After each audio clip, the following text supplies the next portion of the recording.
All right, guys, welcome back to my channel. I had a monster stream earlier today, absolutely ripping, 1,100 views in 3 hours, but I had almost 600 views within the space of an hour. At one point, I had 24 people watching. It was nuts. Yeah, all about the whole Moises Caicedo, Liverpool, Chelsea situation. That was basically what the video was about. So talking about Harry Kane, of course, and his situation. Kane, of course, has arrived in Munich in Germany now. So I'd say not maybe no, but I mean tomorrow I'm sure he's going to have the medical at the club. And I'm sure they're going to sort out a thing over there. But I don't think it's going to be happening today, to be honest. He'll just be chilling. You know what I mean? Sorry about the noise in the background there, guys. I got the fan on. It's been a hot one in London, to say the least. I mean, even now, the sun is absolutely splitting the stones. You know what I mean? It's been a very warm one in London, guys, so I got the fan on. But like I said, sorry about the noise there in the background there, if that's annoying. Yeah, what can I say? It seems like only yesterday, guys, became runner-up in the league. And now, the season is starting again. Burnley are playing Manchester City, the champions, at 8 p.m. But tomorrow, Arsenal are playing Nottingham Forest at 12:30 p.m. So I'll be bringing you a watch along of that game tomorrow. Incredible, really, what's been happening at the club. Yeah, I don't know, man. To be honest, I've been happy going half the time with it, to be honest. I mean, we've had so much moves and shakes and this and that going on. We finally have a team. I mean, we have 4 signings. We have the goalkeeper, Raya, being the most recent one. We, of course, had Jurrien Timber, Kai Havertz, Declan Rice, and now David Raya from Brentford, guys, from the Bees. So he's a good goalkeeper, guys. Going to give us a little bit of strength and depth. Also going to give a little bit of competition to Aaron Ramsdale, should I say. Ramsey. Remember the good old days of Ramsey at the club, guys. But yeah, the Welsh player. But he's going to give a little bit of competition to Aaron Ramsdale. It's going to be a very interesting season. Can we go one better and lift the league? Not in my opinion. Can we get top 4? With a bit of luck. But we're still missing one very important component, guys. And that is an absolutely marauding striker. We have no one there. I got bet earlier by Hullabaloo, a YouTuber, a diehard Arsenal fan like myself that I respect. And he bet me £10. He said he'll give me £10 if Eddie Nketiah does not score more than 20 goals this season. And the team does not score more goals than last season. I don't think, not Eddie Nketiah, Gabriel Jesus. I do not think Jesus is capable of scoring more than 20 goals in the Premier League in one season. But let's see what happens. I just don't think he's capable of it. He's never done it in his career before, to the best of my knowledge. Over 20 Premier League goals, never happened for him. So let's see what happens. You know what I mean? Could be easy money for me. Let's see at the end of the season. But yeah, there you have it, guys.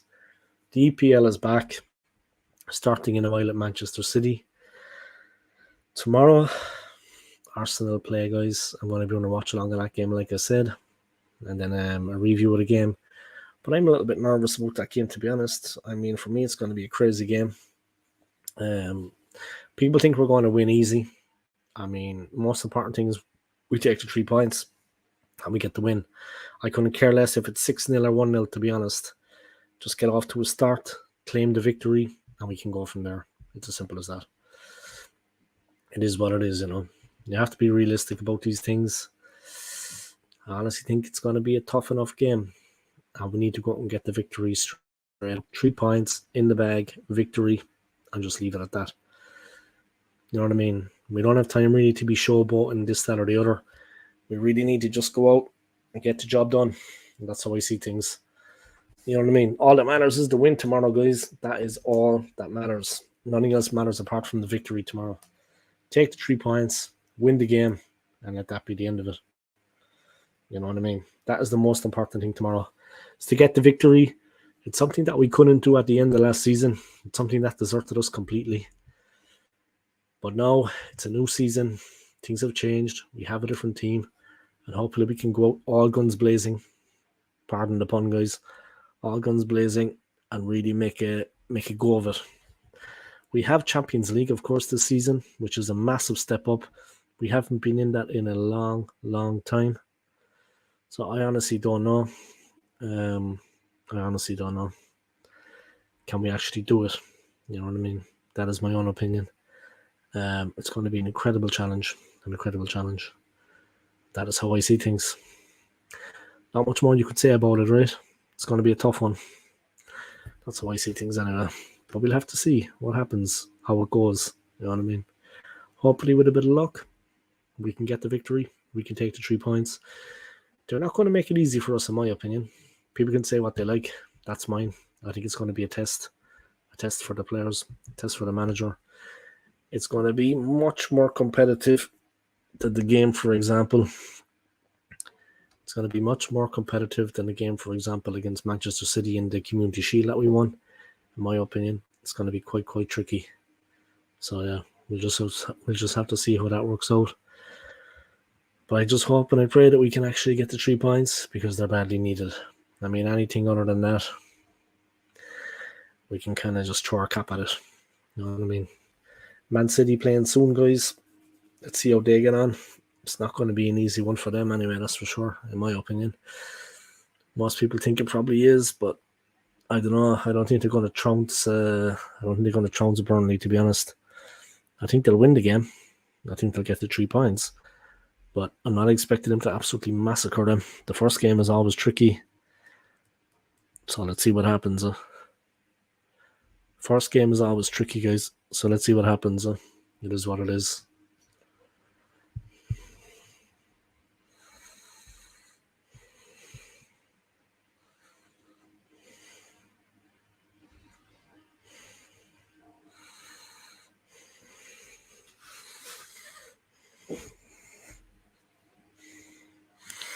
Just have a drink of water, guys. It's very hot here.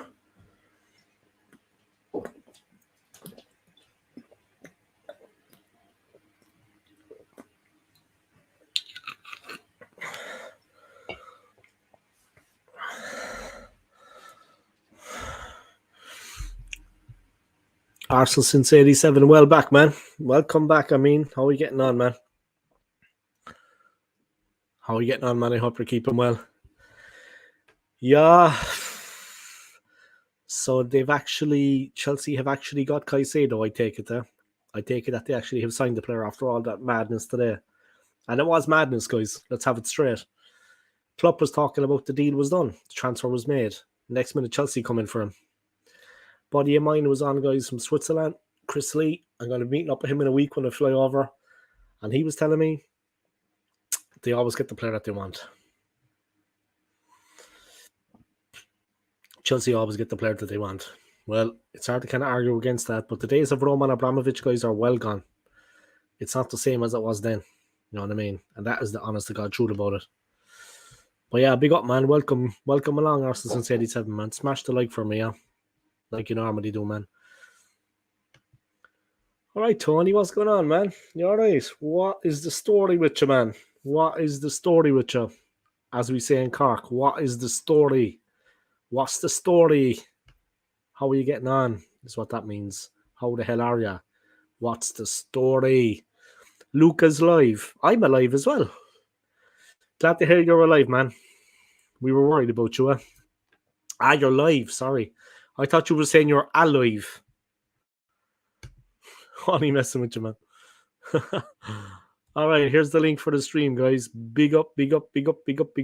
Luca is live, is he? All right, Luca, I guess by that you want me to actually have a look at your stream, yeah? Okay, give me 1 second, and I'll give it the all hopped up. 1 second, amigo. 1 second, amigo. Let me see what you got going on your stream, yeah? This better be entertaining, Luca. You know what I mean? This better be entertaining, man. This better be worthy of my attention. You know what I mean? All right, let's see. Here comes Luca. Here we go. Luca, you're in the mix.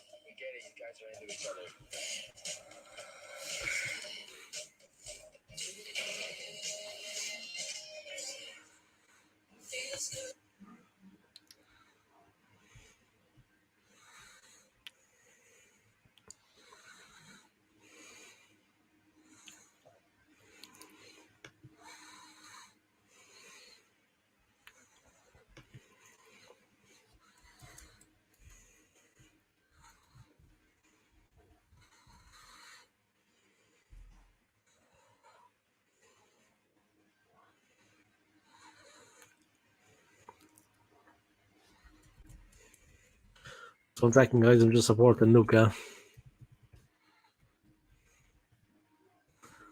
Luca's on his phone, guys, passing out all the info to people. I'm live, getting everyone to come over.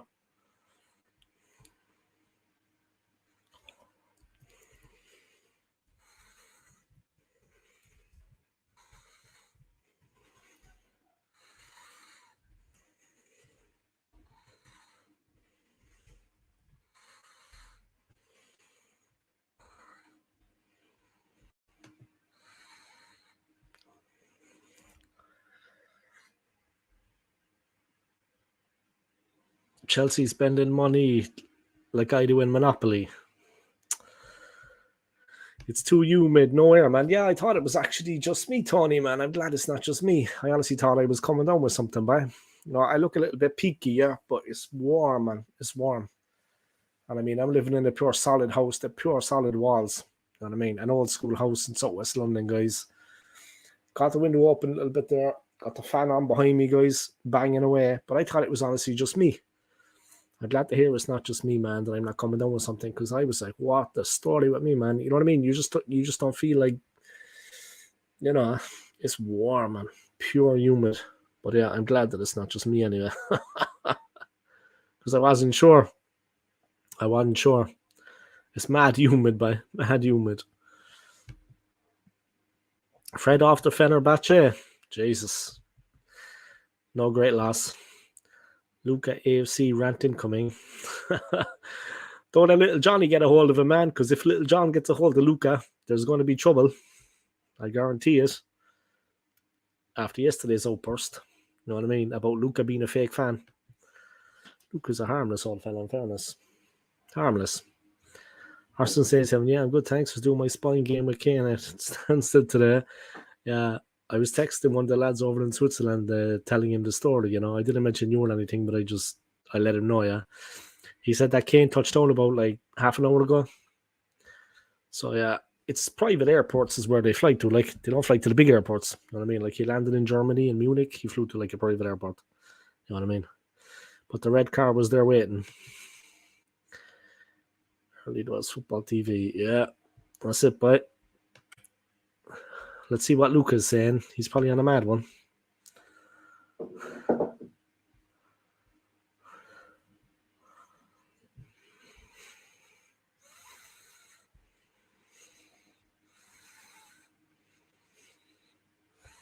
Let's see what's going on. Luca looks pure serious, by mad serious. And he's wearing the Bruised Banana jersey. But he looks mad serious.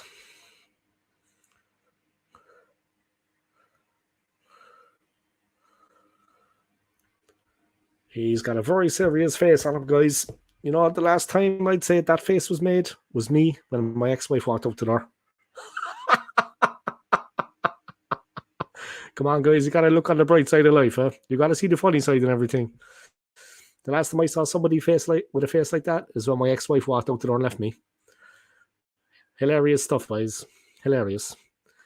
Dave, little John is not an Arsenal fan. Yeah, he was tearing Luke at the bits anyway, saying Luke is a fake fan. I don't know, but I'm going to stay away from it anyway. Kane went out from Harrods Aviation. Wasn't using Ryanair. Is that where he flew out from? Yeah, Harrods Aviation. I never heard of them before. Obviously, I know Harrods, the department store. Yeah, I go past them every day on the way to work by Knightsbridge. You know what I mean? I pass through Knightsbridge every day on the way to work, guys. On the way to Central London. Is that actually where he's Is that where he flew over? Harrods Aviation. Obviously, he wasn't running. I'm using EasyJet, guys. In 1 week, like tomorrow, in a week, I'm using EasyJet to fly to Switzerland, guys. But it's going to get me there. It's going to get me to Zurich. You know what I mean? I'm going to be there. So that's all that matters, man. That's all that matters at the end of the day, lads. Plane go up, plane go down. I'm going to be there. Straight up. That's all that matters. Simple as. Yes, Harrods, the Fayeds, they have a base here. They use the old terminal building. I'm drinking Tottenham tears. Jesus. Poor old Spurs, bye. They got a bit of a lander, right, in fairness. They got a bit of a hopser. You know what I mean? Spurs definitely got a bit of an all hopser, as I say. They definitely got a bit of a tops. Yeah, but in fairness, like, I mean, the guy himself, Harry Kane himself, I mean, it's for the best, yeah. It's for the best for his career that he actually leaves. I mean, it's for the best completely, yeah, that he actually goes. I mean, he's given his whole life to the club. They can't ask for much more than that, yeah. He's given his whole life to them. He's given all the strength. He's given his best years, yeah. Like, his best years are behind him now, guys. Let's be honest about it, yeah. His best years are completely behind him. He's given them the best years of his life. You know what I mean? So they really can't have any complaints with that. Let's be honest about it. Yeah, let's have it right. He's given them the best years of his life, guys. They can't have any complaints about that. You know what I mean? He's done the business, right? Let's see what Luca's saying.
Go on, Luca. Tell us how it is, bye.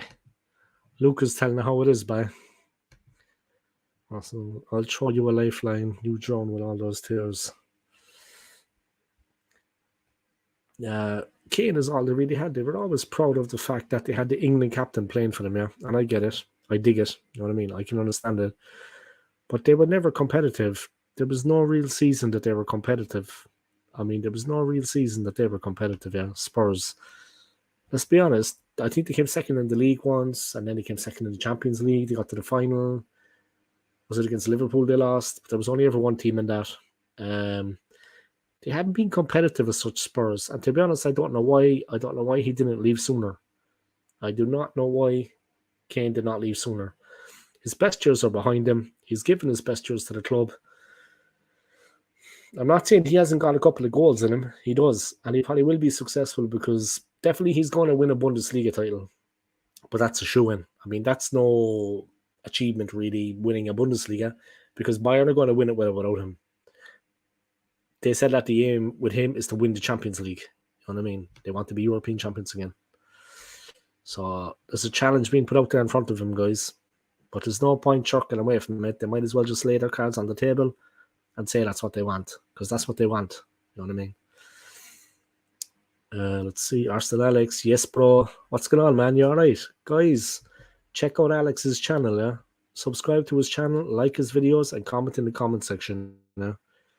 Hit him up, guys. Like, subscribe to his channel, yeah? Big up, Alex, man. I hope you're keeping well, yeah? I hope your game of tennis went well, man. And nice photos down in Margate at the beach, yeah? No sign of Little John around, was there? With Luca down on the strand, no? All right. Just asking. A guy said to me yesterday that I'm starting to look like Chinese guy with this. You know what I mean? This could be any nationality, any country. This could be anywhere, you know, this kind of thing. You know what I mean? The funny thing was when I looked at him, he was telling me his hair was a bit all over the place. Yeah, so you know what I mean?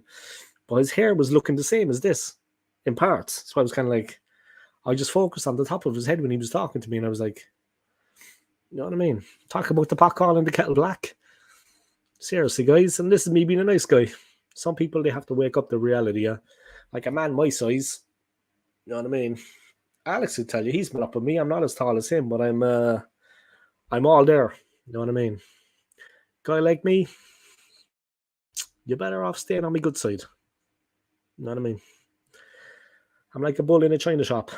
All right. Dave trimmed his beard on the day Harry Kane. He's telling him, no, I haven't trimmed it yet. But I will. I need to trim it anyway before I go to Switzerland, guys. I'm heading off in a week. Maybe I won't come back. Who knows? All right. What's Luca going on about? Let's see. Luca now was on a great old chin wag there.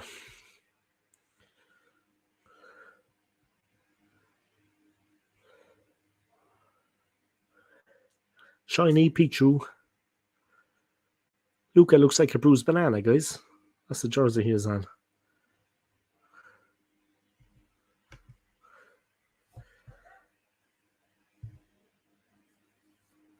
Might trim me beard tomorrow in honor of Harry Kane finally having the cojones to man up and get what he wants out of life. Go on, Luca. Great stream by. Loving it. Lee reacts as live. Burnley v Man City live watch along. All right, let's see what he's saying. Here we go. He's got 273 people watching.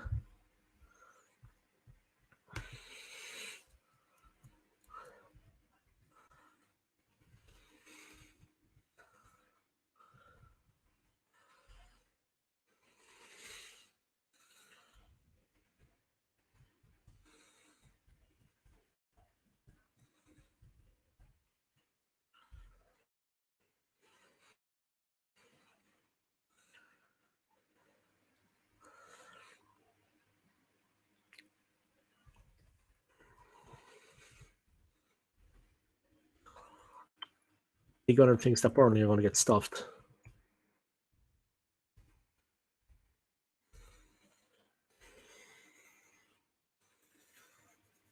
A lot of people watching Lee, man. Almost 300 people watching the stream now. Wow. Over 100 likes already. Let's go back to my 2 people watching as opposed to 300 watching. Let me get 300 watching, huh?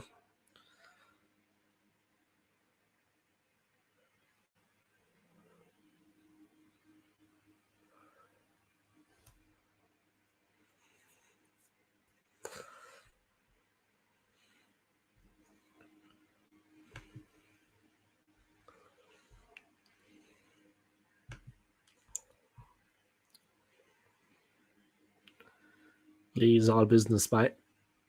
Green screen behind him.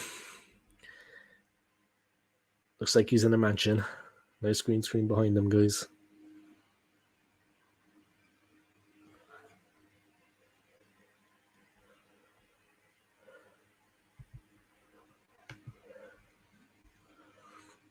Three people watching, guys. I'm watching Lee Gunner, his watch along of the match. Burnley against Man City. Let's see what's cooking, huh? But yeah, big one for Arsenal tomorrow, guys. I couldn't care less, to be honest. 6-0, 1-0. I could not care less. Let's just get the win. Let's get over the line. And let's do what we came to do, yeah.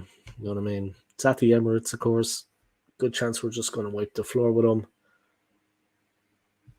But we need to be careful. You know what I mean? We need to be careful, guys. It's the first game of the season. We need to get the win. It's as simple as that. First game of the season, guys. We need to get the win. That's all there is about it. Has to be done, yeah. We need to win.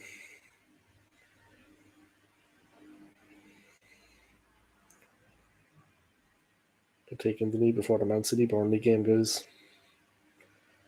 Luca looks like Vieira. He does not look happy. Like I said, Arsenal since 1987. He looks like me when my wife left me and walked out the door.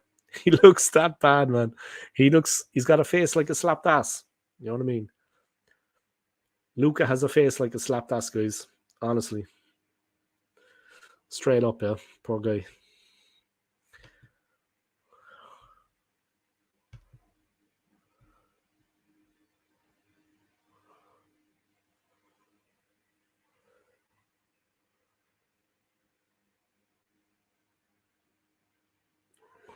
Early doors football TV. All right, Tony.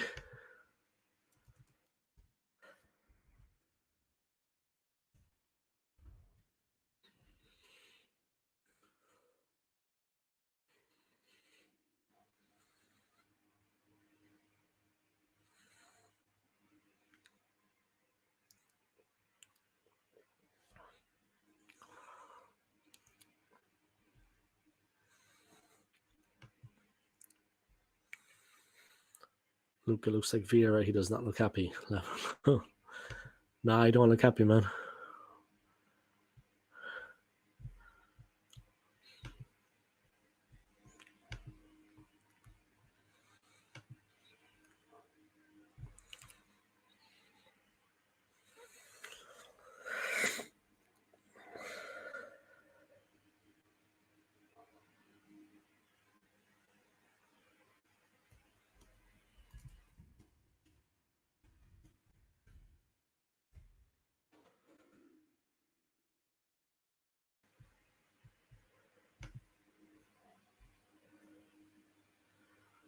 All right, guys. The Premier League is back. Arsenal Nottingham Forest preview. Probably should do the preview tomorrow morning, but there you go, guys. It is what it is.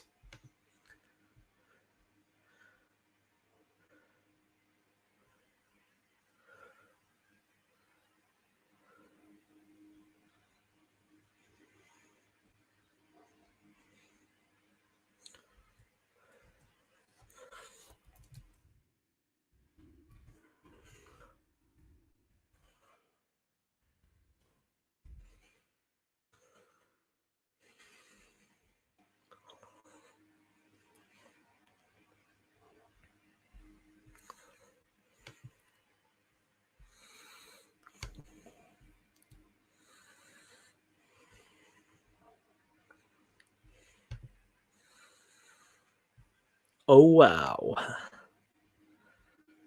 Fantastic stream going on here, guys. I hope you really like it. I know it's really entertaining. I know it's a fantastic stream, yeah.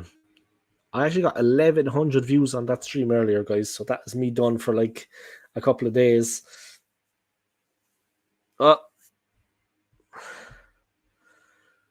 City 1-0 up.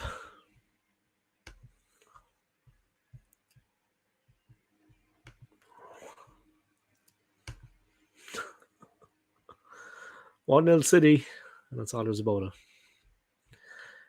League owner giving the commentary, guys.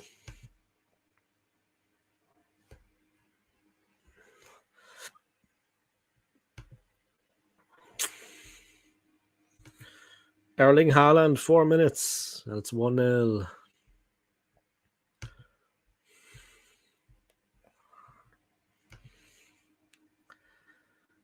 City 1-0 up. That's it, guys. A preview of Arsenal Nottingham Forest?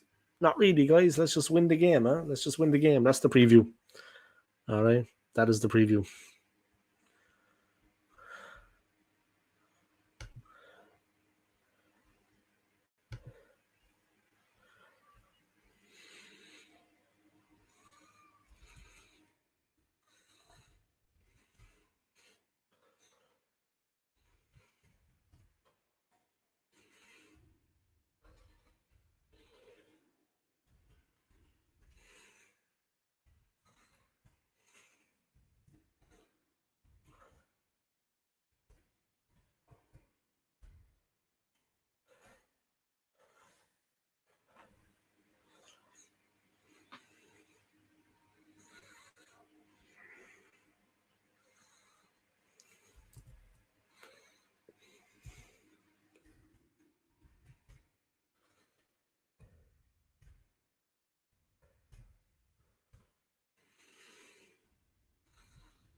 Haaland 1-0 up by City 1-0 up. Haaland doing the business.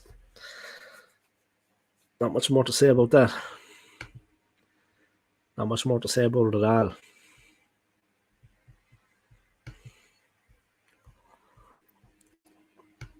You fancy your chances against Forest, Dave? I just think, honestly, I just want us to get the win, Tony. I think the game is going to be more difficult than people realize. People saying this and people saying that. They can say whatever they want, but I just want us to get the 3 points. I just want us to get the win. All that matters is that we get the victory. We need to get the win. We need to turn it over.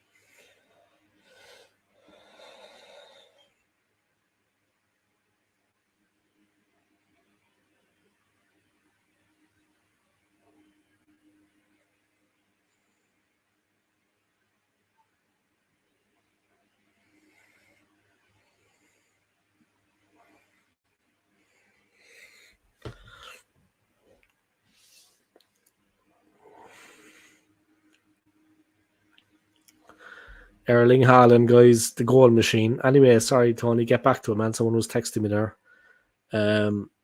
I just want the win. I'll just take the 3 points.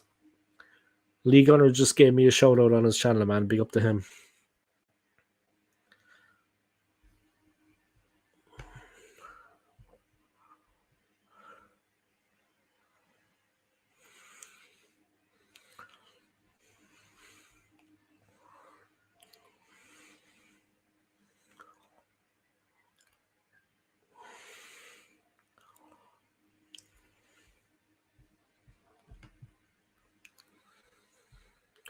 Yeah, man. I just want us to get the win anyway, Tony. I just want us to get the win, man. I don't care. Haaland scored. He's up and scoring already. That guy's even Dragon, Rocky 4, a drug cheat. He's just a fantastic player. 3 points, anything less against Forest is not good enough. And I just want us to get over the line, get the 3 points. Lee Gunner saying that Sean Dyche is a very good manager. I'd agree with that. He is. But yeah, Man City control, guys, against Burnley. 1-0 up. The goal from Erling Haaland after 4 minutes. And that really has put the kibosh on it, guys. They're starting where they left off last season, in dominant form. They're a complete footballing side. They're a complete footballing side. Can't do much more about than that.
Dave, Arsenal, the talk after winning the Champions League. Charlie Sheed, what do you think? I'll tell you what I think in a second, Tony. 1 second, I'm going to tell you. I'm going to tell it straight, Tony. I'm going to big it up, but I am going to say what I think of the situation. And I am going to be honest. And I am not going to pull any punches. Yeah? I'm going to tell you exactly what I think of that. What I think of that is this. Let me build a bit of background first, okay, to the whole situation. Anyone that knows me, guys, I love Arsenal Football Club. All right. I love them completely. I will be an Arsenal fan all my life. The club is very important to me. The name of the club, the history of the club, everything is important. All right. This club means a lot to me personally. Since I was a child, I have supported the team. Since I was a young boy, right up to the age I am now, guys, and I'm in my 40s. I've supported the club well over 30 years. Is it really that long? Sometimes I think, Jesus, is it really that long? But it is.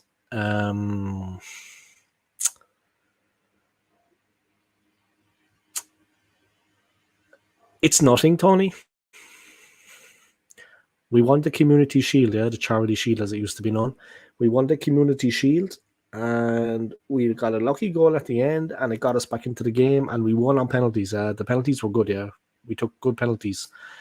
But it's nothing, Tony. I mean, the game wasn't fully competitive, in my opinion. Yeah, Arsenal played well. We have improved. Manchester City also played well. Arsenal have improved with the signings, but it's nothing really. All the Arsenal talk after winning the Charity Shield, I guess you're meaning people were giving it a lot of hype and a lot of air. These people, I think, will never learn. They will never learn. Because after what happened to us last season, you think that would have put manners on them. Arsenal fans I'm talking about, yeah. If they're giving it the big one after winning the Community Shield, a trophy really that is unimportant in the scheme of things. It's not important, okay? Confidence building, a bit of morale, a bit of a boost before the start of the season. That's all it is. It means nothing. It's nothing. It's the Champions League. Yeah, we're involved in the Champions League this year. It's Europe, the Premier League, and the FA Cup. So it's the Champions League, it's the Premier League, and the FA Cup. That's what matters. All of these Arsenal fans, I think, maybe they're giving it air, Tony. You've heard them giving it a bit of air. You think what happened last season would have put a bit of manners on them. I would have settled them down a bit. You know what I mean? You know what I mean? And would have made them a bit more modest and a bit of humility. Would have put some manners on them, as I say. Because what happened, I mean, that was a wake-up call for us. The trophy is nothing. It's just going to build up a bit of confidence and a bit of morale. We got one over City. We can use it as a platform going into the season, but it's not the be-all and end-all. You know what I mean? I don't think we're going to win a trophy this season. I'd be happy if we got into the top four. We're obviously not going to win the Champions League. We're obviously not going to win the Premier League. Maybe we can do something in the FA Cup, but I doubt it. I don't see us winning anything this season. We still don't have a proven striker. Haaland is off the market running for City already. Are a lot of people talking about this, that we won the Community Shield? Yeah? I haven't heard them yet, but they're obviously gassing it up, they're airing it up. I need to come back to reality. Enjoy the win. Let's take this good feeling forward into the new season, but it all starts tomorrow. We haven't won anything. It's just a Community Shield. We only got into the final, or we only got to compete for it because we finished second in the league. You know what I mean? I mean, normally it's the league champions against the cup champions, but we didn't win either. It's just the fact that City did the treble that we're in the running. So it's the second place team. It's normally the league winners against the cup winners. The FA Cup winners, league winners against the FA Cup winners. And we didn't win either. We were only in it because City did the treble and we came second in the league.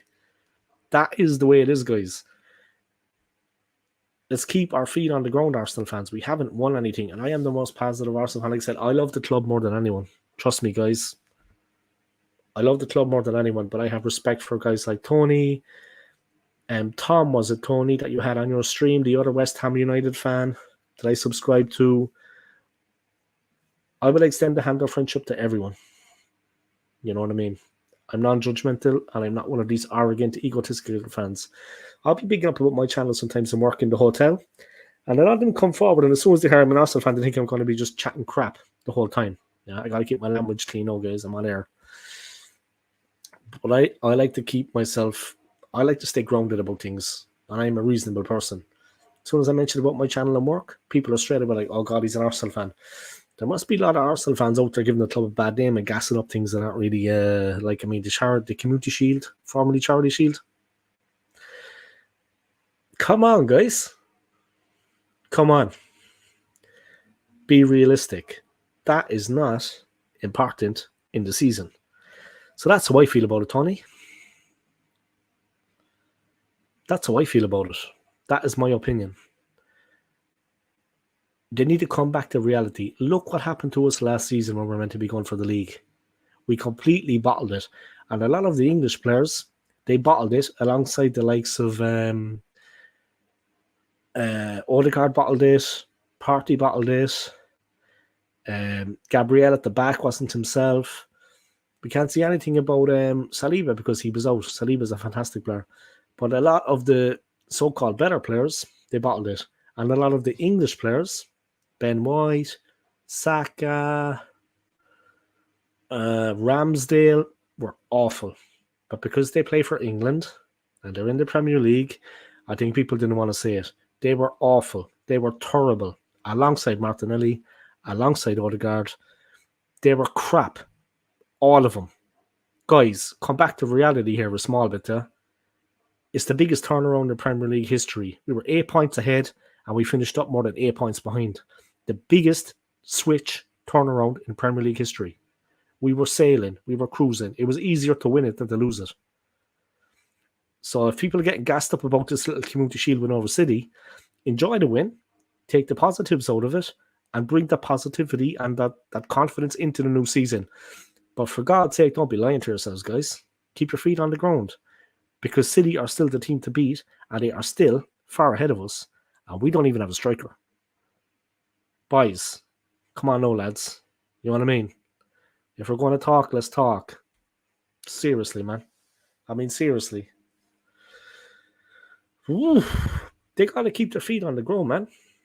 I feel sorry for some of them if they're talking the talk, because when what happens in the season happens, they are going to be crestfallen. You know what I mean? They're going to be crying themselves to sleep at night. Boys. What happened at the end of last season? Do you need reminding about what happened? I'm not going to go over it again, yeah? Don't tell me you need reminding. Don't tell me you need reminding about what happened last season. We bottled it. We bottled it. All of them. Crap. Not a man amongst them. So don't tell me. People giving it that. Think about what happened to us last season, guys.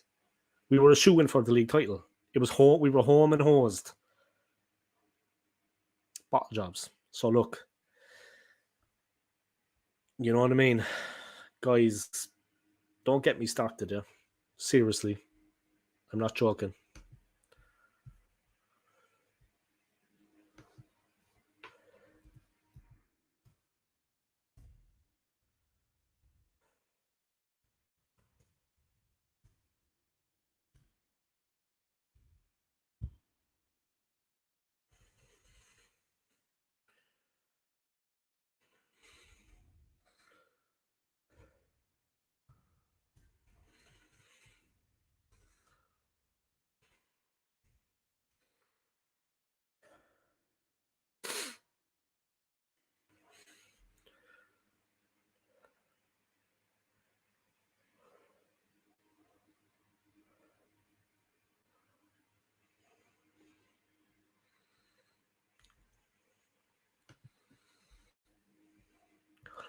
Love that honestly, Dave. Heart on your sleeve truths. Yeah, but Tony. You know what age I am? I'm 43 years of age, Tony. Bit too long in the tooth now, by a bit too late in the day to be walking around like a 19-year-old giving it the big one. You have to be realistic about these things. What happened last season? Swear to God, man. I mean, seriously, it would have been easier to win the league than to what we did. And we didn't just struggle against Man City at the Etihad and Liverpool at Anfield and away to West Ham. We had Brighton home. They absolutely mauled us. Brentford, Ivan Toney should have scored 4. How we get out of that game with a draw is beyond me. The Southampton game, they came and got a 3-3. This is what I'm talking about, guys. It wasn't all Man City and Liverpool and United. We actually beat United at the Emirates, Big up, man. We played well in that game, and then Ketia got the winner. Big up in Ketia, man. He gets a lot of stick. He's not going to do it for us, but big up Eddie and Ketia, man. But look. What happened last season, man? Look, don't talk to me about it, all right? Life been hard for you then, Dave. Yeah, life has been hard, right, man, but I'm Irish. The Irish have always had it hard. The Irish have always had it hard, Tony, all through the years, man. But honestly, seriously, like, guys. Let's keep our feet on the ground here, yeah? New season coming. Let's look ahead with positivity. But it starts tomorrow. We need to win. I don't care if it's 6-0 or if it's 1-0. I couldn't care less. I don't care. An OG in the 89th minute. Guys, we just need to get the 3 points. Nothing else matters. 3 points tomorrow. Close the door, guys. Shut it down. We'll take a 1-0 and we'll move on to the next game.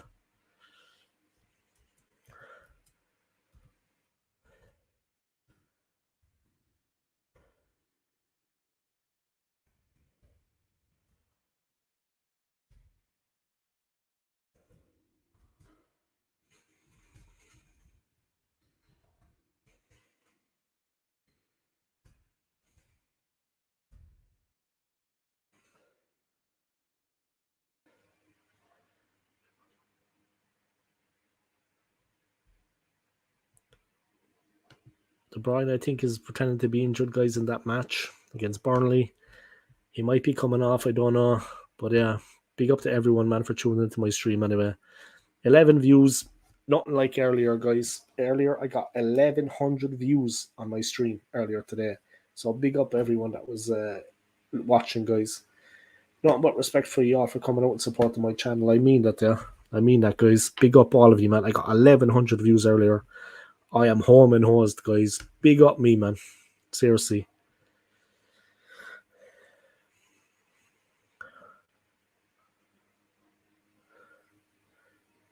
Now, people saying that the game is a flat game to start the season. They should have had Chelsea versus Liverpool on. They're calling him De Bruyne. They're calling De Bruyne the Britney. They're calling De Bruyne the Britney. Here, let me go support Henry Ray Baker, man. 1 second, guys. Let me give Henry Ray a big up, man. Henry sound out, man.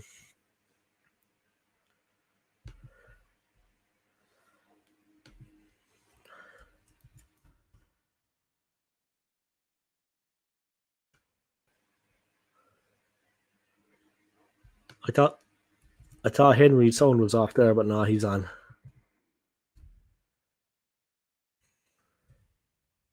Big up Henry, man. He always goes on my channel and supports me. He's a Anfield man, guys. He's a red, but he's all right. He's with the Anfield guys. He's with the Liverpool crew, but he's all right, man. Big up Henry, man. Guys, if you haven't already, check out the Henry Ray Baker channel. Yeah, come on and support him, guys. He's a good guy. And if you haven't already, check out Early Doors Football TV. Yeah, check out Tony's channel, guys. Big him up, guys. He hit 100 subs, man. Big up Tony, man. You're on your way, Tony, man. No bother. And you're getting guys on your channel, Tony, that actually have an interest in football. Early Doors Football TV, guys. Check out his channel, yeah, and sub.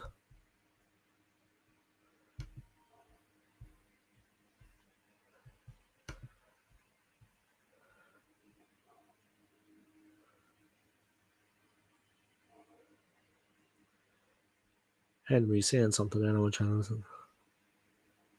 What's he talking about?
The numbers there, Dave.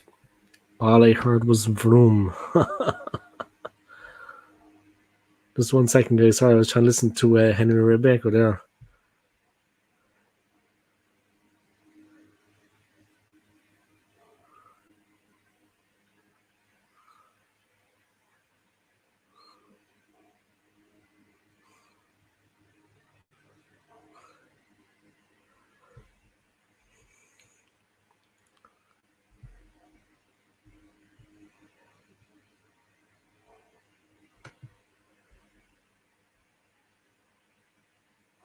Just 1 second, guys. Sorry.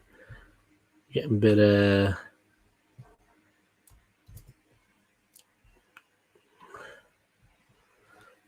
Just 1 second there, guys.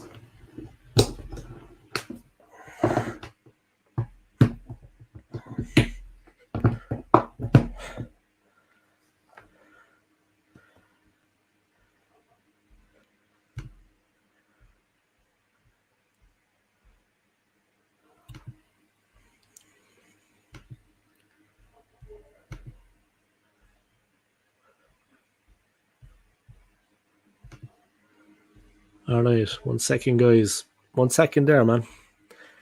I don't know what you're watching, but 1 second. Stay and then I think it'll come back football.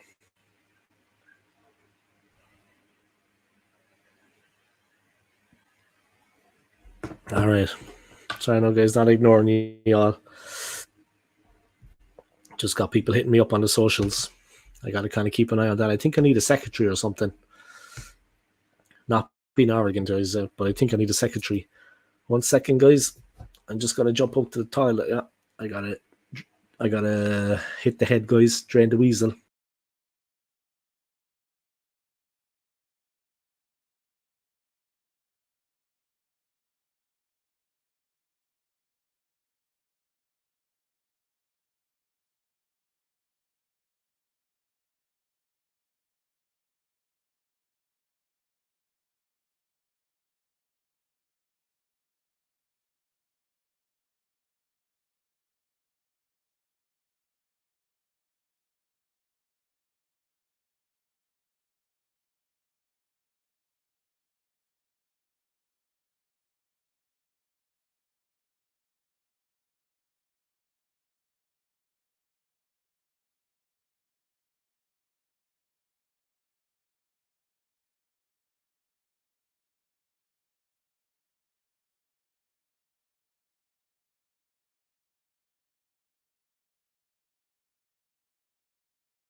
All right, guys, I'm back. Let me send out that link.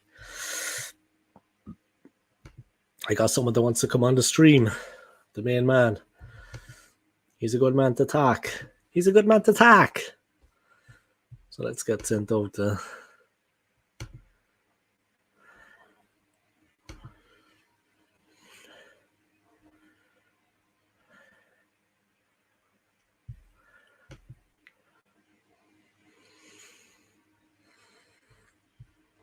All right. Link coming, amigo. There we go. Link sent, muchacho.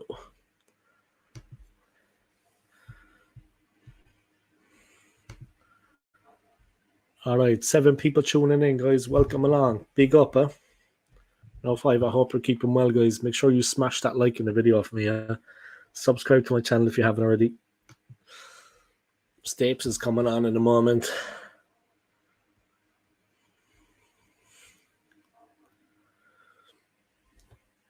All right, guys, I'm going to put like a limiter on my channel now.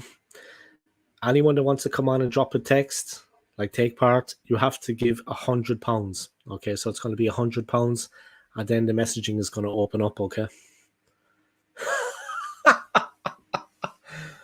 Oh man, it is what it is, huh? It is what it is.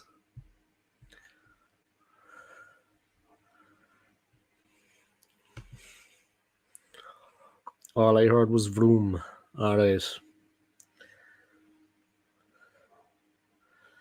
We'll just wait for the main man to come on there, see what he's got to say about things regarding Arsenal Football Club, what he feels about the new season, what he feels about the Manchester City game.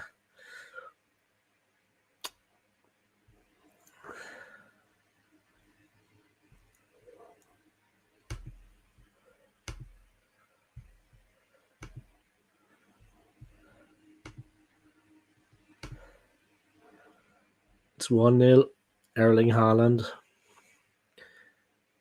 since the 4th minute. They're probably completely in control, though, you know, that's the thing. I mean, they're probably completely in control. All I heard was vroom. From the airport. You're still at work. On Saturday, I'll be vrooming off, but from Gatwick. Saturday in a week, guys, I'll be vrooming off myself from Gatwick Airport. I haven't gotten away in, I don't know, so long, but I can't complain, guys, because 2 years ago, I had like 6 months, best part of 6 months in Venezuela. I had a week break in Dominican Republic in Punta Cana. I can't complain. You know what I mean? I've been around the block, so I can't complain. But it's going to be nice to have a break now. Here he is, man. The Stapinator. What did you call me, brother? Terminator.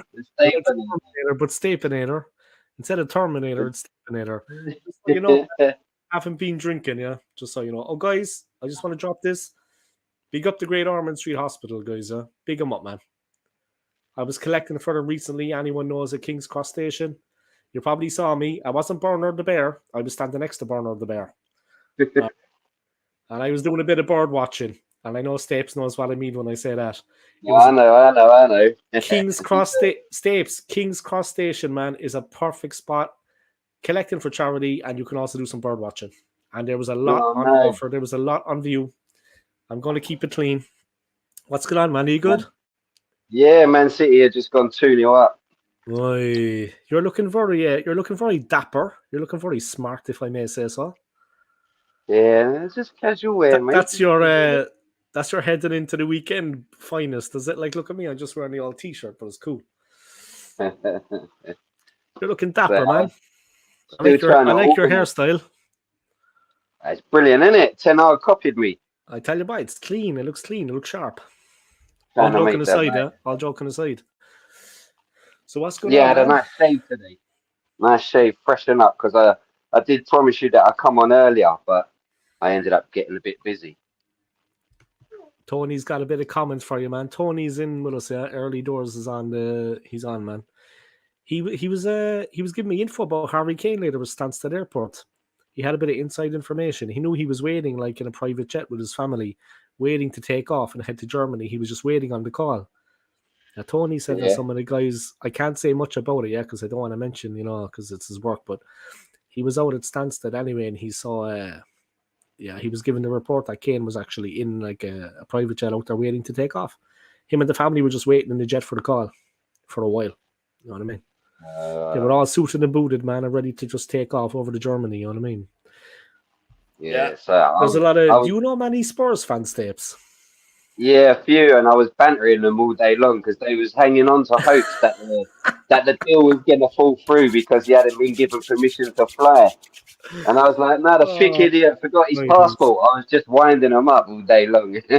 Uh, But the only reason he came back, guys, was he forgot his passport. Exactly. You know what I mean? Jesus, I swear they must be devastated, man. They must be like, because that, like, I don't want to sound like an asshole, guys. Part of my language, but they must be devastated because that is really like, how do I say this? It's all they have.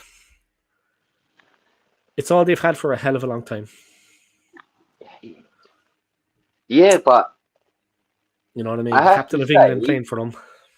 yeah, I have to say though, they've looked much better under Imposter Sniff's glue, the way Mm. they play football. So Yeah, balanced. Yeah. yeah, but now they've lost that goal scorer. Can Richarlison replace him? What did he get last season? One goal. But he's injured a lot as well. He couldn't score in And Amsterdam. have you heard them linked with any strikers? Because I heard Lukaku was coming in. No, they were saying maybe Juventus had a massive riot. Did you see that about Lukaku Yeah, at their stadium? They tried to nobody get in. wants him. They tried to get into the changing rooms and stuff, but the stewards managed to like form a wall. You know what I mean, from the pitch to the tunnel, and they couldn't get through. But they were going nuts. They don't want him. They don't want him, and they made it clear we do not want Lukaku at the club. Juve, boy, they Yeah, went nuts. They're ultras. You know what I mean? The ultras in Italy are still strong. They always will be. yeah, They always will be. you can't The mess with three that. of us are sponsored by Mr. Sheen. Yeah. I need to take the glance off mine now. I'm going over to Switzerland in a week, bye. I'm looking forward to it. So I'll be honest with you, Dave. Yeah, Mm, I had like a little siesta. So I've literally about 20 minutes ago woke up. Yeah. we'll take it So slow. has Raya signed now? Has he signed? Yeah, has it been confirmed? Still not confirmed. No. So then he's not in the squad tomorrow then. Aye, man. Well, look, it's okay, but I mean, once he comes, but he will come to the club. That is the main thing. I mean, he is going to come, right? I mean, that's the main thing, right? Yeah, I just think this deal probably took a little bit longer because he had to extend contract at Brentford, didn't he? Then it's Mm. a loan deal with an obligation to buy over so many games. Yeah. And so yeah, I think there was a lot in it. So I was always thinking they got to pull this off really Mm. quickly if he's going to be in the match day squad. Yeah, 10 hours ago, they were still hoping he was going to make it, but there has been no news since. That was 10 Yeah, hours so ago, yeah. yeah, In he's not time for made the it. Notts Forest clash tomorrow, but I don't know, by. I mean, the fact that we're taking him on loan anyway is a good thing when he does finally get to the club. The fact that we're taking him on loan at the beginning and see how it works out is a good thing. I think he's going to be a hit at the club, though. I think he's going to do well. I think he's a quality keeper. Yeah, and if it doesn't work out, he goes back. Yeah, Saying it only cost us 3 million yeah, quid. it's a So loan deal, man. Exactly. I was delighted to hear it. It was a good bit of business by the club. A good bit of business, and we've done well so far in this transfer window, man. We just need a forward. I don't want to be the bringer of bad tidings, but we need someone to score us goals. You see Hullabaloo, I don't know, do you know that YouTuber? Yeah, he's like a die-hard Arsenal fan. He's supported the club a long, long time. I think since 1985. But he bet me on my channel. He's going to give me 10 quid at the end of the season if if Gabriel yeah. Jesus doesn't score more than 20 plus goals in the Premier League. Yeah. And we score more goals than last season. And we score more goals than last season. We Yes, as scored a 88. team, and we scored a lot there. And also that Gabriel Jesus scores more than 20 goals just in the Premier League. He's He's never already done out. that. He's never done that. I got ready for my £10 anyway. I'm ready for my £10. That's going to be a good month. If anyone That's needs a easy money. loan, come to me in May. That's easy I'll be money. flush with my tenner. But he's not good. Like, do you think he's going to score those goals? I mean, we're going to have, okay, look, Rice is creative, yeah. Timber is flying forward. We have Havertz, but you really think we're going to score more goals and that he is going to hit more than 20? He's never done that in his career, I think. Not in the Yeah. So Premier League, anyway. the evidence tells you no. You know what I mean? It's not to say it can't happen. You've still got a full Mm, season to happen for it to mm, go. But I don't think he'll be playing football for Arsenal until like mid-September. mm, So you're already starting the season like a month behind. And then mm, you're looking at it. Can his knee hold up for the whole season?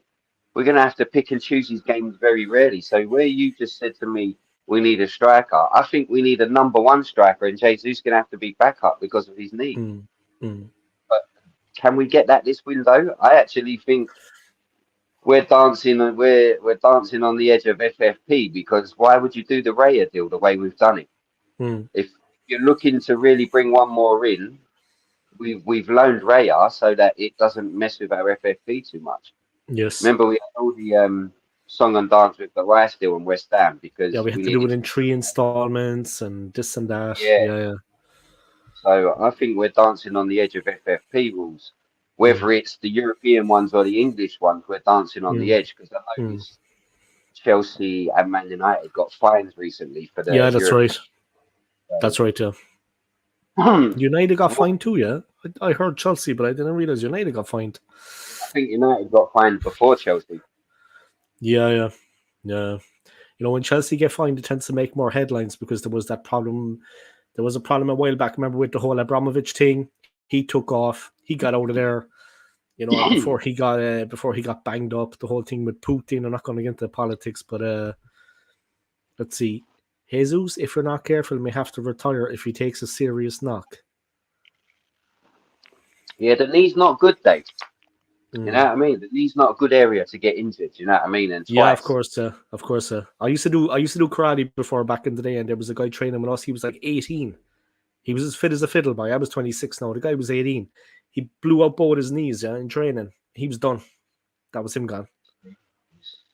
Knees gone, by you're gone. You know what I I mean? was saying that. Did you see that Marcelo challenge on that player where his knee went in the game? No, I didn't. I don't. Oh my Oh goodness. God, I squeamish by. I don't like things like that. You remember Yeah. David Boost back in the day? I'm going back a long time now. Oh, You remember yeah, the Boost challenge and Peter yeah. Schmeichel? Yes, Michael just collapsed, didn't he? He was like, Yeah, no, he done all that, didn't he? Yeah, yeah, yeah, yeah, man. Because that like there was two knees, like the bone came up out of the and pushed the flesh up yeah. like in a lump, and it was bent over on itself. Like he went in over on He was himself. playing for Coventry City, weren't he, David Boost? Weren't he That's playing? right. Yeah. Yeah, Coventry at Old Trafford against United. He stretched for the long ball, and Schmeichel took it in his arms. Schmeichel got it, but he was stretching for the long ball through the middle. And I don't know, but they don't even show it on TV anymore. But obviously, the arteries, the veins, everything can come up. You know, everything was messed up. It wasn't just the bone broke. Oy, man. Yeah, Schmeichel is a Yeah. tough cookie, yeah? Schmeichel's a tough man. I mean, he is I no used to fairy. love Him and Ian Wright, they go way back. You remember that? The clashes that. between him and Wright. And Wright going in on him two-footed on the ankle. Oh, my God, man. And Ian Wright could not score against him. But as soon as Anelka came along, Anelka just started scoring freely against Schmeichel. It was funny, man. Yeah, Anelka was brilliant, though. Anyway, I it was going to was. say, man, I got 1,100 views on my stream earlier. Everyone thought you were going to be there. 1,100 people turned up, and you weren't there, but it was cool. I still got the views. 1,100 views, man. I got 1,100 views. I'm sure you didn't post that I'm coming, and they're all turning up for me. They're turning up for you, Dave. Yeah, they're turning up from my glorious beard. When the boys in Switzerland told Ooh. me to have a shave before I come over next week, I don't know. I think it looks all right. I'll give it a bit of a trim, but I'm not going to shave it. I think it looks good, man. It looks good with the shaven head, you know what I mean? Yeah, I never I get any sort of. hassle when I'm on the public transport. People just look away. They're like, oh, Jesus, no. Here he comes. You know what I mean? Oh, no. Do you remember when I met you for the Southampton match? Did I have a beard then? No. Okay, because I used to have one, and I took it off, and it took years off me, man. I look like really old with it. But my beard goes really grey. Yours is like a patch of grey, and it's kept Patching, its yeah, colour. but there's a lot of Yeah. dark there too. I have it very long here. It's gone a little bit. The last, So the last, yeah. update me. What happened? What's going on with Caicedo deal now? All I heard was, the last I heard is that he's going to Chelsea, but there's been nothing definitive about it. His So agents were Brighton spotted. haven't accepted a bid. No, his agents were spotted in London. Jurgen Klopp came out this morning and said that a deal had been agreed for a British transfer record of 111 million. You probably know all that, though. Yeah. It was meant to be home and hosed. The player himself just had to agree to it. British transfer record, 111 million. Next minute, Chelsea came in. Like, they had an offer, I think, for 80 million turned down in June. They came back in straight away and responded, but as of yet, but people are saying that he wants to go to Chelsea. Like, it's like Declan Rice between Arsenal and City. He wants to go to Arsenal. Caicedo wants to go to Chelsea, and I think that is going to be the determining factor. I think Liverpool are going to lose out. But as of yet, there's been nothing else said about it. But I'd say there's a lot. I'd say Klopp is absolutely fuming, man. I'd say Liverpool are fuming if they don't get the player. I don't know How how good is you he? turned down. Yeah, How how can you good is turn he? down Liverpool for Chelsea? Like, Well, Liverpool it's are a a no-brainer series, for me. and I'm Klopp fine for Liverpool to Klopp as win a the league. coach is. It would be nice being managed by him. I think. Yeah, Great club, great history. They still have they got McAllister, yeah. They got McAllister in June. If they get Caicedo, they have the Brighton partnership in the midfield going on. Yeah, they already have McAllister. If they get that's the other Caicedo, thing, though. If there was any issues, I'd have been, if I was Jurgen Klopp, I'd have been straight on the phone to Alexis McAllister and mm, said, look, like, smooth the deal over for me because they played together last season. yeah, But they're friends. same at the same time, I'm a bit like, you remember what Arteta said? And I think Jurgen's probably took this stance as well. I'm not going to convince no one to play for Liverpool. If you don't want to play, you're not playing. You know what I mean? Mm. And Arteta says, I'm not signing you. And Arteta says the same about targets that he goes for with Arsenal. If he has to convince them to join, then he's not gonna sign them. You know what I mean? Nah. 2-0 to City, man. 2-0 to City. Haaland. Not again. Not again. But the biggest news in there, and I always thought that this was going to be a thing for Man City, is KDB went off in the first half with an injury. Oh yeah. So Brittany. Yeah. Kevin De Brittany. People are calling him Brittany on League Gunner's stream. I saw it there. They were calling him Brittany. But yeah, if he's, I mean, yeah, he came on against us. He featured in the second half, but I think it was the second half he came on. But he looked dangerous as soon as he came on in the Community Shield. But yeah, if he's not fully fit, if he's got an injury, I mean, they don't have Gundogan anymore.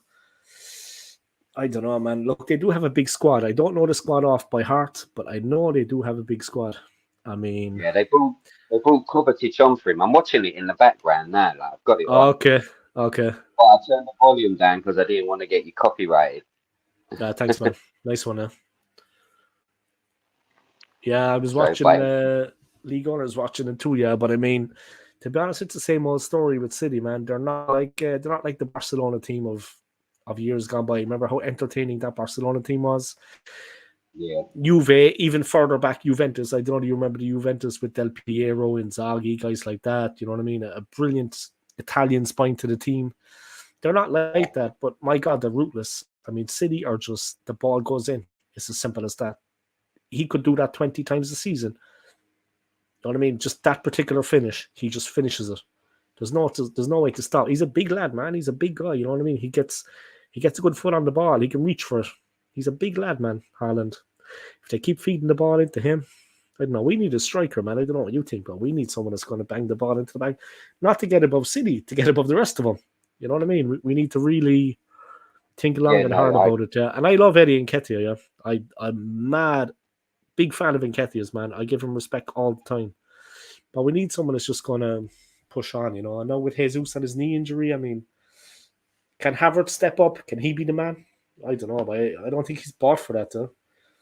I don't. Yeah, I'm the same. I don't think he's bought for being a striker, but I Nah. understood why he played up front against Man City because Mm, that's the most aerial duels we won against them since mm. we played a tall fella up front against them. But I don't. I don't know. I think Eddie can cover.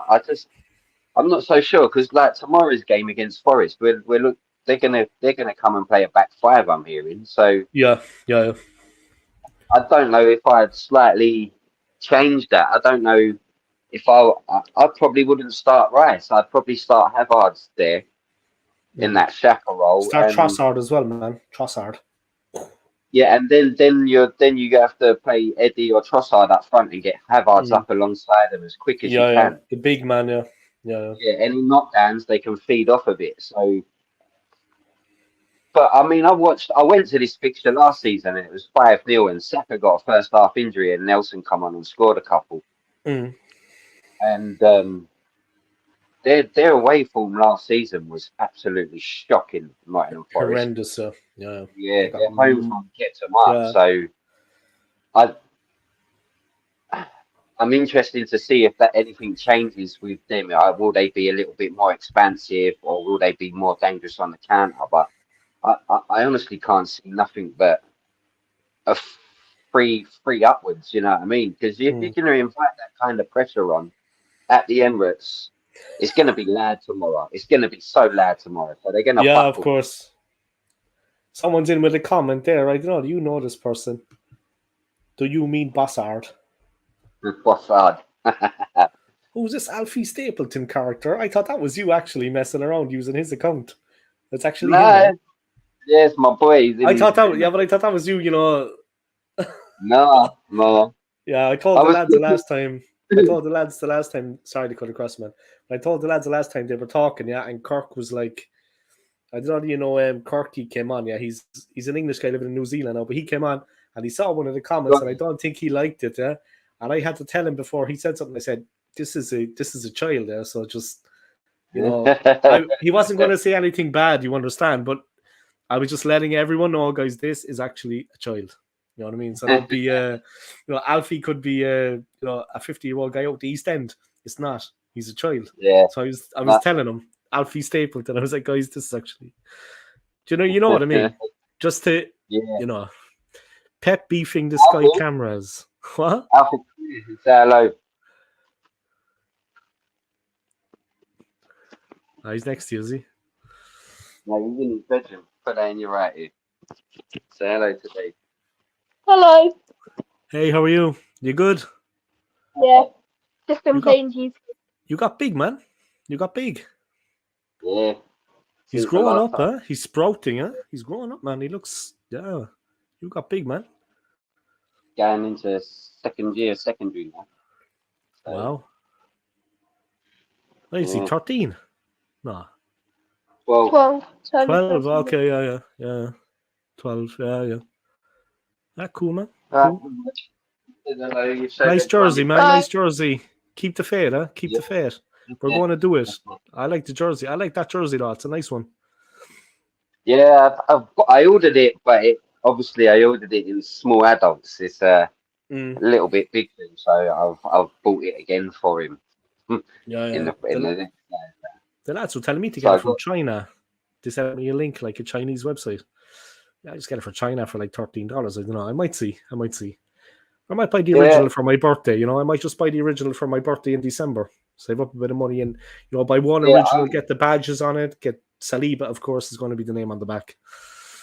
Because there's so much money, Dave. I you know me. I told you already. I buy mine off of that app, and then around Christmas time I will order it normal, because you get a discount around January time, don't you? So I'll order the normal ones, but I leave them in their packets. Like I can't open them. You know what I mean? I leave the originals in their packets. I get you. Yeah, I get you. I just got a text there. Well, it's actually, I'm into Sky Sports. Yeah, so they sent a link. Chelsea working on a British record 115 million Caicedo deal. Of course, they were going to come in with a higher deal. It is understood the fee could be worth the British record 115. Caicedo has made it clear he wants to move to Chelsea. He has rejected the chance to go to Liverpool. So that is done and dusted. He has rejected at 111 million. He is some player, man. I don't know. Do you think he's better than Declan Rice? I mean, honestly, what do you think?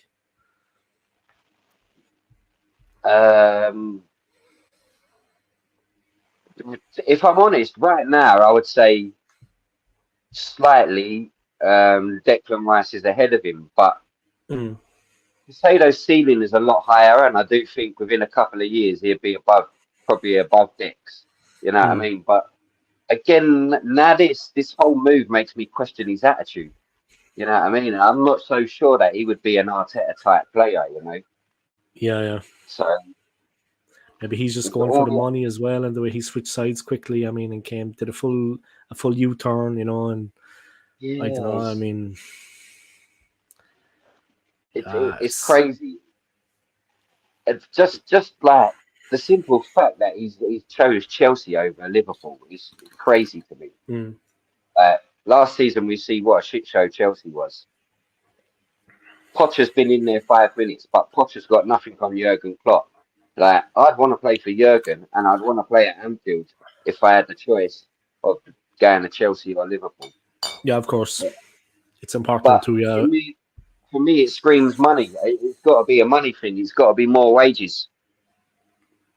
yeah. It's got to be more wages offered by Chelsea. Yeah. The signing on fee, for example, that's between the clubs, but the actual players' personal terms.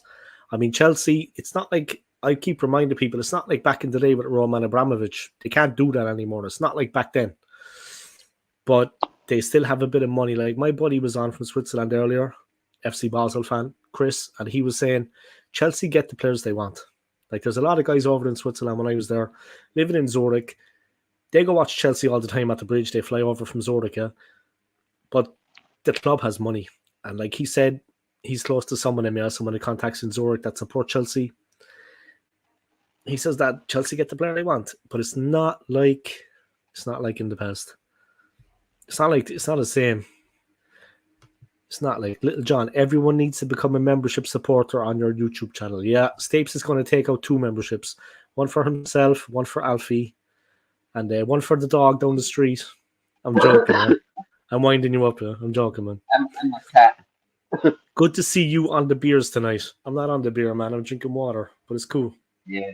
This is Same here. actually aqua, yeah. It's been goddamn hot in London today, man. It's been so humid.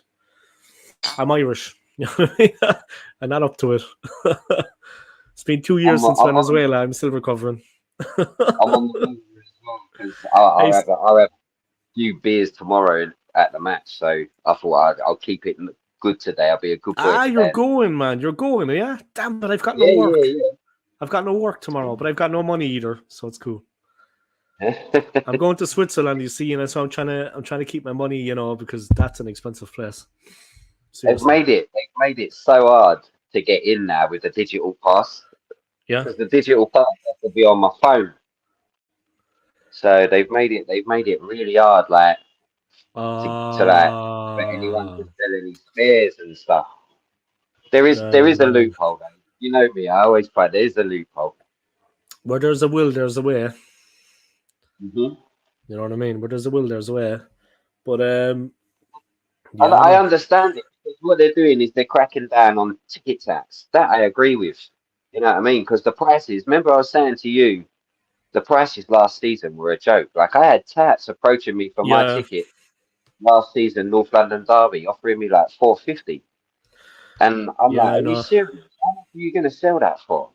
And I just don't. I never sell my tickets. You know what I mean? I either bring mates with me. You know what I mean? So or family. So that's kind of what I do. So I thought they was penalising me rather than the tats, but I've managed to. The club ain't. The club have got something. If you do want to bring family members or friends, then there is a way around it. Yeah, and it's a normal thing to want to bring family members or friends. I mean, it's not like you were. I mean, like at the end of the day, if the ticket is paid for, the ticket is paid for. Like when it's bought through the club. I mean, the club have received the money. I remember I got one before. An ex-girlfriend of mine. I'm going back now 9 years, 2014. So on New Year's Day, 2014, we saw Arsenal defeat Cardiff at the Emirates. Yeah. So Nicholas Bettner scored, I think, the opener, and we got a second, or maybe he scored a second one, but we won 2-0 at the end. Lord Bettner. I was there, Lord Bettner, and we had like the card, the season ticket there. So the fella posted it over to us in Switzerland at the time. So we came to London, we saw it again, we posted it back. But when I was going in, there was like an older ticket. There was an older employee, and then there was a younger guy, and the younger guy was pure eager. So he came up and he saw it, and he was like, I think there had been credit put on the card or something, maybe for the ticket, but like the receipt was shown with it, yeah. And he was looking at the card and he was kind of like making a big song and dance about it. And he was like, but sure, that's not this and that's not this. Then the older fella came over, like, what's the problem? And we were stuck at the gate, like, we couldn't get in. Everyone was waiting behind us. And the man was like, no, man, you're not coming in, you know what I mean? The older fella came over and he just looked at it. He said, right, give me this, give me that. Tickets paid. Let him in. That's what he said. You know what I mean? Paid is paid, Steps. Whether it's by me or it's guy that loans out his season ticket holder on, I think it was on, I don't know, did she get on Amazon or how she got, but she got it for my birthday, yeah. But the guy just went like that to him. The guy just went like that to the young fella. It's paid. The club have received the money. You know what I mean? There's no one scamming anyone's Steps. The club have received the money. The club have received the money. It's a legitimate season ticket. You know what I mean? No one has lost out. So your man was acting the hero anyway. And I was thinking for a second, man, it's my birthday. I've come all the way from London and I've come all the way from Zurich and he's not going to let me in. I was literally like this, looking at him like, you know, I was like, here we go. No way. I could feel myself getting, and I don't like to be like that, but he was acting the muppet. Tickets paid, boy. That's all the other fella said. Yeah, it's paid. Let him in. Done. Sometimes you get a job where sometimes you do. But right. I mean, I've had it where I scan my son in and then my one wouldn't scan in. Sometimes they have like a little brain freeze, these technology things, the cards and working with contactless, and it wouldn't scan me in. So then you have to go to another steward, but my son's already in. So the steward on the other side said, like, look, don't worry, we'll wait with him, just sort that out and then they'll buzz you through. So, so the Arsenal stewards down there are normally as good as gold, you know what I mean? They're normally really helpful. Yeah, of course. So, it's in the job. It's in the job description too, man. They're there to help people get in. You know, the less stress, the better. It's a business. They want people to come in and to watch it and to enjoy it and to come back. It's a business. You know what I mean? And of course, they're sociable. A couple of messages here for you, Stapes. I don't know. See, I told you, why you bring all the people into the stream. It's you they come for, not me. I say Stapes. What, Chelsea? Go on. Oh yeah, Chelsea agree a 50 million deal with Southampton for Lavia. But this one, Stapes is like Red from Shawshank Redemption. You want tickets? That will be 2 packs of smokes and a bottle of suds. That's a good movie, man. That is a good movie. Huh? Yeah, I know. Totally. Here we go. Here's the question, Stapes. What is going on with the Arsenal new third kit? Why has it been delayed? Has it been delayed? Oh, I didn't know that. I didn't know that. Don't they normally let it out like a little bit after? Well, the season's starting tomorrow, so I suppose it has been delayed. Well, I'll be honest with you. My mate's already got one. Remember, did I say it to you that I was going to celebrate the charity shield at my mate's penthouse? Yeah, you did. You did. Yeah, and he's already got one, and Alfie's got a surprise as well, because that's the only one he hasn't got, but he's got another surprise. Jesus, boy, you're spoiling him. Sure, how bad, huh? You only live once, man. You can't take the money with you, Stapes. Can't take the money with you, but might as well, get him the kit, yeah. Why not? Yeah. Why not, man? Why not? But yeah, I didn't know nothing about a delay, but then I remember him, like, is it Arsenal since 1987? I remember there was some of the home kits got recalled, if you remember. They printed something wrong in the stitching, didn't they, to do with the Invincibles. So he's happy out, is he? You're his hero. Yeah, Alfie's just saying that. I'm watching the stream. He's watching, is he? Jesus, he knows what time it is. So there's no secrets anymore. He's playing. It's nice of him to watch it. Watching the stream at the same time. The new Arsenal third kit should have been released on August 1st, but for some reason Arsenal have delayed it. Yeah, so I think they not meant to wear it against Monaco then. I think he's right, We was meant to wear it for pre-season games. He's on the ball, huh? Arsenal since 1987, man. You know your stuff, you're on the ball. That's right, they were meant to. There was a big push before the game about it as well, like all the advertising, and you know what I mean. They were all wearing it, and all the guard was wearing it, and the other fellas went, yeah. I had a weird had a weird experience. You remember the Liverpool fan that was on like about a week ago? He had the LGBTQ flag and he's a little squeaky voice. Oh yeah. Yeah, the nice guy, Henry. Yeah, Henry. I came on a stream earlier and I just dropped a couple of comments. Hey Henry, how are you? And he was like, "Oh, I don't want you on my channel anymore." He was talking into the camera. "Yeah, you're taking the piss out of me." I don't know, was it me he was talking to, but he mentioned Dave, and I had just come on. I was like, and then he just ignored my comments. He's like, "You've been taking the piss out of me. I don't want you on my channel anymore. The best thing you could do is," and he went like that. I mean, what did I do? I didn't do anything. I wasn't taking the piss out of him. That's crazy, isn't it? I wasn't. Stapes, you know me, Stapes. I wasn't winding the guy up, yeah. Even if he was Conor McGregor. He's not Conor McGregor, but I wouldn't take the piss out of the guy. You know what I mean? I know what I was talking about. People, I don't know, but is it... I have a bit of banter, but I was not saying anything about the guy. You know me, man. I never pull any punches with people. I don't get... I don't get nasty. One thing I always said, a lot of people probably don't know this, but one thing I always said about you is you try and help. Remember when I was with the 3 Pointers? Yeah. And you was like trying to bring all small YouTube channels together. We was all in a group chat on a WhatsApp group that you used to have, and it's still there now. Yeah. And you was trying to bring us all together. There's a channel that's in South Africa, isn't there? What's his name? Gunnar. Let me check. He posted today. Yeah, he did. He posted today. So for the first time in I don't know how long. Yeah, there's not Gunnar Cast, yeah. Gunnar Cast. Yeah, I've never ever had any problems with you, and you've always tried to like bring everyone in together. I don't know why. Yeah, honestly, man, seriously, like, I think you got the wrong end of the stick somewhere along the line. I think about something, but I don't know what, I don't know where, and I don't know how. Yeah, again, it's very much like some of the Arsenal YouTube channels. If you don't agree with their Arteta agenda, then they block you, and they don't want nothing to do with you. Like, even if you just give a balanced view, whether you're Arteta in or out, or you just, for me, it's not in or out. You're Arsenal. You support Arsenal first and foremost.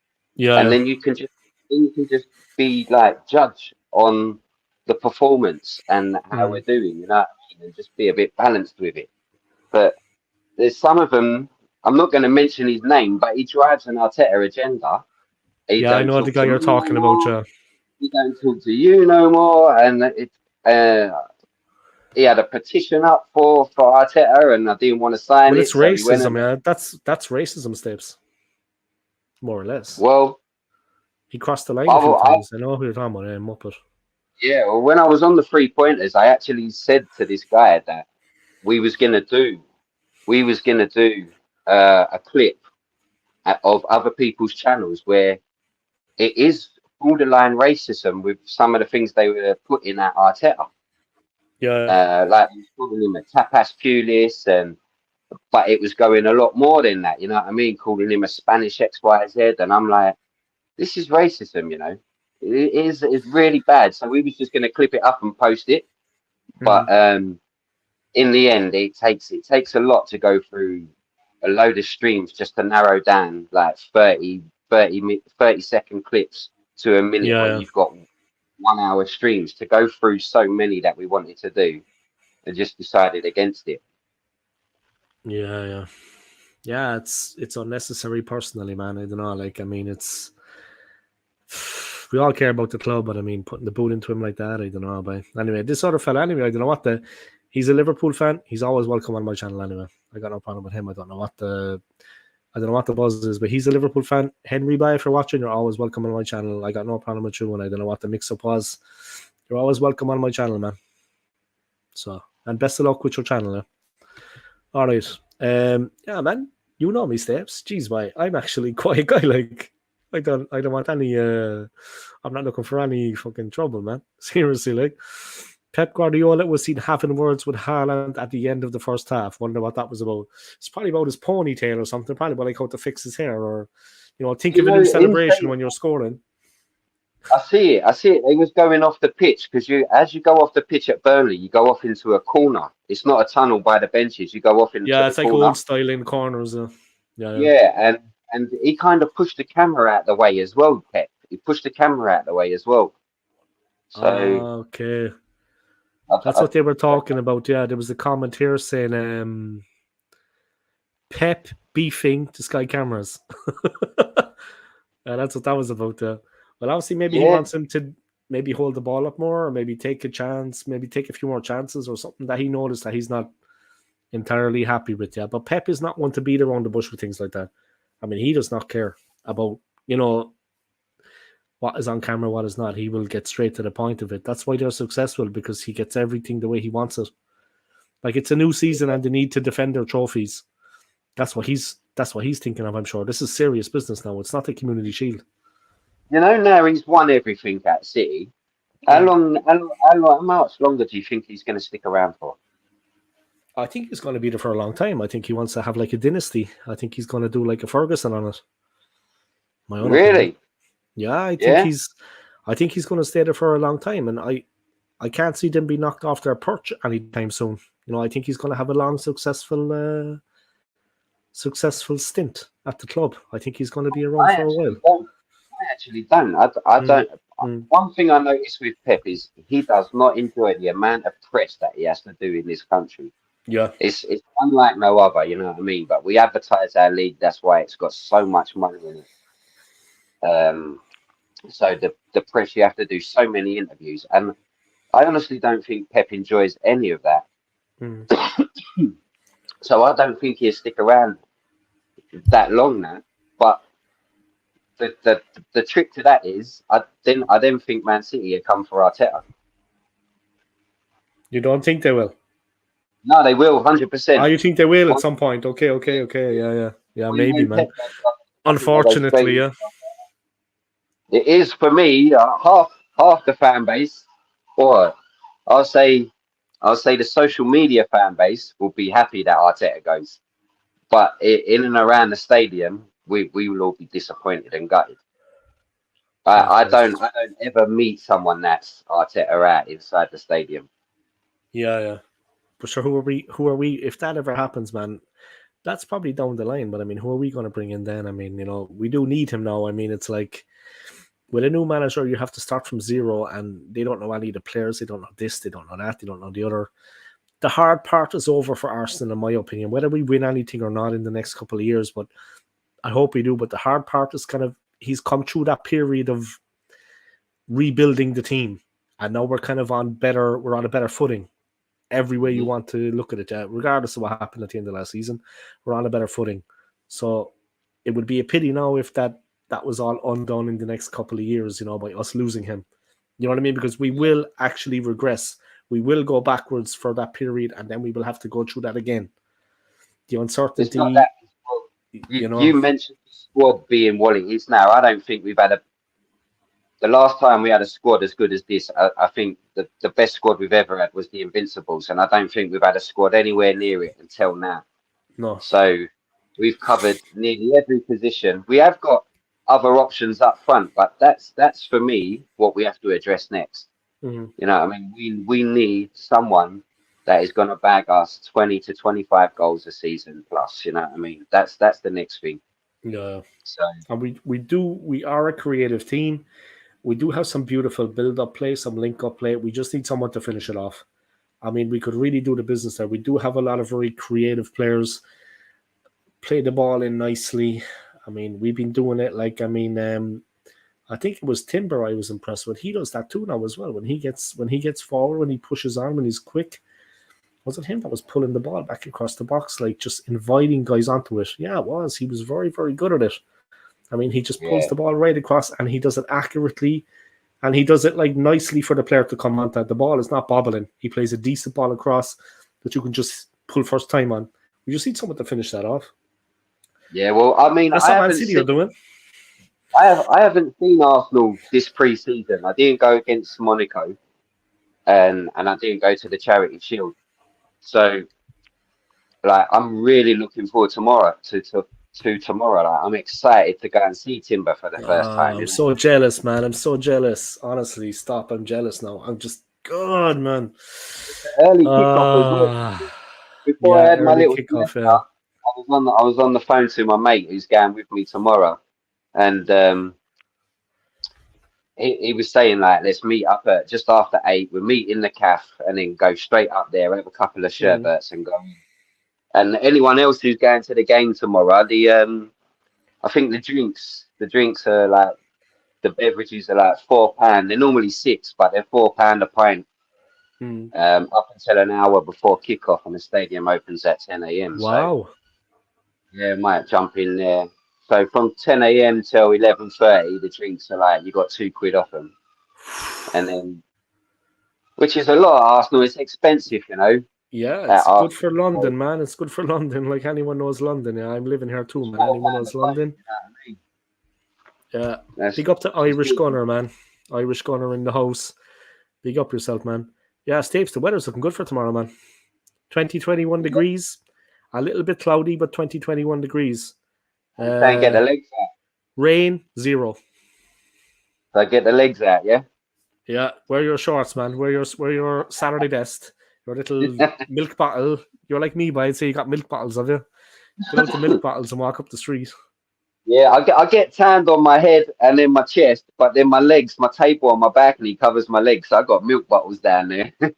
Like me, boy. Like me. Milk bottle legs. I'm like Casper the Ghost. Casper the Friendly Ghost, guys. That's me. Jesus, in Venezuela, I was like Arteta. Now I'm like Casper the Ghost. You know what I mean?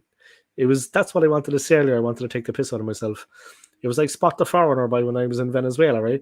Because everybody was just like, yeah, everyone was wearing jeans and a shirt. And I was in the supermarket with sliders, no socks, shorts, and a t-shirt. And everyone was saying to me, Spot the Foreigner, because everyone, like, there was women wearing coats and everything. Now, it was roasting, man, but to them, it's normal. But there was guys wearing, like, heavy shirts tucked into their jeans with shoes on. It was like, what the hell? Sliders, no socks, they taught me. Don't wear any socks, because then, the feet cool the body. Pair of shorts, t-shirt, and I was going around like this.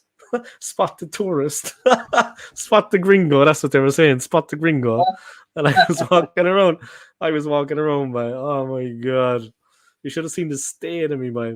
At least I had a tan. At least I can say that. I was dark. I mean, I was, you know what I mean? But now, back to the milk bottles anyway. Anyway, guys, let me give you a bit of advice, and I'm not going to go into it any more than that. Anyone going to Venezuela? How do I put this politically? How do I say this without... Venezuela is a nice place to visit as a single person. Okay, moving on. Arsenal since 87. Why do you think Bayern Munich have signed Harry Kane to win the Champions League like Man City did? That's their aim. That's what they said. That's exactly what they said today. He is being bought to help them win the Champions League. Now, I don't think that he's I don't know what players they bought this season. I'm not up on it, but he's not going to make that much. Like, he's not the final solution to the problem. Like, they bring Kane in and they're going to win the Champions League. They need a lot more than that, in my opinion. But yeah, that is the aim. Because let's face it, man, they have the Bundesliga. They're going to win the Bundesliga. That's not really no disrespect to our teams, but that's not a challenge. Okay, they're going to be German champions. It's outside of that. It's the Champions League, and that's why they're buying him. That's exactly what they said today. Yeah, I think Harry Kane said himself he's going to win the treble. That's why he's going there. He wants to win the treble. But and I believe I don't know if they registered him in time, but for tomorrow they're in the Super Cup. So his first game That's right there. Right. But I don't know if they managed to get the deal over the line and register him in time. And I think they're playing Leipzig. Yeah? I think they're playing Leipzig, and we played them in that friendly, right? It's not Leipzig. No. No. We played Nuremberg, didn't we? Oh, we did. Who played Leipzig then? Someone played Leipzig. Oh, well, I got Leipzig on the brain. RB Leipzig. Someone played them in a friendly. Anyway, don't matter. Was it United? No. I'm wrong. Alvarez trying so hard. He's like the City version of Jesus. He's better than Jesus. Yeah. My opinion, he's better than Jesus, my opinion. But he's a good player, Alvarez, man. In the World Cup, he was decent. Did you see how Odegaard put him on his arse at Wembley? Yeah, I did. That was a good move. Nice touch, good control. Yeah, and he turned him inside out there. He made him lose balance. The one thing I'd say about Harry Kane's move to the Bundesliga, like I've been bantering my Spurs pals all day long, yeah, and on the simple fact that whenever it comes to North London derby time, we always like Yeah. Harry Kane. Harry Kane gets it. That's gone now. You know what I mean? They've not got that one goal lead now. That's gone. Harry Kane's no longer ever going to play in a North London derby. So I was bantering with that, and then one of them hit back with, "Yeah, but he's going to knock you out of the Champions League. It's written." And I was like, "You fucker." I just didn't think about that, but he's going to be in it with every chance now. We're going to get Bayern, and they're going to knock us out with an Harry Kane goal or something. You watch. That could happen now. But Spurs are going to suffer. Whichever way they want to look at it. Yeah, they got money now, really. They Yeah. got money now. I tell you, they won't have as much money as Brighton, I'd say. Jeez, Brighton bought Caicedo for $4 million. That's crazy. Dave, it's ridiculous how much money they brought into the club. Yeah. Since they've been in the Premier League, it's absolutely ridiculous how much they brought into the club. Yeah. And they're still where they are as well. They don't have no fight of relegation, no fear of that. Just seeing about this argument between Pep and Haaland. Kane leaves I Tottenham. don't think there's nothing because they come out second half. Haaland's still out there. Yeah, of course. Yeah. Is he still out there, is he? And how is he actually playing? Like, apart from the goals? I mean, how is he actually playing? Is it like, he doesn't always play well, but when the chances come, he takes them. Yeah, you can't give him any scraps because he gets on everything, don't he? But He's like an octopus. He's similar to the Arsenal game. Like he didn't really get a kick. You know what I mean? I think he's had 2 chances and banged them in. I haven't really. I'll be honest. I missed the first 20 minutes, and then I've been on the stream, so I'm sort of in and out. So I haven't really watched the game like I'd watch an Arsenal game. But Rico Lewis has played well. You know what I mean? To be fair, Burnley, they're trying to stick at their guns and play out from the back like they did in the Championship. And brave. Yeah, very brave. You know what I mean? But and it's the right way to play, man. It's the right way to start the season. Play the ball up because they won't meet many teams like Man City. There will be teams that they will have joy against. Do you know what? You bring me onto a brilliant conversation because I think Burnley are mid-table this season. And I've got to be honest, I think the league at the minute is really poor. I honestly think it's divided into two. I think you've got like a top 8, and then you've got 12 other teams in the league that will be nowhere near the top 8, and there's going to be a huge divide. You know what I mean? And I think that what it does set up is an interesting relegation battle and a fantastic European battle and a title race. Because I honestly thought if Liverpool got Caicedo, that's a title race for them. He goes to Chelsea, I still don't see them in a title race. You know what I mean? Yeah, they're a long way off. It was Liverpool are closer, and with him in there, they would have that midfield again. They have a good team, Liverpool. Good squad. Great coach. Liverpool, they have a lightning attack. The options they've got in attack is just probably it's up there with the best in Europe. You know what I mean? They have such a good attack. The options they've got, but it's the legs in midfield, and I thought Caicedo would fit that bill perfectly for them. And again, I think Man U, we see it in the pre-season against us that they're so difficult to play against. Ten Hag he's tactically on point. You know what I mean? He is. The big thing for United is their away form last season was poor at times. But then when Casemiro come in the January window, that's started to change. So that's why I put them into a title race as well. Because I don't think we're going to start. Like last season, we started blowing everyone away early. We hit the season with and we was just gone. And I don't think you're going to see that kind of start from Arsenal this season. You remember when just before we went off to the World Cup, I think we had 50 points. Yeah, that's right. That's right. It was a joke how well we done. You know what I mean? And I don't see us doing that again. But I see us sneaking up late this time. You know, like City crept up on us. I think that's what we'll have to do if we're going to win the title. We're going to have to come from behind.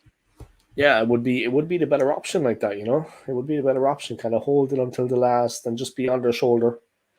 You know what I mean? Let me see. Do you think Bayern have signed Harry Kane for winning Champions League? Yeah, I said that one. Yeah, but I agree with you, man. I mean, yeah, we did so well for so long in the season last year. Everyone knows the story, guys. I'm not going to go back over it, but this season is going to be a much bigger challenge.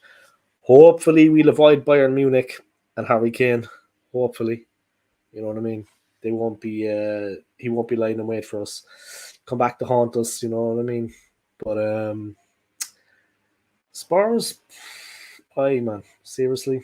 I mean, what lays ahead for them in the season, God only knows. And I'm not winding them up here. Poor old Spurs. Well, They they're must be not going to be in six as trouble. dogs. No. They're not going to be in the trouble. They're definitely going to be in the top 8. I just think the top 8 speaks for itself. Like, obviously, City, United, Arsenal, Liverpool, Chelsea and Spurs, Newcastle, Villa, and Brighton. And then outside of that, I just think it's a bit of a struggle for the rest. You know what I mean? I think Palace are. They're not looking great at the minute, you know what I mean? They're not looking great. West Ham, they need the signage, you know what I mean? And it was good deal they got for that Alvarez that they signed. Ah, yes. Yeah. And they have Antonio, man. They still have Antonio. They still have Bowen. Yeah. Yeah, I think West Ham would be top 10 as well. But I think the rest of the league, you look at it and it's really poor. Outside of that top 10, yeah, I think it's really poor. I think my surprise this season, I know it's easy, everyone's picking Villa, but my surprise this season is going to be Bournemouth. Ah, yes. Yeah, I think Bournemouth are gonna. I think Bournemouth be close to that mid-table position, and maybe Burnley as well. Just depends how they react after this game. And Bournemouth are playing West Ham tomorrow. They're hosting West Ham. Should be an interesting one. 3 p.m. kickoff. Yeah, interesting one. It's going to be a tough game for West Ham. Oh, it's Chelsea Liverpool, man. Chelsea Liverpool on Sunday. I know. Oh my god. That backfired because, like, during the middle of the night, I was up, and when it all broke that Liverpool had 111 million accepted or something like that. Yeah. And I was like, every Chelsea fan deserves this. You know what I mean? They've been mudricked. Like, I was giving it all that, and now as the sun comes up, it all backfired because he's like, I only want to go to Chelsea, and I'm like, Jesus, how did you turn down Liverpool? Yeah. So it was a complete turnaround. You couldn't have seen that coming out. You couldn't have seen that coming after that. I mean, but yeah, you were giving it loads, huh? You were giving them a bit of stick back. Yeah? I pass the stadium every day, and I don't want to be critical, but I pass the stadium every day on to work, and I see the people that are coming out of there. And they get on the bus I take. They get on the bus after the tour, and they have the the lanyard with the Chelsea pass that they give people that do the club tour, I think. So it looks official, yeah. And I look at the people getting on, and I swear to God, there's not one thing you could like about them. I don't want to sound critical, but the people getting on, you just take a dislike to them, not because of the club, because of the look. There's not the Chelsea fans, but oh my God, you know what? They're just a bunch of man. I'm not going to say it, right? But you know what I mean. And I see some of the coaches, and I see the youth team walking along sometimes, heading into stadium. My neighbours are Polish, aren't they? And they have friends. Friends come over from Poland, and they got a friend with a kid around my son's age, and he was dead set on like going to Chelsea, doing the stadium tour, doing the museum, and all of that. Mm. No, I think it was just the stadium tour, and I said to him, like, if you want history, if you want to go and see a club with history and class, you can't go to Chelsea. You've got to get Arsenal stadium tour. So I went online and booked them tickets for Arsenal stadium tour for him. Get yourself down there, go and, then you change your mind about What? Chelsea. Go, Yeah, yeah, yeah, go, yeah, yeah. go You're Arsenal, funny, go, man. go Arsenal. You're funny. So. Yeah, I get people to try and change their colours as soon as and you can't be my neighbour and support Chelsea. No chance. I do it as well when I'm working in the hotel, because we're close to the stadium. It's only 20 minutes away where I'm working. But they all come in like they're City, they're Liverpool.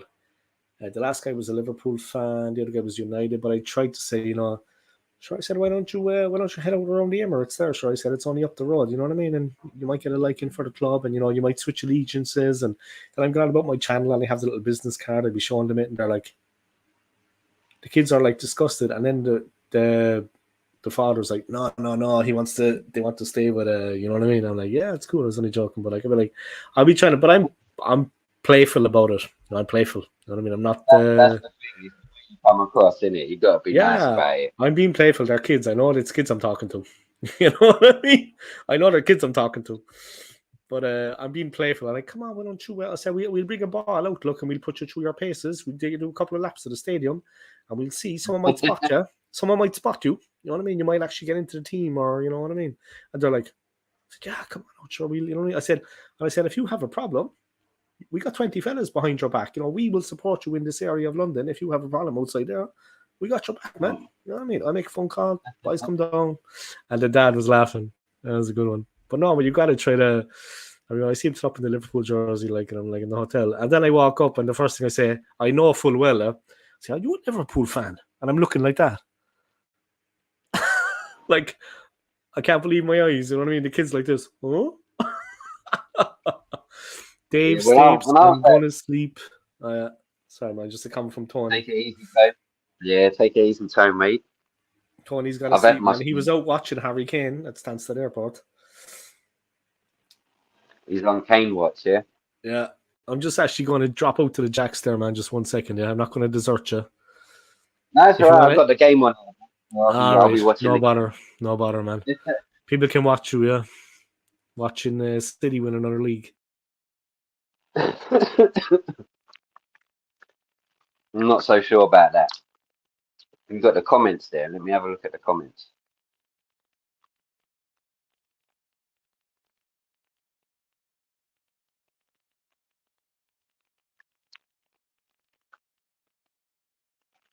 Tony's was the last one.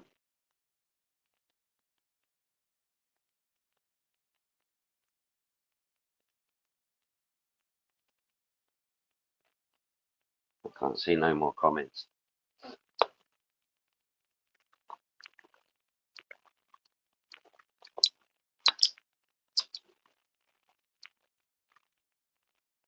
You alright, Alf?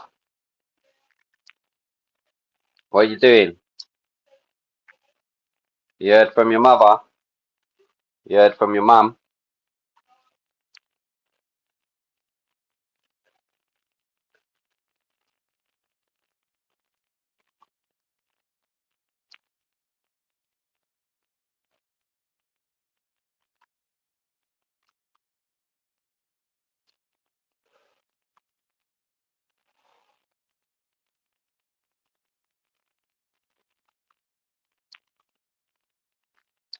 Don't look like Burnley are coming back in this.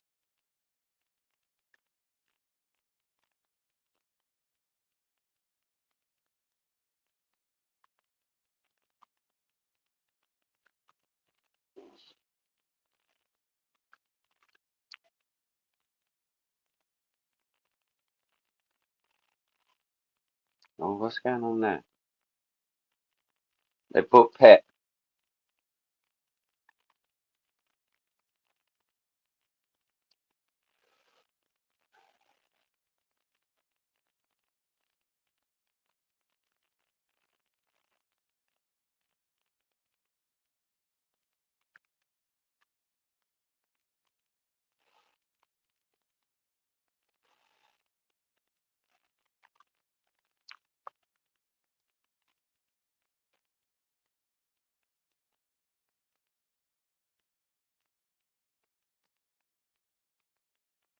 Oh, it's free.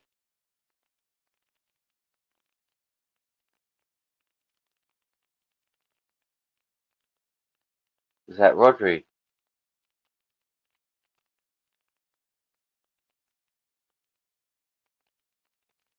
No, I don't think there's anything wrong with that. Oh, where did it come off?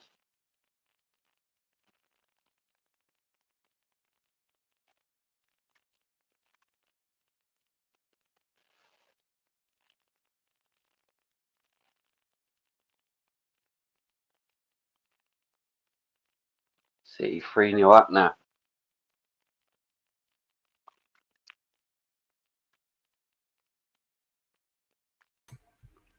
Okay, I'm back. Sorry about City that, are man. 3. Did I miss Right. anything? No? City still in third. I Very checked the good. comments. There was no comments. Otherwise, I'd have carried on. I'd have No interacted. bother, man. Rodri, yeah, it's a dominant performance. They It's a just haven't got out of second gear. You know, they look like they still had gears to go.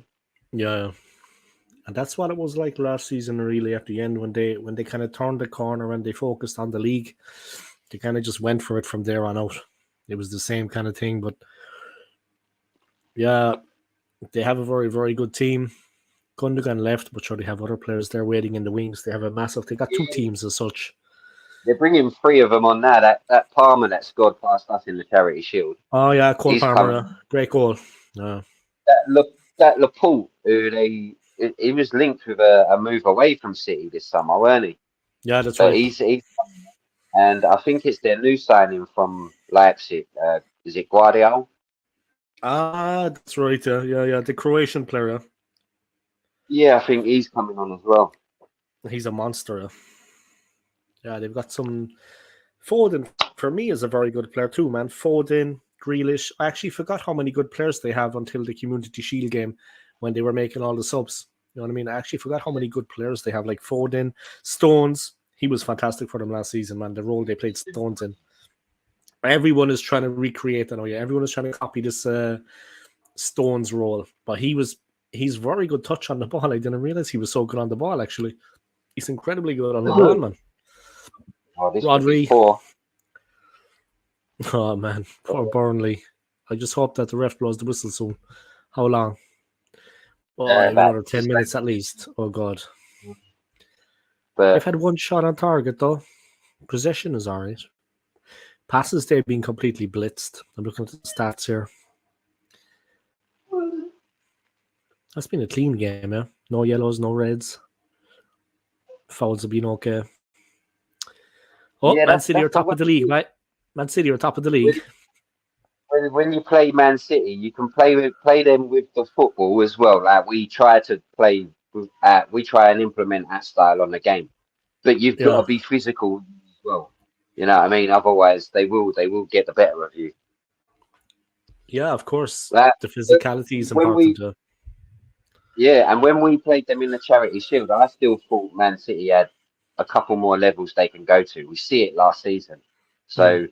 We didn't play the best Man City. We know they notoriously start the season late, but I just think this year they're going to start early, and it's proven so. You know what I mean? I think we got a good start, but I just got this feeling not everything's going to fall our way like it did last season. You know, we played Mm. Mm. Leicester and we were sloppy, conceded a couple of goals in that game, even though it was Mm. 4-2. Mm. We conceded a couple of goals. I don't think we're as potent in attack and as free flowing as we were at this stage last year. You know what I mean? So, and I think that maybe has a lot to do with Jesus not being available. Yeah, maybe so, yeah. Yeah, it's interesting. Yeah, I mean, it's a different team now. It's a different squad, and things are going to be slightly different. Yeah, it's not going to be the same as it was before. Yeah, we just need to get the win tomorrow. Look, you're going to be at the game, I know that, but we just need to, you know yourself, man. It's the 3 points. That's all that matters. I don't care. It could be the worst performance of the season. Just win the game. 1-0. Happy days. 3 points on the board, and let's move on to the next one. We've got United soon, yeah. United are just around the corner. So And Spurs, we need, they're not yeah, far off neither. I think we play City early as well. Yeah, maybe that's not a bad thing. Yeah, but we need to be on it. We need to be on it because they're tough games. Yeah, I feel like tomorrow, Forest are coming to part of the bus and try and nick a point. You know what I mean? And the only time that system works for 3 points is if you get the early goal, and That's then right. you've Yeah, got. you set up shop. Yeah, you shut up shop. So if they get the early goal or the first goal, as long as if they do that, then it's going to be a tough Yeah, afternoon. You know? like against Bournemouth, we were lucky to beat them last season with the Reece Nelson goal. Like against Southampton, okay, we rescued a 3-3 draw. Like you say, man, when they get the early goal, they have a platform to build on. And that's what Yeah, happens. That's at the Emirates. Like Bournemouth did it to us, Southampton did it to us. They couldn't hold on in the end, but it was mighty close. You know what I mean? Brentford I should have just turned us over, but we managed to get a draw there. Ah, man, we need yeah, to be a bit more. We were good away from home. In fairness, last season we were very good away from home. Has to be said now. a lot of clean sheets on the road Yeah, last season. we were So very good away from and we're home. a little bit more expansive at home. So I think that's the reason why we conceded a bit more at home. But Yeah, we played like the I home mean, side. Yeah, we played like the home side. We opened up and but yeah, we started but shockingly sometimes, man. The defending at the beginning was like, yeah, we were I'm caught out, hearing cock cold. I'm hearing Arteta's got this new sort of dynamic for our midfield this year. Okay. So I think that's why we're going to go down the route of not having this out and out goal scorer. I think he's Mm. remember that Spanish team that played in the European Championships where they just had like an abundance of midfielders and number 10s and it was just all tippy Yeah, yeah, tappy. yeah. I've got a feeling he's going to go down that road. I'm not so sure that's a good idea. Like, if I'm honest, I'd love an Ivan Tony. I think Ivan Tony is the perfect striker for us. Yeah, Outside, if they can't afford the he's a transfer beast. fee for a Victor Osimhen, I'd love an Ivan Tony. He's a beast. He's an incredible player. Brentford against Arsenal at the Emirates last season. Guys, watch Ivan Toney in action. Tells you all you need to know about him. He could have scored 4 in that game, and he was like inches away each time. What he is just, and he is just, whoa, man, serious player. Big up Ivan You Toney, man. know, When he gets out of prison, things be cool. you know what, Dave? I have to stick up for him a bit here. You know these charges that he got done with, yeah. Yeah, The fella come out and admitted he's got a problem. He's got a gambling problem, right? That's fine. He's got a problem, so we should help him with it. Yeah, there should be yeah, something by the where they help him with it. But yeah. like the charges that they convicted him on, like one of them was like when he was at, I think was it Gillingham or Peterborough, someone like that he played for. The charges go back, like, and Ah, I think when you actually listen to him, there's an interview on YouTube with him. Like when you get the time, have a little listen, and I think it's shocking the way they've dealt with him. You know what I mean? When they say he never bet on his own team, he never bet on him and his own team. He never done any of that. yeah. He wasn't like So Grobler, like Bruce Grobler. No, yeah, I think it's a little shocking the way they dealt with him. to make a Yes, scapegoat there of should him a be. bit. Yeah, I agree. There should be a punishment. There should be some sort of punishment, but I don't think, I don't think he should have been given it for as long as he has. You know what I They're mean? kind They've of gone so far backdating back. things. They're backdating it a bit. Yeah, they're going back years, different times in his life, different times in his career. Yeah, just keep it at the one club what he's done at the moment. I mean, that's actually fair because you know what? When you like, I'm not going to get into that too much. I'm not going to say too much on there. But when you look at what's happening in the world and what crimes have been committed, that is on the lower end of things, the lower scale. I mean, it's not a violent crime. It's not racism. It's not this. It's not that. It's not violent crime. So why? I mean, like you said, he needs help. It's like Merson back in the day, man. Paul Merson. You know what I mean?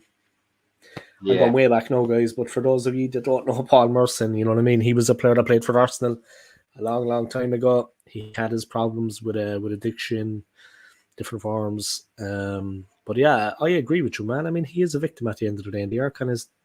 I didn't realize that they were going all the way back to different clubs yeah. that he was with. I mean, the They're way making the a bit of way a it was scapegoat spun, out of him, boy. yeah, the way it was spun when it all first come out, as though it was during his whole time at Brentford, and Mm, it's not. These things relate back to like a good few years back. So, mm. and he weren't even at Brentford, and I'm like, it's. And then I listened to his manager. His name eludes me at the minute, but Thomas Frank, Yeah, Thomas Frank. and he was saying that when people come out and admit that they have a problem, like there should be something in place to help these guys, and not just Mm. throw the book at them. Because how does that Yeah, yeah. solve the problem? So, and I kind of everything kind of made sense, and I was just I feel a little bit like he's been hard done by. Mm. But in response to Arsenal since 1987. He's right, but that's what you want. Whoever's at the helm at Arsenal should be under pressure to deliver. You know what I mean? Yes, Whoever it is. yes. So I don't really want to keep getting Arteta's the man at the moment. You know what I mean? I don't want to keep getting into this.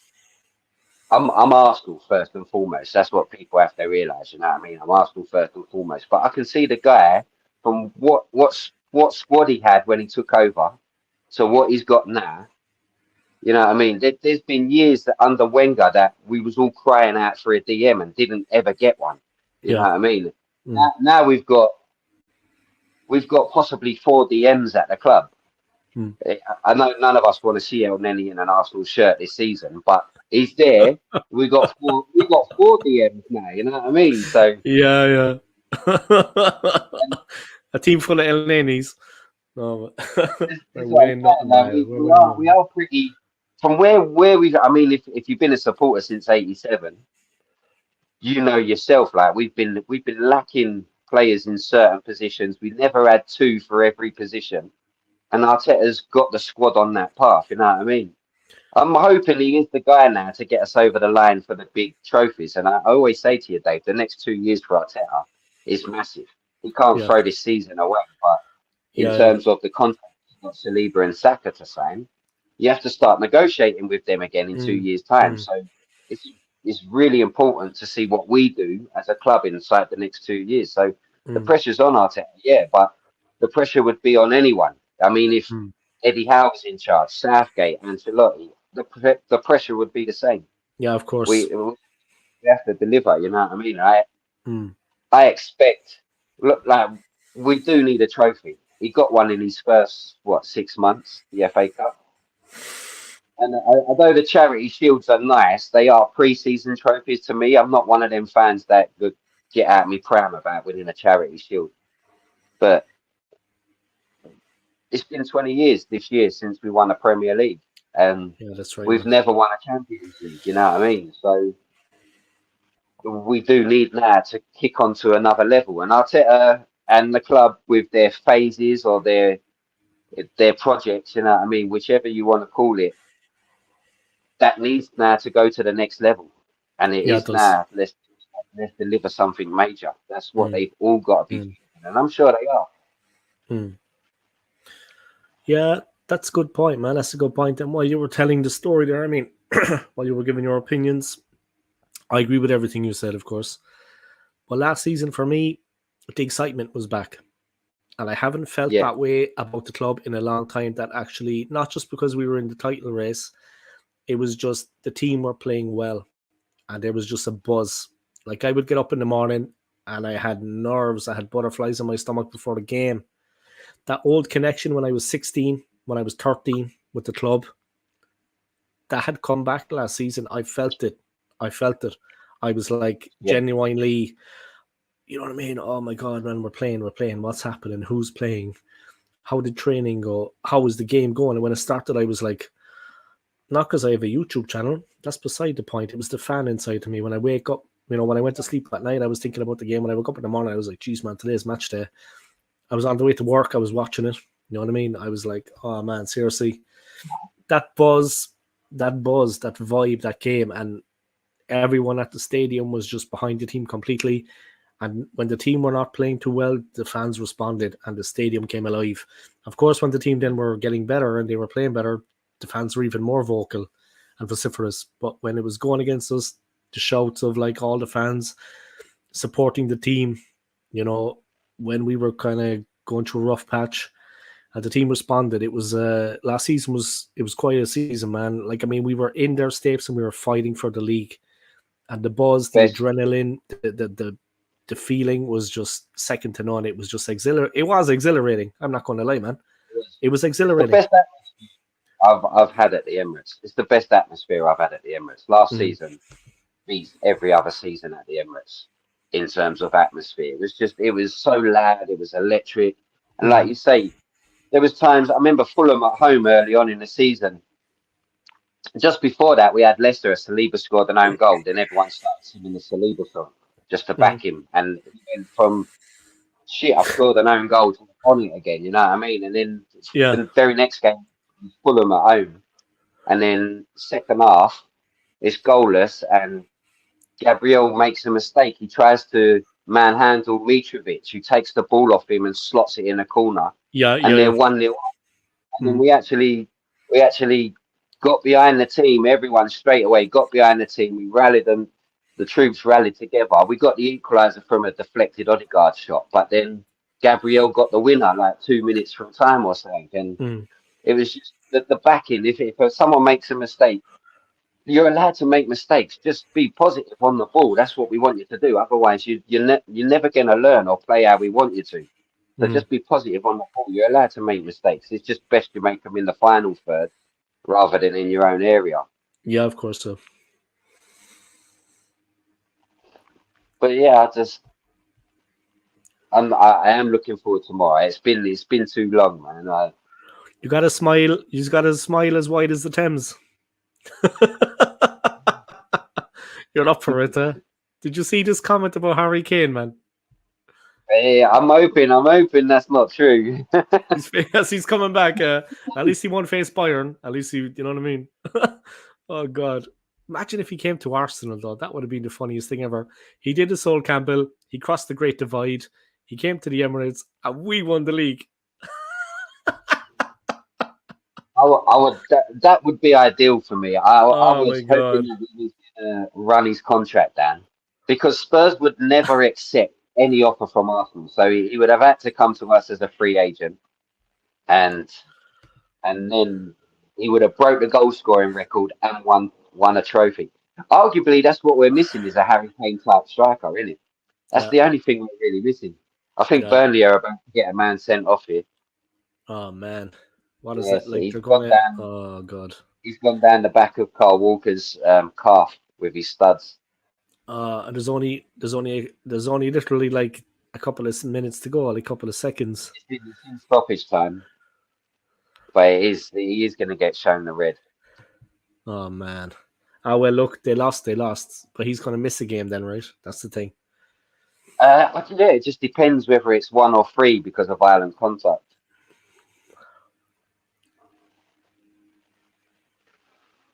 No yellow. Now I think I remember what I said to Henry. Seriously, it was just banter. He's not odd about that, is he? Honest to God, man. Seriously. Just come to you. Yeah, it just Stapes. It was pure harmless, man. Oh, for God. Oh, for... Are you being serious now? Okay, so what was going on, right? I was doing my stream with 1,100 people watching because they were expecting you to be on. He came on. Let me see. No, that actually wasn't him. That was somebody else. No, I don't know what's up with him. No, that was actually somebody else. Sorry. That was actually somebody else. That was one of the guys that has a membership on my channel. I was bantering him about Colombia against England tomorrow, you know? And, oh, come on, Colombia. Harmless banter. What time is that on? 11, I think. Time channel. 11 a.m.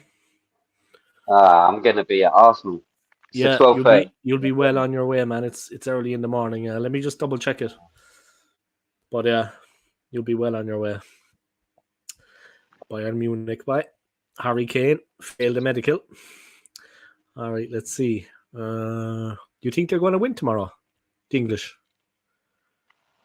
I don't think they've been playing great, if I'm honest. They've looked lethargic. But hats off to them. They've been getting through their games. You know what I mean? But yeah, unlike America, you know, America came unstuck. They won the penalties last time out. You know what I I've mean? got to be honest though. Every time I watch France, they look brilliant. Oh, I think France are winning. they have a couple of giants in the team as well, Stapes. They have a couple of very physical players in there. A couple of big ladies. They're physical, but let's see what happens. Yeah. That player is missing the game tomorrow, of course, for the stamp. She's not going to be involved. But look, they can field 11 players. It's 11 against 11. Lauren James, isn't it? Yeah, Lauren James. Yeah, so she actually misses tomorrow's game and the semi-final. She'll only That's be right, back yeah. for the 2 games. But one thing that the English team have to be careful of, because Ireland are knocked out, yeah. But we played them in a friendly just before the start of the tournament. I don't know that I mentioned it, but the Irish manager took the Irish team off the field after contacting the Football Association in Ireland. She asked the president of the Football Association. He said, take the girls off. They were going in with a physicality and an aggressiveness that was just off the charts. It was seriously. So England need to be aware of that tomorrow. Yeah. This Colombian team are nasty. I'm not saying that's all they have in their locker. They have a lot more than that. But they are borderline reckless in their challenges. It is just... Maybe they'll be watching it tomorrow because they've been very quick to card in this tournament, yeah, but maybe they'll be watching it. But against the Irish, they kicked the Irish girls off the field. And trust me, my friend, the Irish girls are tough. They kicked them off the park. And then the manager came out and said, I'm taking them off the field because there was players picking up injuries ahead of the tournament. Like, seriously. Yeah, I watched them play their last game against Jamaica, which they nicked 1-0. I watched that, and I didn't get that question. But if they do go in like that, there's VAR, and I'm sure the England girls know how to just make a little bit of a meal of a challenge. Yeah, sure, sure. Yeah, they're physical. Yeah, but that's it for me. They're easily wound up. Yeah, yeah. And their question to Stapes: what is your Arsenal 11 tomorrow? Mine is Ramsdale, White, Timbers, Saliba, Gabriel, Partey, Rice, Odegaard, Martinelli, Saka, and Trossard. That's an interesting.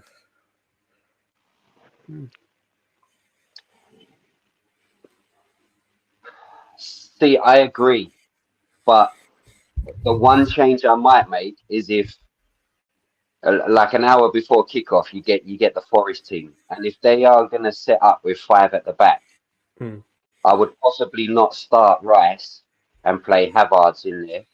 Reason being, we can go long, and he can get the knockdown for Trossard, Saka, or Martinelli running off him. And even, I mean, that said, you could start Havertz up front, and for me, Martinelli's not had a great pre-season, so I would definitely be starting Trossard up front or wide left. So, but there's an argument to say Trossard could play the number 8 role as well, like where Xhaka plays, That's right.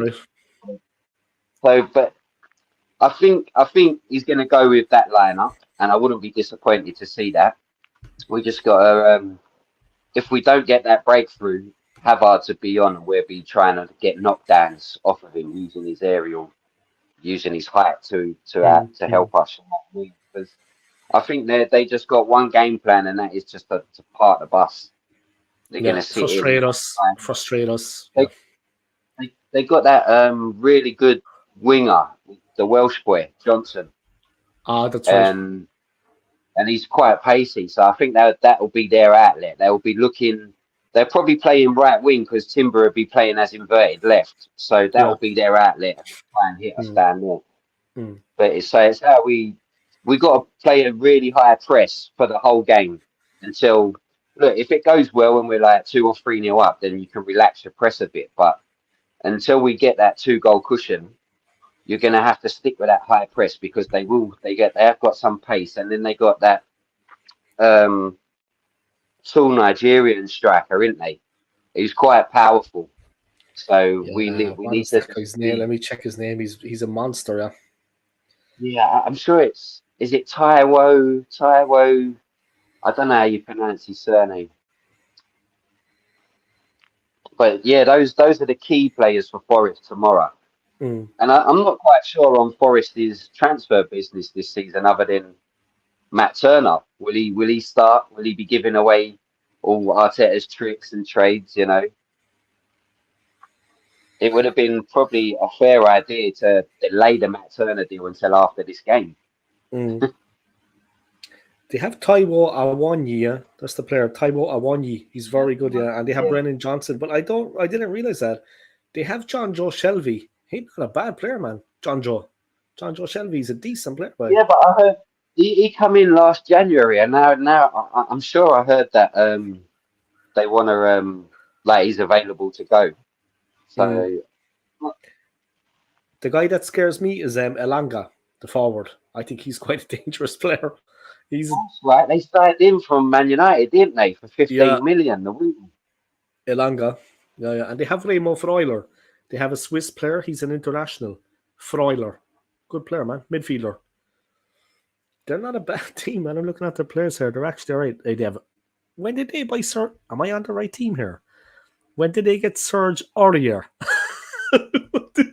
Yeah, he was there last season as well. They have He was there. Aurier, yeah. He's like, I remember him on FIFA back in the day, man. He was unreal. Serge Aurier. They had the left back as well. That PSG. was from Atletico Madrid, Lodi. But I think Lodi's gone back. I don't think they renewed his loan. No, they have Danilo. They have Yates. They have They Mangala. do have America's. They have America's number 1 and 2 as their goalkeepers at the minute. So yeah, it'll be. I'm prepared for a scrappy 1-0 tomorrow, but at the same They have time, Aaron Charlie, yeah. That's one of them, Aaron Charlie. But who's the other? Oh, George Shelby. hold on, is Arsenal 1987 actually bantering Dave, or is I don't actually know. I don't know. Let me check. I don't honestly. That is a good question. I was going to. I got sidetracked. I need to know if you're bantering me, mate. I don't want this painting to fall through. He's on his way back, is it? He's on a helicopter. Barnes, Newcastle score more goals than Havertz and Nketiah. What do you reckon? Oh, that's quite a fair shot, to be honest. It's quite a fair shot, but then Eddie's looked really sharp. I just don't know if he's going to get much game time. And Havertz, I don't know. See, the thing is with Havertz is quite lethal inside the area on the left side of the area. So I mean, if you had the 20-yard box, for instance, or let me break it down. What I'm saying is, if you had the 20-yard box, the goalkeeper's 20-yard box, and you draw a line through the from the D to the goal line, on that left-hand side, Havertz is lethal on that side. But you pull it to him on the right, like we see in the Man City game in the Charity Shield. You put it on his right peg and he really hasn't got a finish. No. But you put it on his left peg and he ain't so bad. He's quite lethal in that area. So we need to get him on that side of the area for me, you know what I mean? And then them late runs to the back post. But it's quite a fair shot because I'm not so sure Havertz is going to start a lot of games for Arsenal. I mean, with the Jesus injury, it's arguable that he will start up front a few times, but I don't think that's Arteta's intention with him. So we're now going to have a squad where you spend big money on players, but they're not guaranteed to start. He's bantering you anyway. Harry Kane had the first part of his medical. Now he's going for the second part. I was looking at it there. Yeah, it's a done deal, man. It's going to be interesting to see him playing at Bayern, though. Like, I know you will take an interest in seeing how he gets on at Bayern. I mean, you're an Englishman. He's an Englishman. No. I honestly don't care. I just want him out. I want him. You saw him out in London, Yeah, I want him in it. Germany's not far enough. Germany's not far enough. He should have went to the Saudi Pro League, Al Ettifaq. Yeah, he could join them. Get himself a camel. He could have went and played for QPR in the Championship. I don't care. As long as he's not in a North London derby no more, I'm happy. I'm not bantering you, but you are bantering about Harry Kane, Arsenal since 1987. That's what he meant. I think he thinks you're bantering him about the lineup. He is bantering about the Harry Kane. I think he meant about the lineup. I think he knows what you meant. I think he's winding us up in general. It is what it is, guys. City won, 3-0. Yep. It's going to be an That's interesting all that. season. Might as well just And hand in the trophy now, but we're now probably what we are now 12. I think we're about 14 hours and 15 minutes from Arsenal's kickoff, aren't we? you're excited, huh? Damn it, Oh, man. mate, can't wait. Can't wait. It's going to be a good start to the season for you, and a good start to like fresh I've got to hopes. be Man. honest, Fresh hopes. I've had that siesta. I probably won't sleep now. I'm that excited. I'm like a kid at Christmas. Like, I'm not going to Okay, sleep. what I'll do for you is, right, when I'm done, I'll leave the stream on, and you can just take it from there. And I'll get all the, you know what I mean? I'll get all the likes and the views and the hours, and you'll be happy too. All right, cool. Deal. For Arteta signing Havertz, surely Havertz starts more games for that price tag. Yeah, Obviously so he's this going to is what use I the think. player, but you have to pay. Like, we wouldn't get Havertz if we didn't pay the money. Yeah, You know, this is what I was alluding to, Dave. That I don't think.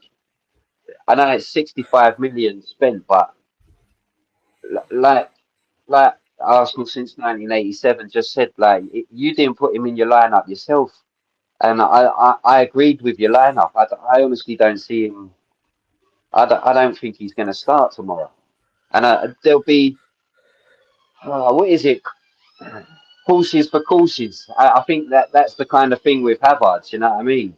yeah. And not being funny, I think we're gonna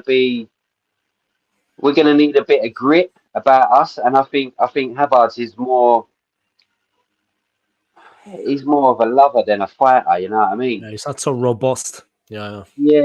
So I think we're gonna need a bit of grit tomorrow. So I think it's going to depend on the type of game, the type of opponent. You know what I mean? Like for Mm. instance, I don't see him starting in the midfield against the likes of Liverpool, Man City, Man United. If anything, he'll No. play. Otherwise, he won't be in the lineup. So, but the lesser sides, and I'm telling you, what I was saying at the beginning when I come on, Dave. There's like 10, 11 sides in this league where we should beat them home and away. So there's my expectation there. That's 22 wins straight away. There's 11 sides in this league that I think we should be beating home and away. So that's 22 wins already. Mm. Yeah. So That's why you have to look at it. Yeah. I mean, at the end of the day, that's what it comes down to, right? Beating teams, the teams we can beat home and away. And then we give everything against the top teams when we travel to their grounds and we try to overturn them. Yeah, it's true, what's man. crucial to lifting the title, like when I say that, I say there's 11 sides here we should be beating home and away. So that's 22 wins. And then Yeah. what's crucial is how we get on with the teams in and around us, those 6-pointer games. Mm. That's what's going to prove whether you make it in the top 4 or you win a title. Mm. Like if you come top of the league in the top 6 battle, the chances are you win the league. Yeah, it's true. It's true, man. It's the teams around you then. That's all that matters. Once you take care of those 11 games home and away, then it's who's around you. You just got to get the better of them. You know what I mean? Your form is better. But there's certain places we have to go. Like you said, Ten Hag has got United firing. City, of course, is City. Anfield is Anfield. St. James's Park, okay, we got a result last season. It's not going to be Surprisingly, easy. I mean, just no. because we won at places like Tottenham, Chelsea, and Newcastle last year, it doesn't mean we can win again this year. Like we can't take it for Exactly. a guarantee.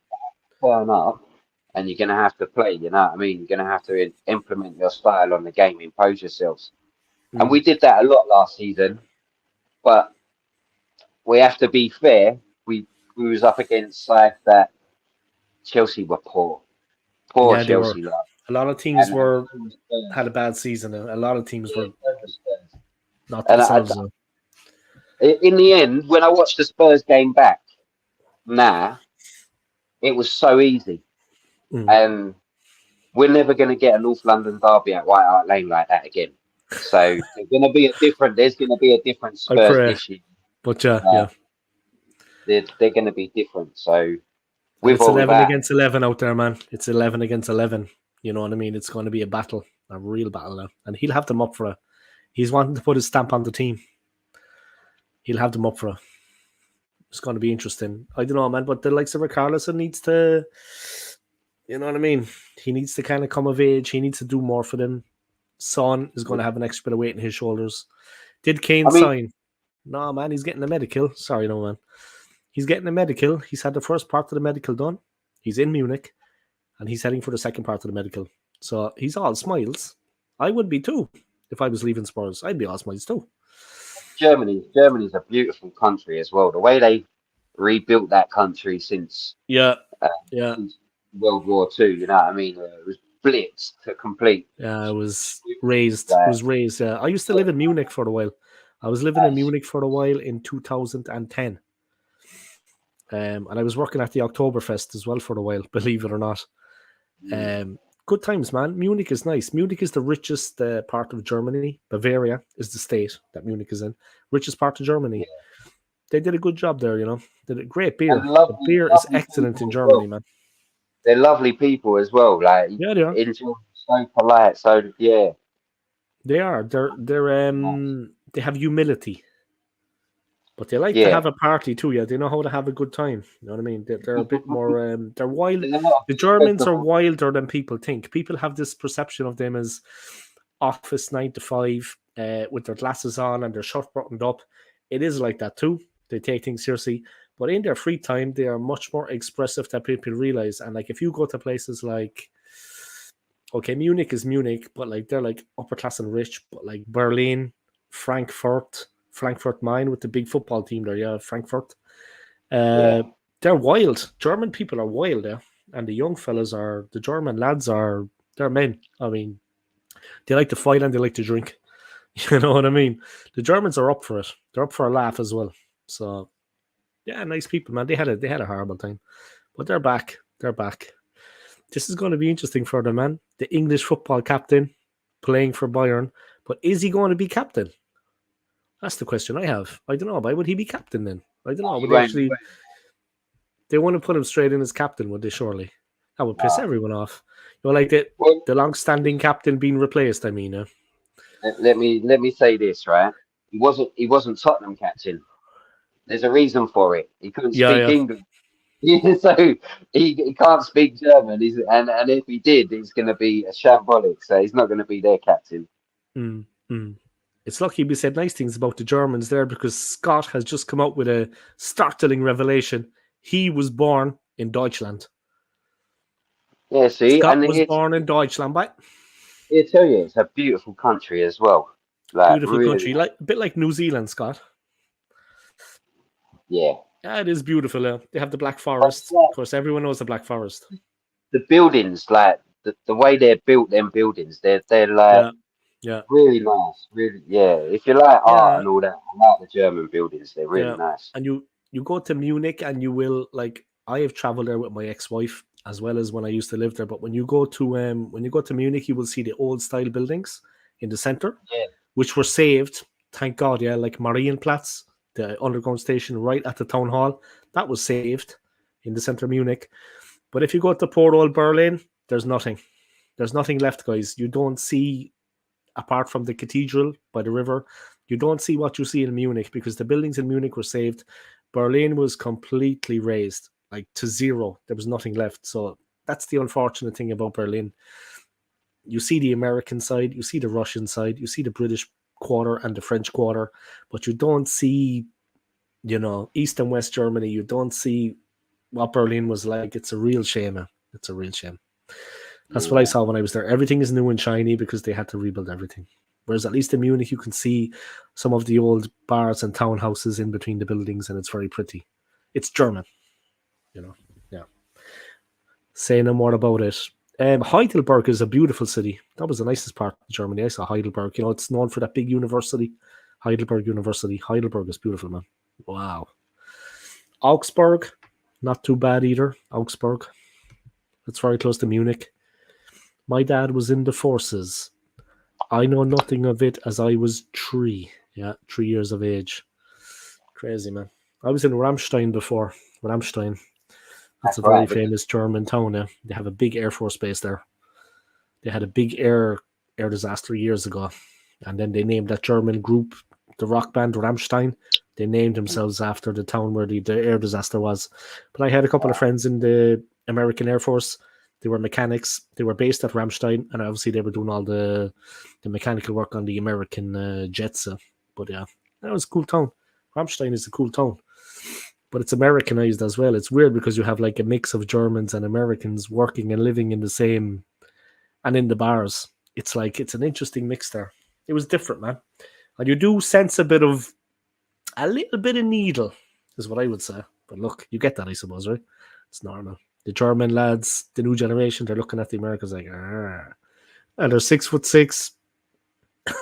I wouldn't mess with them. Let's just say that by the German lads in the bar were like 6'6". They've all got a lot of height, like Kai man. Havertz. Got a lot of height as well. Yeah, big lads, big, strong, yeah, physical. That's what I remember when he was there. Havertz, he's not physical. For all his height, he's not physical. No, not like these guys. No, he's not. But I was impressed the way he put it about against City in the opening exchanges when they were trying to climb all over him. He either got the foul or he managed to hold the ball. I was impressed because he literally put his body on the line. He got himself in the way, and I'm serious, man. He stood up to them, and they were climbing all over him. Rodri was on top of him. I don't know who else. They were just climbing. Stones was climbing all over him. But he actually managed to take a touch and keep the ball away from him. And then we were able to build from there. They couldn't dispossess him. They had to draw. He drew the foul. He did well, man. I don't know if you see the Tactical Insight show on AFTV, but that James, he broke down. I think it was like the last 5 times we've met City, I think the highest percentage of aerial duels won in their final third of their pitch was like 34%. But then we played Havertz up against them in the Charity Shield, and it went to 50%. And although it didn't lead to much. I did see a lot of his work off the ball. He was cutting off passing lanes and that. But look, Havertz played really well. If he finishes them 2 chances, he arguably gets man of the match. But he's got no right foot. If we're honest, he's got no right foot. Yeah, that's true. Tame. Best thing about the left leg is, though, man, it's unexpected. Like, you remember with I'm not even going to try to compare him to this player now with finishing, but the left leg finish is unexpected because you remember Robert Pires. They could not keep him out on his left. He was just on his left. He was, because they're defending against a right-legged player, and he's coming in on the left side and he's shooting with his left. You have to get your feet, you have to get your feet right. And he's left naturally. He's not putting it on his left to beat you. He's naturally left. So he's like a right-sided player, but left-sided, natural, quick. And, that is an advantage because the defenders are playing mostly against guys that are naturally right-footed. You said all this now, Dave, and I bet you Havertz scores with his right foot tomorrow. I'm going to put money on it. One with the head, one with the right, and one with the left. The perfect hat-trick. If he's in the lineup, I'm putting Havertz to score with his right. One with the right, one with the left, and one with the head. Isn't that the perfect hat-trick, yeah?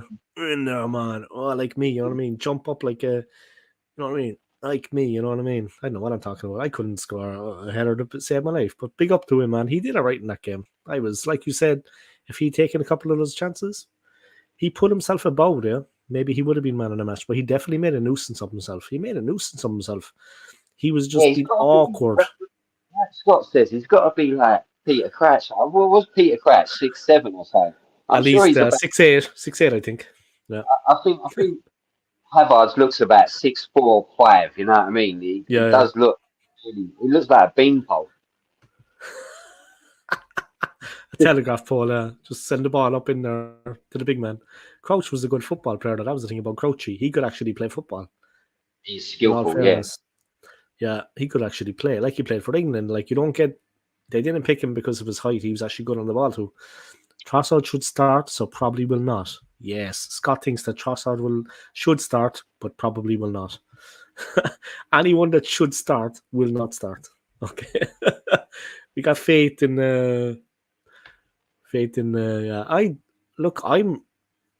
I'm excited, man. I'm excited. Here we go. Money spent on transfers. Man City on current defenders, 424. What? Burnley in club's history, 360 million. Oh, fuck. Now we'll look. But it's one of them, innit? Like it's Burnley. Like That's you're just really gonna fry your brain. some comparisons are hard to draw to. You know what I mean? Because Man City are state owned. Like to be fair, we can compete with them, but our owners want it self sufficiently run. Hmm. And we'll see if Man City are self sufficient after these charges are heard, isn't it? It's going to be So interesting, yeah.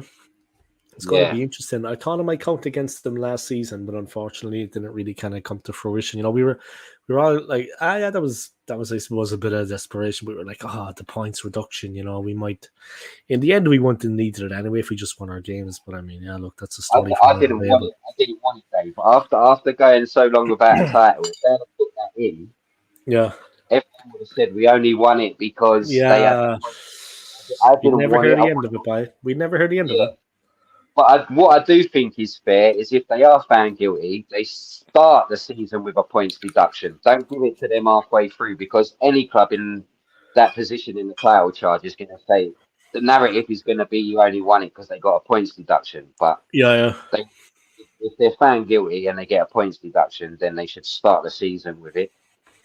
I'm not one of these though to throw the book at them and have them relegated and all of that though, because despite what most people think, I think what Pep's done with Man City is magnificent. Nothing short of it, Yeah, it is. and it's good. It's good coming up against them. It's good to have a challenge. You know what I mean? It's good to be challenging them. That's what I mean. Like we was a million miles off of them when Arteta first come in, and Mhm. I never see us challenging Man City. Not for a long time. I always thought Pep would have to leave before I see us get up there alongside them. Yeah, it is like that. It is like that. He's brought us up to a certain level with them, and yeah, we're challenging with them. Yeah. But yeah, Pep has done a fantastic job too. Same as Arteta, of course. They were both at Manchester City at one time, yeah. But I mean, he has done very well with them. It's like I always say, man, the better players you have like Pep, it's not just a matter of just sending them out to play. You also need to be a good man manager. He's got a lot of big egos, yeah, big game players in the squad. And he also needs to make the tough decisions. Who starts and who doesn't. Mhm. Us as fans, of course, we have an idea of football. We have a certain football knowledge. We're maybe more attentive to what Arsenal are doing, of course, as Arsenal fans. But Pep has to make the tough decisions. Yeah? Who's he going to play? Who's he going to rest? There's And a this few is to win the league. It's you need everything. You need everything as a manager to win the league and as a team. You and need a bit of everything luck. going for you. And a bit of luck. It's the ultimate test and a bit of luck. It's 38 games. It's against all different types of teams, home and away. You need everything. It's the ultimate test. That's why the league is, the league is the one, man. Always was, always will be. You want to be domestic champions, or you want to win the league because it's Yeah, the ultimate don't test. get me wrong. I want to win the league, but I honestly think we probably have a better chance of winning the Champions League. And I say that because it's a cup competition. And I think we can get the rub of the green over anyone. You know what I mean? Especially if you come up against Man City, Real Madrid, or Bayern Munich now, you're gonna need a bit of luck as well in them Yeah, two-legged yeah. things, you know what I mean? Or dare I say it, uh, the final. And Arteta, since he's been at Arsenal and as a player, he's never lost at Wembley. And the final is at Wembley. So let's get there and let's continue that trend. You know what I The mean? Let's Champions League continue it. final is at Wembley. Yeah. Let's get tickets. Let's plan it now. I'm gonna be there. If we're there, And if I'm we're going. not there, we sell them. If the team don't make it, we sell them. I didn't know that. The Champions League final is at Wembley. Wow, cool. Yeah. Cool, man. And as player or That would be manager, nice, right? That would be nice. We could drive then across from there to Arteta North lost the London, game like at Wembley celebrating. as or a manager. So that let's continue that trend this year. Let's get to the final and continue that trend. That would be fun though, man, if they won at Wembley. You know what I mean? We could be hanging out of someone's car then with our tops off, waving the jersey like that, driving to North London. Yeah. You know what I mean? I honestly Nice. don't think I'll make it home. And another reason why I think I'll pick the Champions League over the Premier League because I want to get that monkey off our back. You know what I mean? We Yeah. need to get over that hoodoo. But everyone throws that at us. Like Even they say, Forest have won it twice. yeah, and a Celtic lot of have won people. it. A lot of people say Arsenal have never won a European Cup, but you ain't going to take that Cup Winners' Cup off of me. That's in my memory. We won the I UEFA remember. Cup in 1970, man. Yeah, but Paris Cup, yeah. 1993, the smudge goal against Parma, you Yeah, ain't going to against take that Parma, from yeah. us. We won that 1-0. Yeah. Against So, Brolin and against Darlene. Aspria. Yeah. Faustino Aspria, that's right. Yeah, they had a potent attack. Yeah. They had a good, strong Italian defense. They had a lot of Well, Italian players in the team. Zola was there for them as Zola well, was wasn't he? there. Yeah, Zola, Who was Aspria, the was Darlene, Buffon Brolin. their keeper then? I Let me think check. no, it weren't. It weren't. It weren't. I'm not sure that it was I don't. That was a hell of a long time ago. Was he playing that long? Was he? 93, 94, something like that. I think it was. Yeah, it was 1993. Was the around 94? You're right. Yeah, and in Copenhagen, yeah, at the Parken Stadium. Yeah. Let me see. 1-0 was the scoreline anyway. 1-0 was the Yes, scoreline. Smudge. Because Ian Wright was suspended and Smudge come in for him, Alan Smith, and he got a left foot volley from just outside the box. Parma.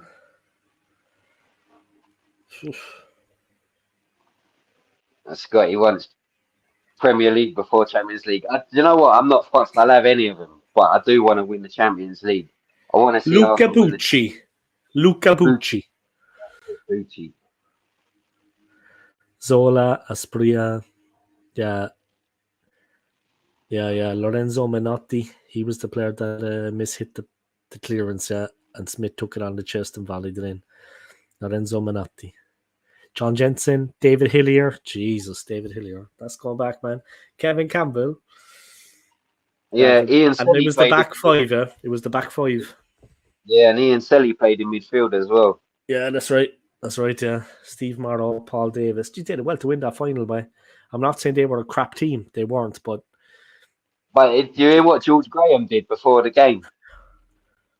He went round and told the Arsenal players. Kevin Campbell tells this story. I'm not sure if he said it on the Highbury squad or on Under the Cosh, where we had a 2-part interview. But he tells the story that George Graham, I think he went round telling them like they're on a 250k bonus, and all the Arsenal players were like getting 100 quid or something like that.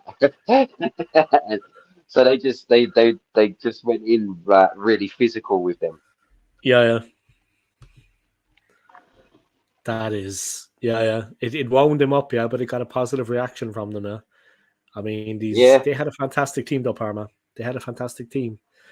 But Arsenal Back hung on for the then, win, man.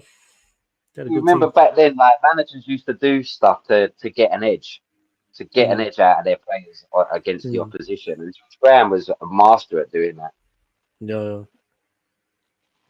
Yeah, you need it. Yeah, you need it. They had Roberto Sensini. Jesus, he was some player. He was, weren't he? Yeah, the Argentina. And they had Antonio Yeah. Benarivo was the right wing back. And Santini was a bit of an animal as well. Like he really went in on you. Yeah, he was a vicious, like the RG Bargy. Yeah, he was one of those guys. Centre back, defensive player. Yeah, he won the Copa America twice, and he represented Argentina in 3 World Cup finals, finishing in second. Yeah, with Maradona. Yeah, 1990. Interesting, boy. But he was an animal. Christ, an animal. A bit like what's that guy that Beckham? No, well, he's not the same really, but the guy that Beckham, Simeone, he was a bit vicious as well back in the day, man. The guy Beckham kicked.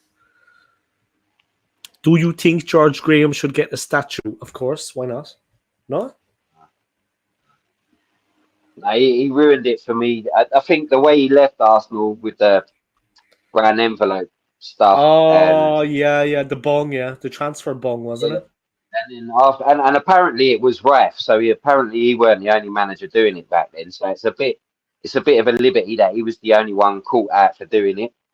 There should have been more managers brought to heads rolled. there should have been more managers highlighted, not just George. But then to manage Spurs as well after, then it's no. Despicable. But I do go with the notion that Ian Wright and Rocky Rocastle should have a statue. Them together, their celebration together should be this. Yeah. Poor old Notion. David Rocastle, by Jesus, that poor. Yeah. The brown envelope's definitely the thing. now it's not a brown envelope. They just do like a wire transfers, and then I don't know how they do it. It's not a brown envelope anymore. I honestly, they put it in the newspaper. I honestly think it still goes on now. I just think it's done differently that you can't track it and trace it. Yeah, of course. Things have become more sophisticated. So the new kit comes out on the 18th now, but did they say why it was delayed? Did they give a reason? Let us know. Wait till you see the next comment. This is going to shiver your timbers, Stapes. This might rattle you, man. There we go. You're going all the way back to Bertie Me. Jesus. That was a long time ago, man. Bertie Me. Yeah, I agree with Bertie Me, but I'm not having George Graham.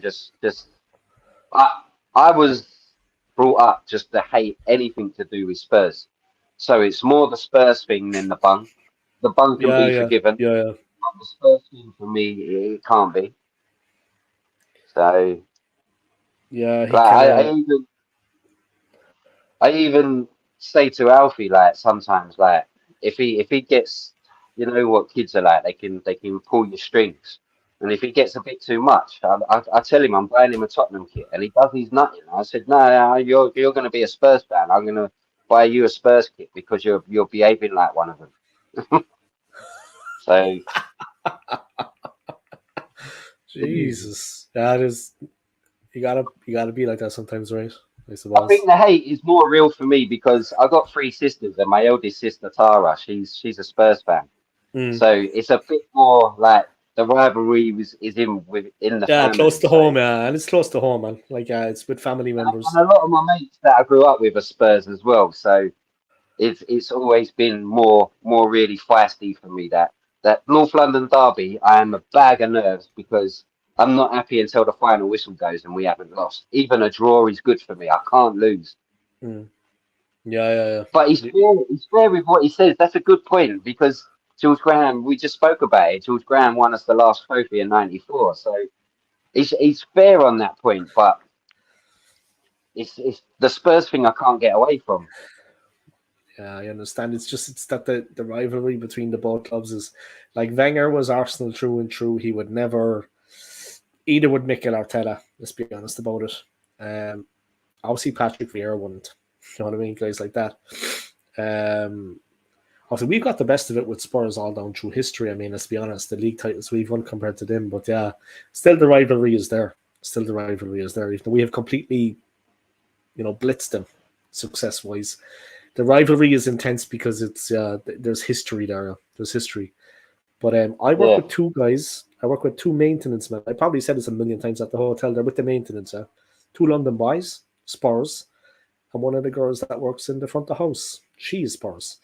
But the 2 boys were like, one obviously they don't like Arsenal. I mean, needless to say, you can hear it in everything they say to me. They just don't like the club. They're pleasant guys. They're nice guys, but you can hear when they're talking that they just have a dislike for Arsenal. It will always be that way. It will never change. And that is the way it is. And it's okay, but I can hear it in their voice. There's no love lost. They're nice guys. They're good guys, but they're Spurs. So one of them was saying to Harry Kane leaving during the week. We were having breakfast after the shift. We had a little bite to eat, and he was saying to me that like it's a win-win situation for Tottenham with Kane because he can stay and he can see out his contract for the year. He'll play the season. Yeah, this was before, obviously. This was during the week. Yeah, this was before the move, On Monday, I think it was. So then he was saying, like, we'll keep him for the year. He'll bang in another 30 goals. And then next year we can, we said we're not under pressure because we didn't get him. We didn't pay anything for him, is the thing. So they're not under pressure to get back the 100 million. They didn't pay 100 million for him. So he said we got to go on both ways. But the downside of that is, of course, it made sense what he was saying. But the downside, he was 100%, behind it, what he was saying. But the downside is, of course, what has happened? Okay, they're going to get the money, but they're losing their star. I mean, you can't take away that that's not a crushing blow for them because they haven't, and I don't want to be smart, we haven't exactly been bringing home trebles recently, but they haven't had anything else to, look, I don't want to sound like an asshole, but they haven't had anything else to celebrate. You know what I mean? So, of course, they're going to miss him. Like, he was putting a grand old gloss on things.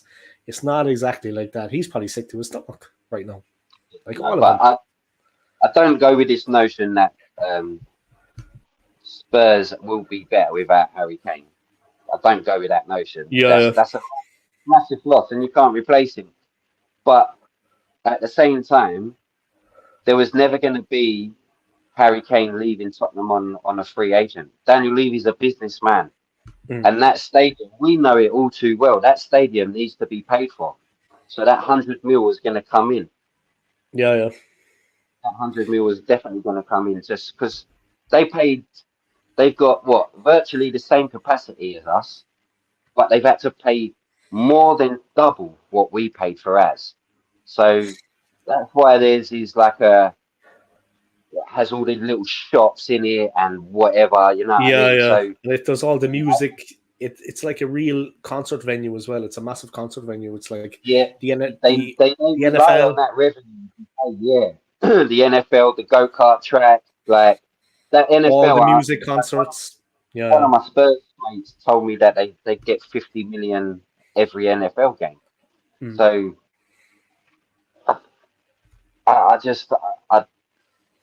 there was no notion that Harry Kane was going to see out his contract.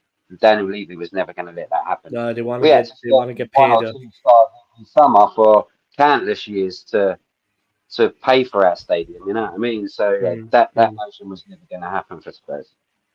Yeah, they needed to get paid. There was a necessity. He had to. The player said as well in the last couple of days that he wanted it to be sorted out one way or another. Either he stays or he goes, but he didn't want it hanging over his head because the season is right around the corner. He wants to know either way, one way or another. He doesn't want to be, you know what I mean? It upsets a player. He's got to kind of get focused. Harry Kane did say that he was going to stay if he was involved basically at the first week of the season. He was going to stay at Tottenham. So, and you can't force him to sign for anyone else. So he had all the cards. If I was Harry Kane in his shoes in that situation, I'd have gone nowhere. I'd have see out my contract, and then obviously being an Arsenal fan, I'd have signed for Arsenal. But he'd have had a pick of clubs over here that he could win trophies with, and still broke Shearer's record. But I don't give that Shearer record, and I'm glad he hasn't. I don't give that Shearer record much time because there's no point Harry Kane breaking it because Ireland, if he stays at Man City within 6-7 years, he's going to smash it. So yeah, definitely, man, definitely. He's banging in the goals like there's no tomorrow. He'll definitely, he's already on his way. I mean, it was 50 goals or more last season, wasn't it? Jesus, he's already got 2 today. No player is bigger than the club. Fact. That's right. Well, except in his pro camp. Spurs still survive without Harry Kane. Like they've lost some big players over the years. You know what I mean? Sol Campbell. They lost Sol Campbell to Arsenal, and we went and won the league. Yeah, Sol Campbell. Even Carl Walker. He was a massive player for them. Brilliant player. But, I mean, if you even go back through Ozzy Ardiles, Paul Gascoigne, Berbatov. Brilliant player, man. But their biggest star has to be Robbie Keane, the Irish boy. Yeah. Klinsmann wasn't bad either, but Keane was. Teddy Sheringham for them was brilliant. You know what I mean? So, and these are all players that have haunted me in North London derbies. You know what I mean? So, even Van der Vaart was brilliant for them. Oh yeah. Raphael, a very good player. Yeah. Robbie Keane, though, the thing is that Robbie Keane, he is an absolute, just a natural. I'm not going to say it the obvious, guys, but Robbie is a natural goal scorer. Can't keep the man quiet. Not even Oliver Kahn could keep him out. When Robbie Yeah. gets a chance by, it doesn't matter who's in goal. Even Oliver Kahn, you know what I mean? I remember we got like a late equaliser against him in Saipan. I'm going back 21 years now, guys. Quinn got the flick on. Keane got in between the two central defenders. And the rest, as they say, is history, my friend. Right into the roof of the net. You know what I mean? But Kahn would get a hand to it, man. But Keane would hit the ball with power each time. Power. Power is going to do it for you, man. Good direction, good shot, but he would hit it hard. To beat Kahn, you've got to hit it hard. Kahn was a good keeper, man. I see Arsenal 1987 is not Then like the celebration. George Graham being dropped. Like George Graham don't get a statue for me because of his Tottenham time, yeah. Same reason Sol Campbell would not get a statue at Arsenal for me because he was Tottenham at one point. Like I'm not having it. Yeah. I understand. The rivalry is deeper. That's my opinion. Like, I'm not saying his opinion's wrong, and the club may decide to give them statues. But me, if you cross paths with Spurs, I don't give you a statue. Yeah. But let me ask you this: so, if they built statues for like Sol Campbell and George Graham outside White Hart Lane, would you have your photo taken there? No. That's a joke. I'm joking with you. Of course not. He'd be outside. Well, this is okay. Of course not. I think that now, you'd be there with a sledgehammer. No. But on that narrative, if my son was naughty, I put him in a Spurs kit and make him have pictures taken. Tape him onto sellotape him on. And take pictures of him. Tape him onto it for like an hour, you know. A bit of duct tape. Tape him onto it. Spurs, I don't think Spurs fans would want George Graham because he did win a trophy at Spurs. I'm sure he did. So yeah, that's what the question was there. Yeah, didn't he win a trophy as Tottenham manager? And if he got a statue at Tottenham, him or Sol Campbell, Spurs fans would rip it down anyway. Like it wouldn't be up for that long. Yeah, of course. George Graham. There we go. He won the Carabao Cup with them, didn't he? But I think it was called Worthington or. Let's see. I think the last time it was called the Rumbelows Cup, like the old League Cup. Man United won it, and then it started to get. Okay, Millwall, Arsenal. Arsenal goes on forever. Let's see. I'm moving slowly up. This is going to tell everything.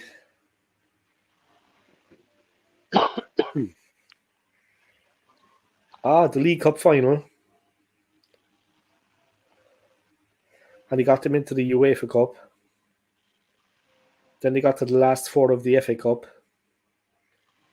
Yeah, League Cup final. He won the League Cup with them. Yeah. Yeah, League Cup. 1999? They beat Leicester. And then because of that win, they got into the UEFA Cup proper the next season. Jamie O'Hara. Who is Jamie O'Hara? I just got to go to the bathroom again there, guys. I'm drinking a lot of water. 1 second, okay? But who is Jamie O'Hara? Oh, that's spelled wrong, I think, isn't it? O'Hara. He's the TalkSport Spurs old midfielder, but he come through the Arsenal ranks.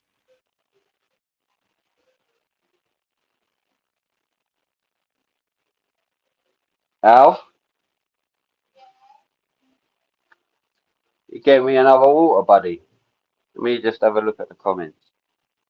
When you get a sec, yeah?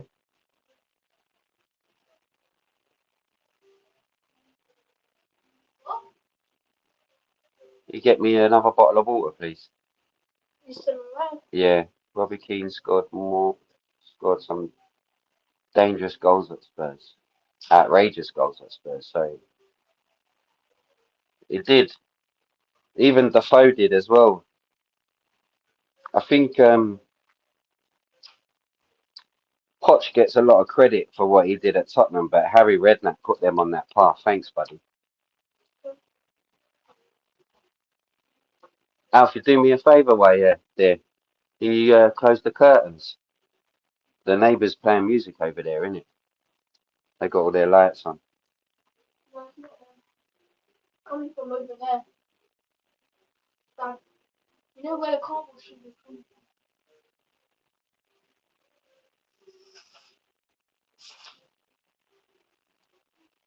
And it's just because our balcony looks right onto theirs, isn't it? And they're having a do, so makes us look like we're nosy Parkers, and I'm not being like that.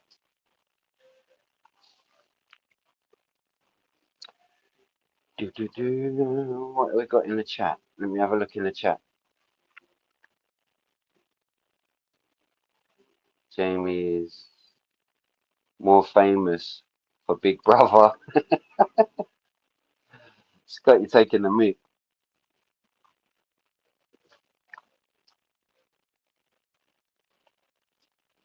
Didn't he was a manager as well, didn't he manage a lower league side? I'm sure he managed the lower league team. I think he was only there 5 minutes, but he had a go.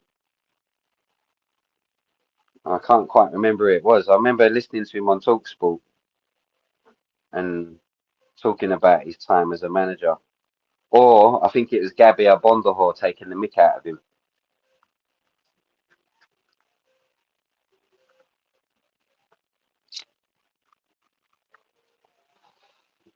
See if there's any more in there, boys. Drop your comments in.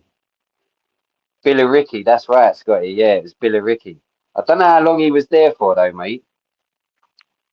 But yeah, Billy Ricky.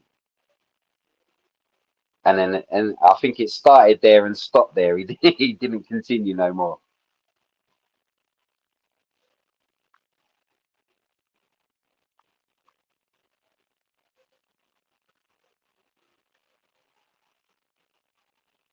Billy Ricky.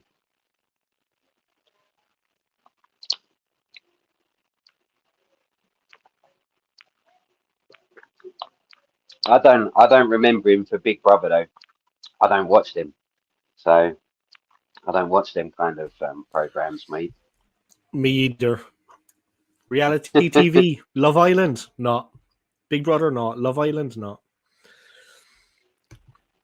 Gabby gets stuck on TalkSport, but I like him, and he is a bit of light relief.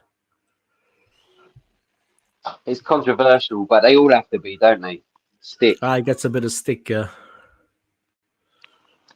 You have to be controversial, like Roy Keane, man. Like Roy, have to be controversial. He said something controversial about Arsenal last season. Then Laura Woods put it on him, and then he changed his stance, didn't he? But that's the way the cookie crumbles, guys. So the George Graham statue, I suppose, if we put it out on the Holloway Road end, I suppose looking out onto the roundabout there where the cannons are. Maybe they could put the statue in the centre of the roundabout. You know what I mean? Looking towards the stadium. I'm joking, guys. Kind of running out of spaces to put statues now. Just how many statues do you want to do? Like, I do agree with the Wenger statue thing, but I would have preferred having a stand named after him. Like like the Alex Ferguson stand almost there, like at Old Trafford there.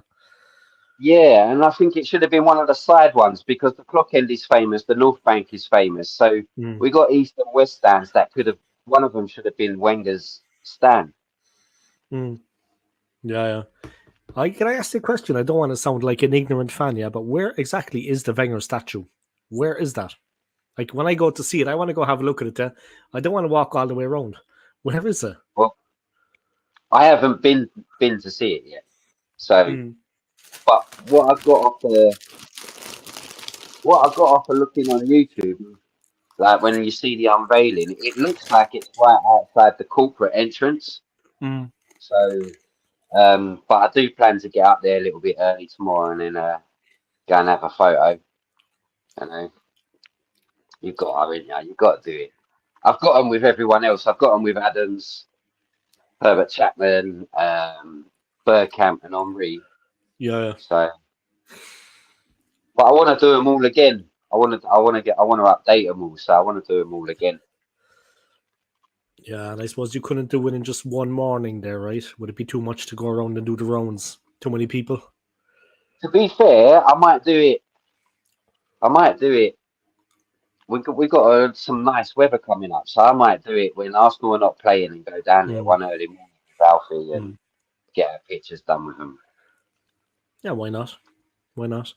What are your thoughts on Simon Jordan?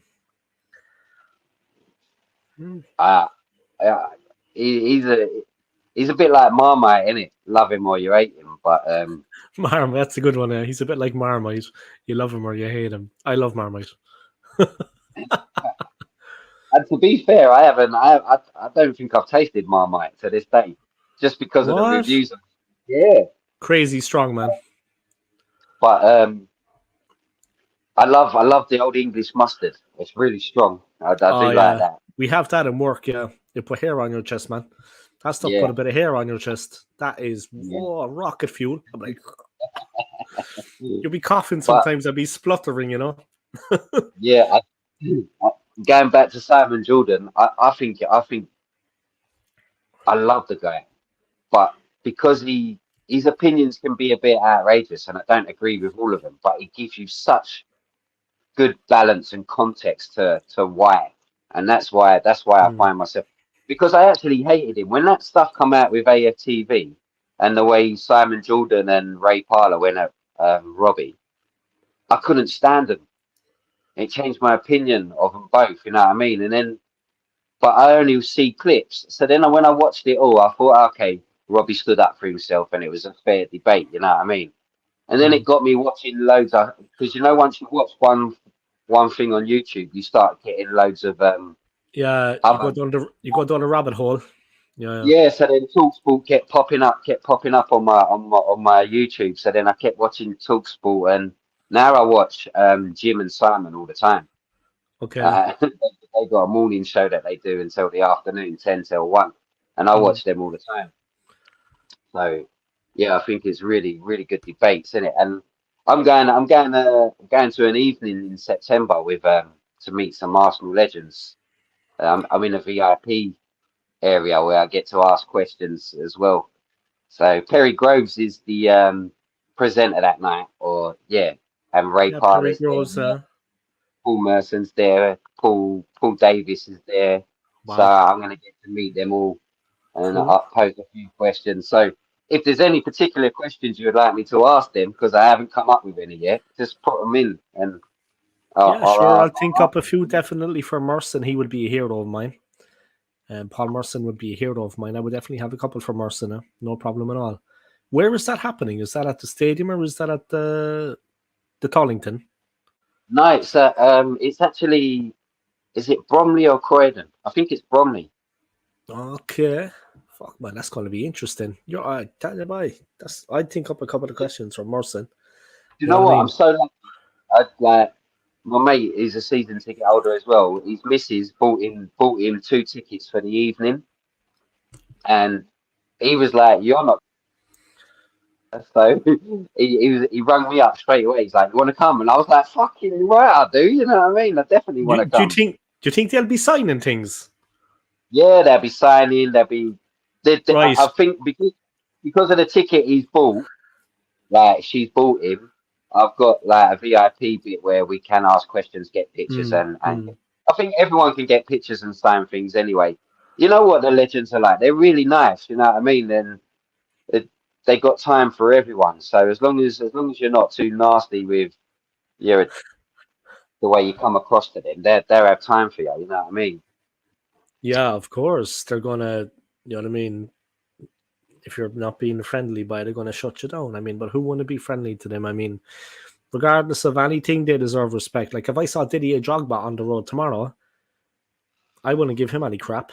I mean, he was a good player. You know what I mean? There's a certain amount of respect, regardless of what team they were playing for. Even I'm not okay. Alex Ferguson, I'm going to have a go at him, but that's because he's a prick. Sorry, I shouldn't have used that word.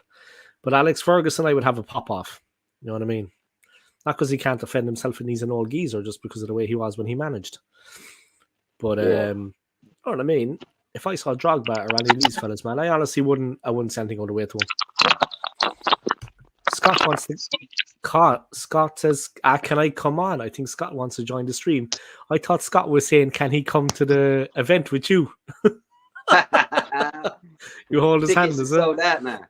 You hold his hand. Are you going to bring a jersey for them to sign, or what are you going to do? You are, right? I mean, you're going to definitely bring a jersey for them to sign, right?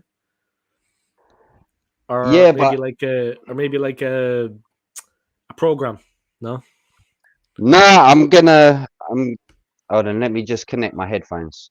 Are you hear me now, Dave? Hear me now? I can hear you, man. Yeah. I think I'm gonna take one of like I might take my bruised banana and my bruised banana kit, and I want to get all the legends to sign that, and I won't wear it again. I'll then get it framed and pinned back really nice. So that was my thinking. I might That's just a get them good all to idea, man. sign. I like that idea. Yeah. Yeah, get it framed and behind the glass and have it on the wall. Eh? But It looks when I classy. mentioned, yeah, when I mentioned that to my mate, he was like, with your bruised banana, it's probably not the best idea because the way the signatures would be on it, it won't Mm. stand out. So you're probably better off getting like a red top, a white top. But I wanted the bruised banana because it was sort of famous, you know what I mean? A famous Arsenal kit. What we got here. Question for you, man. Do you want me to read it out? Or Go on him. does it matter? Question Stapes. Question to When you Stapes, when you was Wenger out, Wenger's first 10 years at Arsenal were unbelievable. The last 12 years were horrendous. He was the reason why this fan base is so toxic. What's the when question though? I don't. no, when was you with Wenger at? Is what he said. When was you Wenger Oh, at? sorry. I thought it was when you Yeah, was. Yeah, when was you I Wenger was gonna out? say because I never said I was, but Yeah, because I was just gonna say. You but Wenger out, I got to be honest. We all I think a lot of us did want him out in the end because we wasn't challenging, I did. and it got to a point where he didn't like being told what to do. And after fan base, we all wanted the defensive midfielder, and for years he failed to bring one in. Mm. Just to allow them classy players that we had, like Santi, Riziki, Hleb, give them time on the ball, put a bully boy in the Fabregas. midfield to break it up, and he never did. He went with players like Coquelin and Flamini that just didn't have that presence about them. All the same. Yeah, they were all the same. All the same Yeah, they kind of was players. Sweet all on the tech. ball. Yeah. Yeah, it's all technically gifted. So, But no uh, bone breaker. Yeah, we didn't have any bone breaker. No physical yeah, guy. Yeah. I I got to be honest. I lost my rag with the club completely. The ownership, the running of it after Van Persie left, Oh, and God, but no.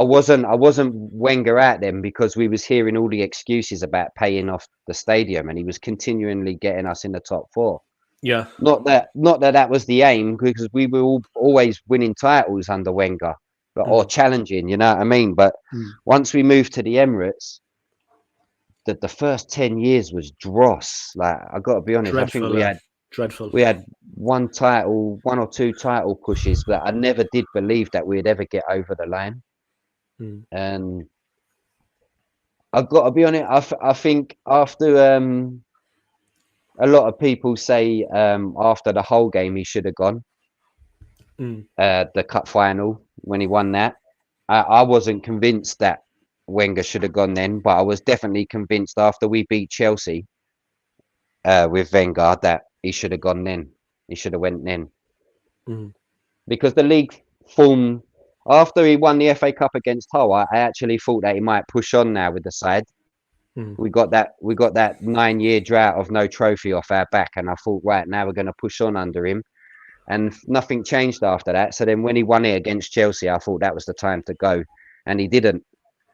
And but I'm glad there is a certain class about our club, and I'm so glad they didn't just sack him and he was shown the door straight away. I'm glad it was announced there it was. He's going at the end of the season, and he had the season to because then the fans it stopped being toxic in the crowd because I Mm. was there and there was fights. If you mentioned something about Wenger, there was always confrontation and Yeah, we of course. fighting each other Yeah, yeah. There's mixed feelings. and Yeah.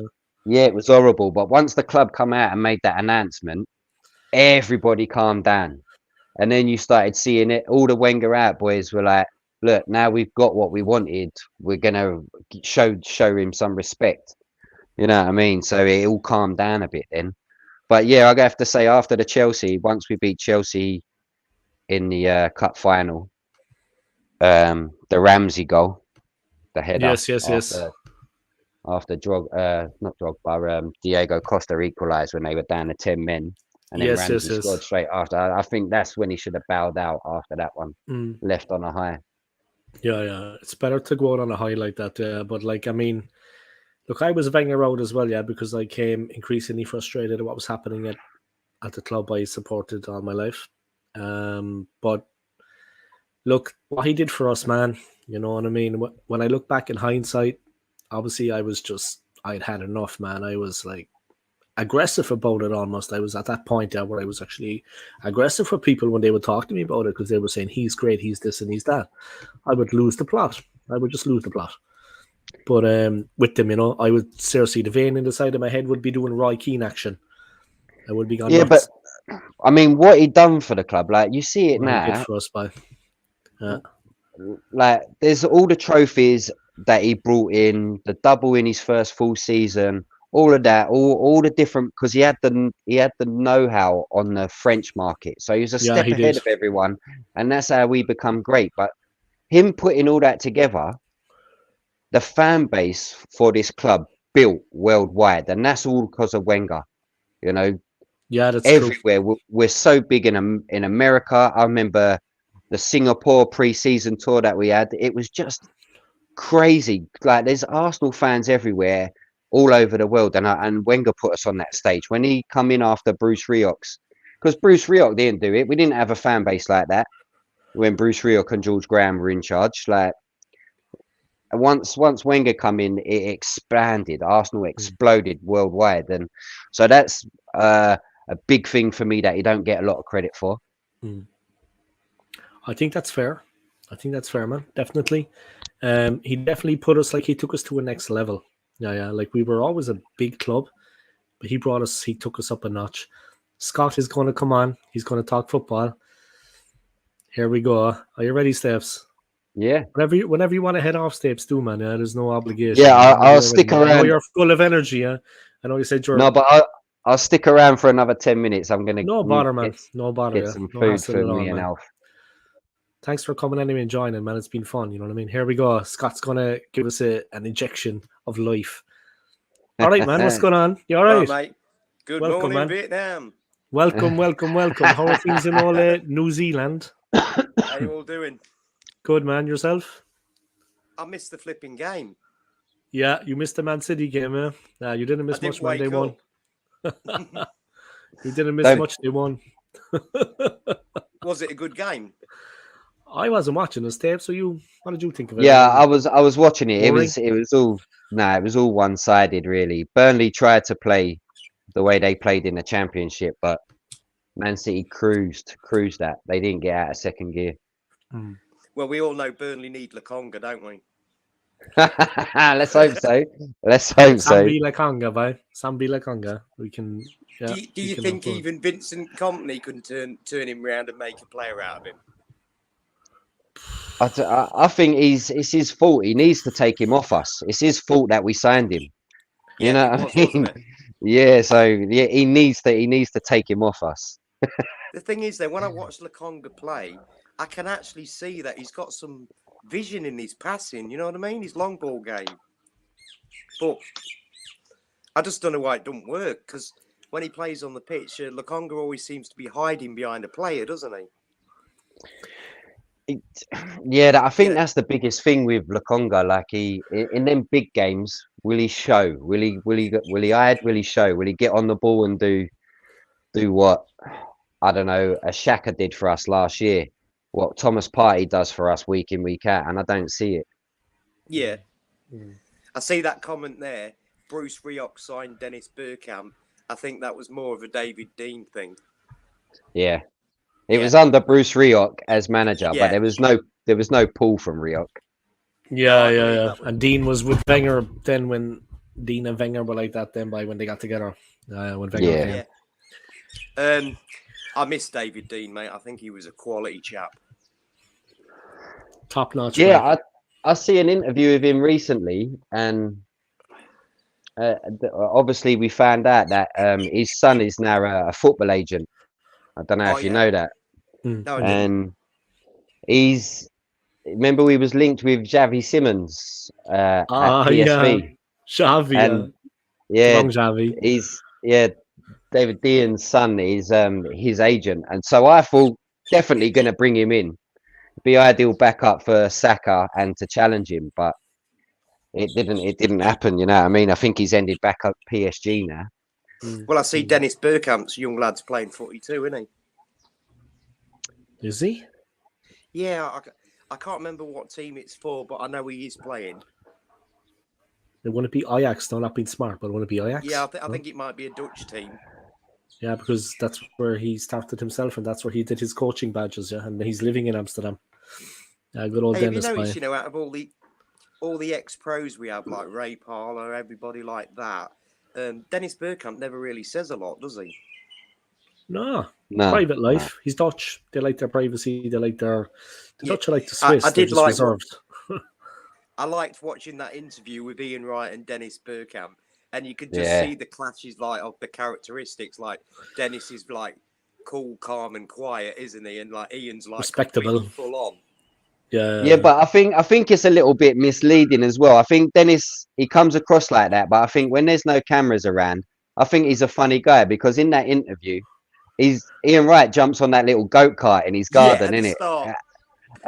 If Dennis Bergkamp's got something like that, he's having a laugh and a joke at home and that. I just think in the cameras he's really professional, you know. Yeah. With the Women's World Cup here, Ian Wright was about 45 minutes away from me having a thermal spa, and I found out too late, mate. Else I would have been stalking him. You'd have jumped in there with him, yeah. Yeah, without my undies. I'm going commando, mate. That's it. Give me something to remember. You know what I mean? A bit of hospitality. Yeah. Give me something But to are you remember. doing a watch along for the Arsenal game? Yes. But Stapes is going to be at the game, man. He's got tickets. Big up, man. Oh, nice, mate. We are so jealous, by I swear to God, I'm sick to my stomach. I'm going Do you to know what? tonight. I'll be like this, rocking back and forward. Got tickets in the away end, No, I got season tickets in the front row at the North Bank, and I might see you on telly, mate. yeah, well, yeah, I often, me and Alfie often pulls match of the day and like take snapshots and that, you know what I mean? But I take it for granted. So listening to you guys say that you're jealous, and you've said it countless times, Dave, but to me, it's like I can't live without my first game of the season season, ticket. It's my way of life. I have to go Arsenal. I have to go Arsenal. I've never been to the And Rice is going to be playing, man. Rice is going to be there. Timbers. Yeah, I'm going to get to see them all for the first time tomorrow. Been there a couple of times. The Rice Casado debate. Casado is for me is levels above Declan Rice. It's a tough one. Yeah, maybe. I think his ceiling's higher than Rice. I just think right now he's not, but he's not far off him. It's one of them, but I just think they can live in the same room together. Like they're that good, the pair of them. Like I watched Declan Rice before COVID hit, and their last home game was West Ham, and Declan Rice bossed us. He was brilliant in the midfield that night, and we won the game still, but he was just phenomenal. And I looked at him and the size of him, and I thought you would be so mustard in our midfield. And lo and behold, a few years later, he's there, and I couldn't be happier. You know what I mean? I'm so happy that we've got someone like that. The other thing that I think Rice offers us that Casado don't, and I think it's brilliant for us having lost Xhaka, is leadership. I get that. Yeah, he definitely brings that, doesn't he? You know, and he's probably going to be a future England captain. And we need it. We need it. We do need that in the team. I do like Rice, but I just thought Casado, he just had that bit more gritty feeling. He reminded me a little bit of Patrick Vieira, if you know what I mean. Yeah, but I mean, I would argue. Now, this is tell me you agree or you disagree, but I'd argue we've got Casado in Timber, because Timber can play right back, centre back, DM, left back. We're seeing now at Arsenal for the first time. Like we've arguably got a Casado in Timber, Timber looks aggressive. For a lot cheaper, and he looks like he can progress the ball through the midfield. He can snap tackles up. That second half in the Charity Shield, he made 3 big interceptions in the second half. I'm quite happy, and I think Timber, and then you're noticing a lot of this with Arteta's signings is they're versatile. They pretty Yeah. much can play everywhere, you know. Breaking Ian Wright wheeling out the new Arsenal 30. Arsenal since '87 is a comedian, but Merchandise FC in the house. yeah, merchandise FC, man. Oh, gee. Yeah. I There's did no see end that to the comment. abuse that he gets about it. Ian Wright He is just just like the whipping boy for put the the comment merchandise about thing. Ray Parlour. Did you see Ray Parlour when he was in America? He was getting LeBron wasted. Yeah, Yeah. Did you see it on his Ray Parlour's Instagram? always on a jolly up, isn't he? So Mate, he had LeBron doing the Jaeger bongs and He everything. is, yeah. And He's like, then there was this singing drink, and LeBron that was drink. wasted. Ian Ray Wright, Martin Parlour's, Keown, Ray he's close Parlour to are Arsenal, all man. He loves Arsenal being out. are all on Arsenal's payrolls. Them players are a disgrace. See, it's opinions. Like, I want more legends involved at Arsenal. I don't agree. I just want more legends as well. I want more legends involved at Arsenal. So Henri, by Henri. Henri, Yeah, the I ultimate. think as a pundit, I think Martin Keown is dreadful as a pundit. You know. yeah, and see, for me, I mean, Gary Neville got a lot of slander last year for saying Arsenal won't win the title, but I actually like Gary Neville, and I like Carragher as well. Gary Neville. So He's right as well. They're all right, by. The what two what boys he are said. grand. But Gary But- Neville's got a different take this year. He actually thinks Arsenal are going to do it, doesn't he? Yeah, and I wish I could share the same opinion, but I don't. I want to be wrong. You know what I mean? But seriously I don't. worried about the Xhaka hole. His 10 goals and his assets from last year are going to be a big hole to fill. Yeah, and you saying that, like, He had a good season last season. Now. He had a good season last season. so we have a problem now as well. So we've lost Granit Xhaka, and then after this season, Thomas Partey then has 1 year left on his contract, and he is a worldie in there for us. And I don't think we're going to be able to replace him unless we're going to move Rice into that role and let him learn off a Partey this season. Yeah. So we've got to look ahead now. Like we're saying we need to replace the Xhaka role, and I think the bigger thing we need to look at is Thomas Partey in a year's time, because I don't think Arsenal will let him walk out the door for nothing. So he's going to be sold. He's going to be sold next summer unless he pens a new deal. Thomas Partey. This question's come around before. People have said, have Arsenal got world-class players at the minute?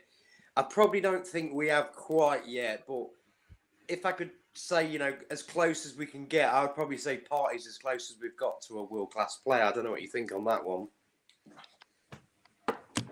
Yeah, again, it's interesting. I mean, Partey for me is a worldie. Yeah. Because like on his day, there's no one can do what he does in our team. You know what I mean? He's so, we rely on him so much, and then the biggest compliment I can pay to him is that we always, before Arteta come in, we didn't have a good record against the big six, home or away. We was getting turned over by them all, and then Partey comes in and it stops. You know what I mean? We dominate the ball more. So that's the biggest thing I can play to him. But I actually think Saka's there already. I think Saka's worldy. I don't think there's a better right winger in this world than Bukayo Saka. What, you know what I mean? You'd basically put Saka above Salah. Yeah. But again, it's opinions. Yeah. And Salah, to be fair, Saka has to do Salah's numbers now. Yeah. So I'm not downplaying what Salah's done, but I expect Saka. He's 21. Let's remember, he's 21 going on 22. He needs to start. I'm looking now for him to start hitting 20 goals a season. And Salah's numbers are probably going to be on the decline a bit more now, aren't they? Yeah, they will. Yeah. I highly rate Saka, but I am concerned that the amount of game time for a young lad, he could get one serious injury, mate, and he could be seriously messed up, with the overplaying. I get. I do and I don't get this. Like, honestly, when I was that age, yeah, I was Yeah, I playing know that. football Yeah. every day, and I was down the park for hours. You know what I Same, mean? you know, you go down the park. There's 30 if you're playing, and you play for about 4 or 5 hours, don't you? Yeah, yeah. So a 90-minute match twice a week or three The times a good old week. days. I don't see it being an issue. I honestly don't. And I like this. I like this thing with Arteta, and he said this a couple of years ago. Everyone has got to be drilled into the notion that you're playing a game every 2 or 3 days. You know what I Yeah. mean? That's Mm. that's got to be your mindset, and that's a winner's mindset. So he's setting all that in place. So yeah, I don't go with that notion of being overplayed. I'm happy to hear it. I do get it if he's carrying a knock, then Yeah. then that's when you need to rest up. That's Hmm. where we get these things, and they go, "Oh, Saka had a bit of a knock and that, oh, blah blah blah." But he's played a full game. I sometimes don't get why he doesn't get taken off. You know? So that I would agree with. That's where I disagree with Arteta. Like, if you're 2 or 3 goals to the good and there's 20 minutes on the clock, you take your Take him star off. asset off. Yeah. Yeah. So that I can agree with. In terms of giving him too many minutes in that aspect, I agree with that. But in terms of if you're fully fit, he should be able to play every 3 days, no problems. Mm. He's young. Yeah. Yeah. See, Arsenal since '87 has put Vinicius Junior as world class, 100%. You know, and I probably would put him above Saka, but he's more of a lefty, isn't left-sided rather than right, isn't he? And that's the same reason I said Saka's best right winger in the world. Because of Vinicius. If they played the same side, the Vinicius is class. Like, Yeah. but I mean, with my Arsenal hat on, I still wouldn't swap Saka for Vinicius. Say that again. I wouldn't. I wouldn't swap. I still would not swap Saka for Vinicius. Oh, Ooh, Yeah, I that's a probably tough wouldn't one, man. That's I a tough. probably wouldn't. Stapes is sticking to his guns. yeah, I wouldn't. But I then, look, probably it's wouldn't either. But what a he's a player! Highland boy, so I have that emotional attachment to him. You know what I mean? And Yeah, And he is a good player. Saka my is a good little player. lad, my little boy, he loves Bukayo. I love Bukayo. You know what I mean? So like, there's an emotional attachment to him, which And he I is a good said player. Saka is a when good player. when Van He's a good Persie player. left, and It's not crap. when he left, I said I'll never have emotional attachments to these players again. And Bukayo, he's broken the rule for me. You know what I mean? I don't he's see pulled on the Arsenal without heartstrings. him. Of Stapes. Yeah, yeah, he has. Star boy in the house. Hey, what do you right, Nelson? Do you think he should have been given a contract? Because I like the lad. You know, Nelson was the original star boy before Saka. But the thing is, he's had so many chances. I just think it was a pointless exercise giving him an extension of his contract. Or was it about this homegrown thing where you've got to have a certain amount of homegrown players in the team? Do you think that might have had something to do with the Nelson contract? No, I don't think it does because we're quite flush in that area. Hmm. But that said, the whole contract issue, what it does for the club is now means we can demand a transfer fee for him. Because I honestly don't think, and I want him to prove me wrong, but So do that I. that that performance he put up against Bournemouth coming off the bench, he's such a good impact player. Oh, yeah. And Excellent. and then when he come off the bench in the first half against Nottingham Forest for Bukayo when he was injured last season and got two, he's a good impact player. And we heard Arteta say his substitutes are not called substitutes; they're called impact players, isn't they? Yeah. So Reece fits that bill, but I don't think he is Arsenal. That we've gone to another level after last season, and can Reece step up to that and be a first teamer? I don't see it. So it's a question for Yeah. him. If he wants first team, I can't see him getting in. You know, I see Nelson smashing it at like a team like Crystal Palace. You know, And they was in for him. Yeah. They was in for him. I thought a good summer move for Reece Nelson and Eddie Nketiah would have been both to go to Crystal Palace.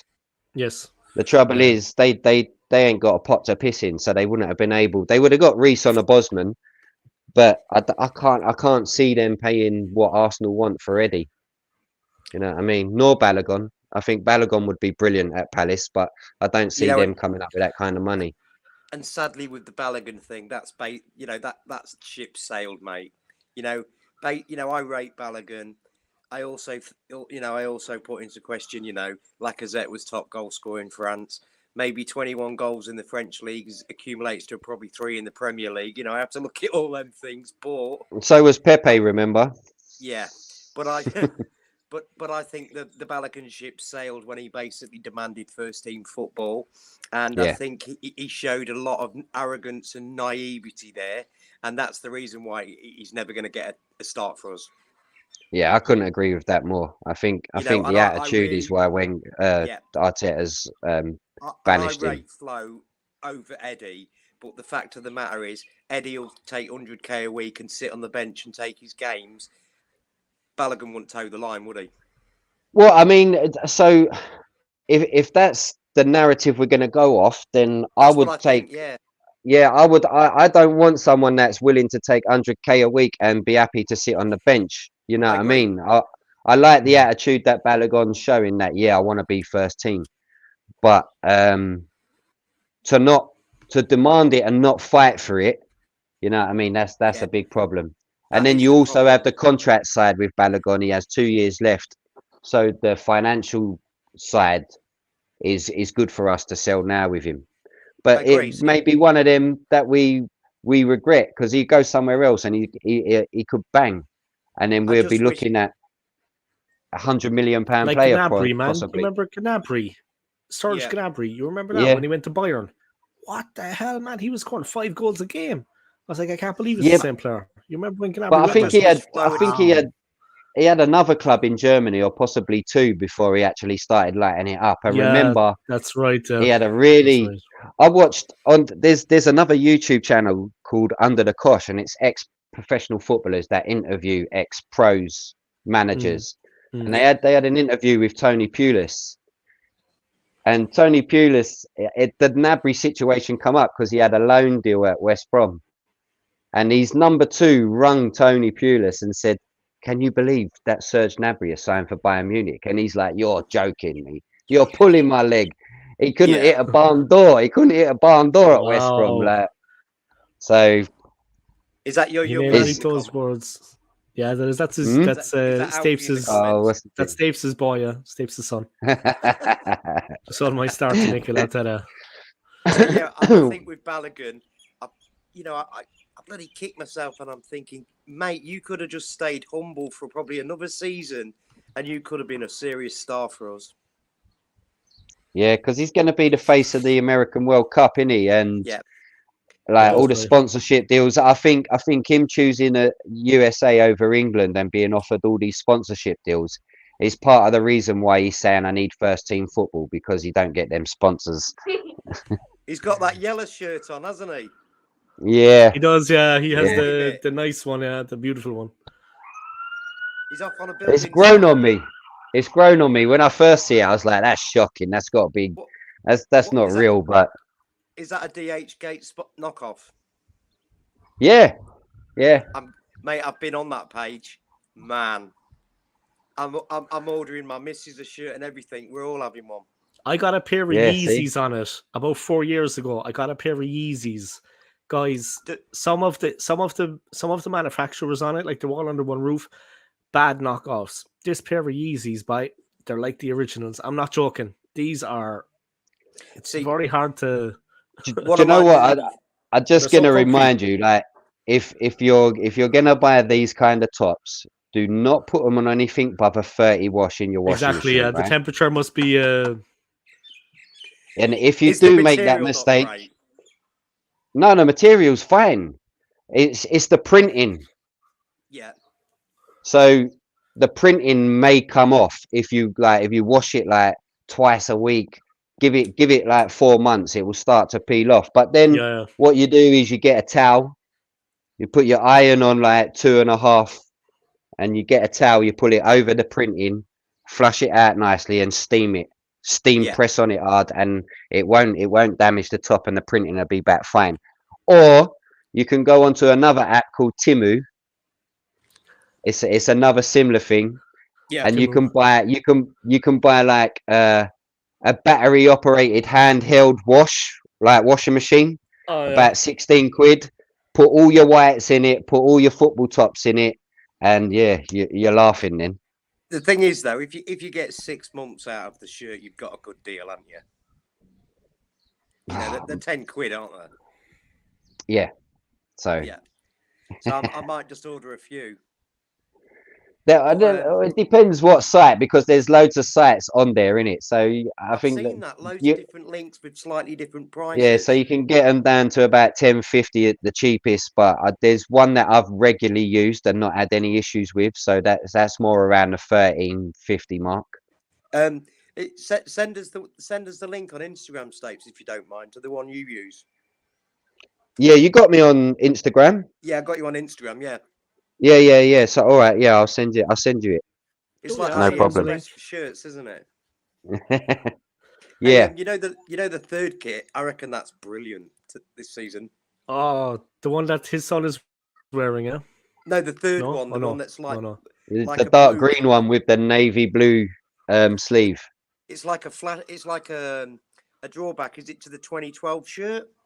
Yeah, the JVC, the old JVC one. Yeah. No, I really like the third kit. I'm still not sold on the second one. I think it'd seriously mess up my eyes. And I get that they've said that the black lines on it are something to do with Islington. Well, I ain't seen any map in Islington that looks like that.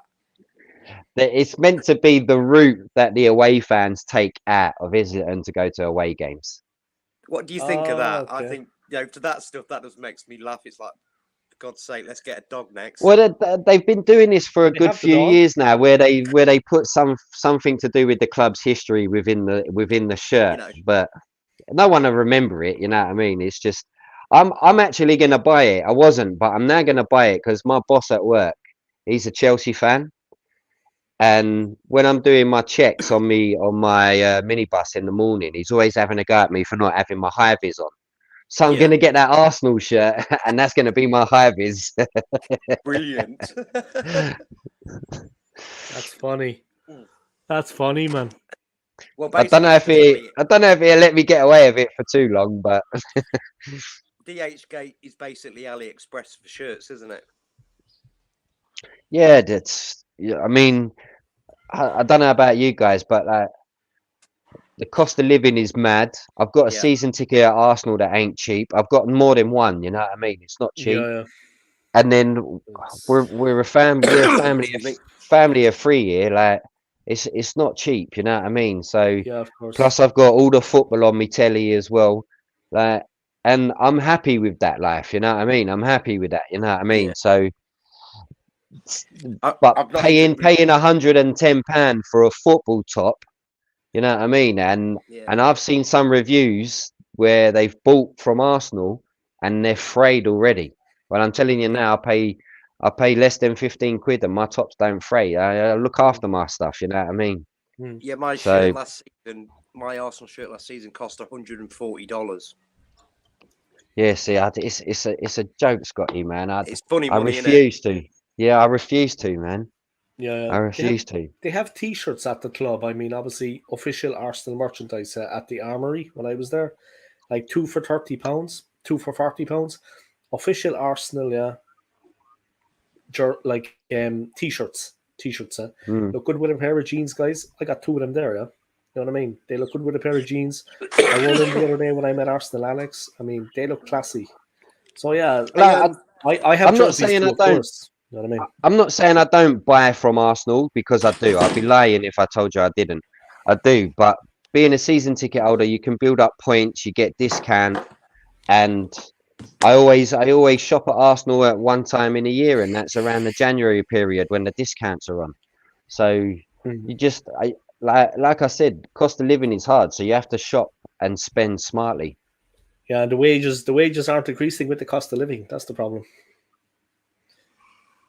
It's Prices getting are going like up, that and the wages are staying the same. New Zealand used to be really cheap to live, but now it's getting seriously expensive. Yeah, it's. I think it's the same everywhere. Like, I was shocked when Dave told me that Switzerland is one of the most expensive places that he's ever lived in, and I'm like, especially for if you're a tourist, he tells you to spend your money wisely. So Zurich and is that's always something I remember. You know what I mean? Zurich is more expensive than London and New York, and that is no So word of lie. Top 3 in the world. Yeah. Switzerland, Dave. What's that? Why Switzerland then, if it's really expensive? Because they pay you. But if you turn up as good pay. Yeah, but if you turn up as a tourist, you know, like I remember when I was there back in the day and I was working, and these girls from the north came in, Northern Irish, I think Derry, Belfast, not quite sure. But they were doing like interrailing. So they were going like Slovenia, Slovakia, Poland, all good, man. Eastern Europe, yeah. Then they came to Switzerland and they got a wake-up call. Almost all their money was gone in just one day that they had planned for the rest of Europe. So, I mean, when you're living and working there, it's all good because you're getting a wage that is more than on a par with your cost of living. It's like they give you an extra 30%, like extra on top of that. So you're fine, you're cushy. Even a normal job, like I would be doing a normal job. You don't have to be a rocket scientist. You don't have to be a doctor or a brain surgeon. They give you a cushy wage. So it's good. And when you go abroad, your money is worth double. But it's not just about that. I was settled. I was comfortable there when I was there. You know what I mean? I was there for 10 years. I was comfortable. What do you... I speak German now. I speak German. So you speak German? Yeah. Yeah, I do. After 10 years, I did many courses. They wouldn't let me into the job until I had 6 months done. And I had the certificates. And then only then would they actually let me get my foot in the door. At a basic level. I got a job for you, Dave. I got a job for you. Hitman. Harry Kane needs an interpreter. No problem. No problem. I can be by his side at the meetings. Good evening. Mate, have you seen Harry Kane try and speak English? Well, here we go. Is that what that was? Well, poor Harry Kane. What do you guys think about this question? Because I'm like, he knows Arsenal since 1987 knows my stance. Dave knows my stance. But what do you guys seriously think about a question like this? Okay, basically, from what I've seen of the Cronkies back their men to the hilt when they find somebody. And if we don't achieve anything this year, I don't believe there's any chance they will sack him. They won't. No. They won't. So we can always argue and have these debates rather than an argument. I will give him another year after that if he doesn't do this. That's my opinion. He deserves 2 years, not just this season. I would give him another year just to see. Like the Wenger thing. He's completely changed the culture and mentality of the club, which we completely needed because. And we're on the up. We're on the up. The team is on the rise. And I think somebody that's changed the culture that much, they're not just going to sack him on a whim, are they? No. Well, it's one thing. Like what I would say is that we all want trophies every season. I think we should be winning trophies. Whether we get them or not is another thing. There's always context to the way you win or lose trophies. You know what I mean? But I was a little bit peed off hearing Arteta say, or the reports say that Arteta actually questioned whether he was going to stay at Arsenal in the summer. So when the season ended, Arteta asked himself if he's good enough to take this club any further forward. And honestly, I believe that's coming from the fans on the socials. I think it's getting to him. And I think it's all them that are making him question himself. And this is where eventually he will leave the club one day. And Arsenal will be fine without him, you know what I mean? And I think a fairer question is to say, has Arteta put all the tools in place but can't take us to that next level? And then if so, maybe someone comes in and finishes it all his good work off. That's a fairer thing to say. Well. You know, but I would never knock what he's done, but is he going to get us to that level, Staves? That's where I'm sitting as well, you know. Yeah, but like you, I'll bring you back to what you said just now. the Kroenkes identify a young guy Yeah. in all their sports franchises they got. They identify their man and they back him to the helm. So they've backed Arteta. You know what I mean? And if there is an off season and things don't go to plan, they're not going to boot him out the door. And I So ain't that's gonna not. why I'm quite happy with the Kroenkes, because now they've shown over the last 2 years how much they've backed Arteta financially, and I don't see them. If there's a shit show this season, much like Liverpool had. If we had a season like Liverpool had last season, the Kroenkes Gone. still won't sack. They No. still won't Yeah. sack. They stay with him. I think a lot of things changed with Arsenal as well when Josh Kroenke became more hands-on, didn't he? Yeah, you're damn right, it did. Yeah. And I think Josh Kroenke looks like he's got a bit of a passion for it now. Yeah, he did. Yeah. He did, and especially at the Community Shield at Wembley, you could see him. He was Yeah, actually. yeah. I don't want I him was to surprised, think I was that. surprised, I was Let me just address that, guys. I don't want him to think I hate him. Opinions, man. Yeah. It's all love here. I don't like you're. If you want Arteta out, or you think he should be sacked if he doesn't bring his silverware this year, that's a fair argument. It's a fair argument. Who am I to say you're wrong or you're right? It's not for me. You know what I mean? We're all Arsenal fans at the end of the day, guys. I don't hate. Yeah, I don't hate anyone but Spurs fans. That's fair to Oh, say. it states exactly. You know what I mean? Exactly. My mum always comparison to opinion. Go on, Harry Kane. My mum always said you can't all be the same, else we'd all drive a Ford Cortina. Exactly. Ford Cortina, like George Graham. I get that analogy. That's a joke. All right. Well, if the Kroenkes don't sack Arteta, they all need to be sacked from top to bottom. That amount of money they have give Arteta is not well. It is acceptable because we needed the money. Yeah, I think he means without the success, spending that money without the success. But you know, there's part of me that I think goes. Go on, Stokes. What you'll see is Ten Hag has spent half of what Arteta spent inside 2 summer windows. You know what I mean? And now he's bringing Man United, who I feel are in a title race this season. Yeah. And I said to Dave earlier, they're so difficult to beat with his tactics. Like Ten Hag is not rated by everyone, but I think he's a brilliant manager. Again, another one that worked under Pep at Bayern. So it's one of them. The other thing I would say is all this money wasn't given to Arteta and said to spend it over 4 years at once. You know what I mean? Budget it, spend it. Well, what we had to do was get rid of a lot of dead wood on big money. You know what I mean?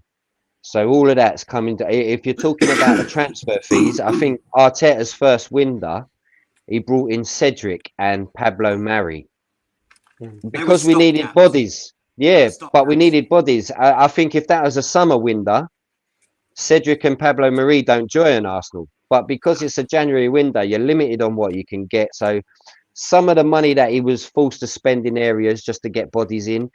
So some of those transfer numbers, it's a bit harsh. But yes, he did spend them. It was under his reign. You know what I mean? Because there's part of me that goes, you know, give Arteta the first 10 games, and if we're doing crap, get rid of him. But then there's that part of me that goes, no, look what he's done to the culture of that club. He's just changed everything. And like Wenger again, Wenger brought in all the sports science, didn't he, and all the diets and everything. And Ferguson was the better manager, but what Wenger did for the game, he completely changed the philosophy as well, didn't he? Yeah, and look, what I would say is we're fans, yeah, and we're very fickle at times, and we all are, including myself in that. You know what I mean? We all are. So when Antonio Conte was available, and Man United and Spurs were both after him, and they had a game at White Hart Lane, and Man United won it 3-0. Ollie kept his job. Spurs go and get Conte. Yeah. There was a lot of our fan base in a meltdown because we didn't go and get Conte, and now he's at Tottenham. And watch what he's going to do at Tottenham. He's done nothing. And look where we've gone on to. You know what I mean? We've gone on to competing, which they all would have accepted under an Antonio Conte regime, but they don't accept under an Arteta regime. Yeah, But I know. again, it's opinions, and this is why I say fans are fickle. I go back to that comment is because they forget that. They forget that's what they wanted, and because it didn't work out, they won't go back and say, "Well, I did want Conte," you know what I mean, and it didn't work. So let's give Arteta some credit. There are some fans out there with agendas, and I'm not saying that this is Arsenal since 1987's agenda, but there are fans out there with a Mikel agenda. They just didn't want him. And I've got to be honest, when we were linked to get him, I didn't want him. And I keep saying this, his first interview, I was like, okay, I'm going to give you time. You're going to get my support. And I've been with Arteta ever since, you know what I mean? Yeah, no, he's I'm on his side at the minute, but I seriously want a trophy, and if we don't get one, you're right, I will question if he will take us to the next level. But I want him to achieve. Yeah. I mean, I like- regardless, whether we achieve or not, it's fair to say if he doesn't win no silverware this season, it's fair to question his job. Yeah. It's fair to. But then why you're also questioning getting rid of him, tell me who you're going to bring in. Because if you're going to bring someone in that's not going to have the same style or the same sort of philosophy, you're going to rip up all that money and then start all over again. What you want is someone to come in and finish off what he started, you know what I mean? Not rip it all up, tear it down. There's probably De Zerbi, but he's probably a little bit too inexperienced as well.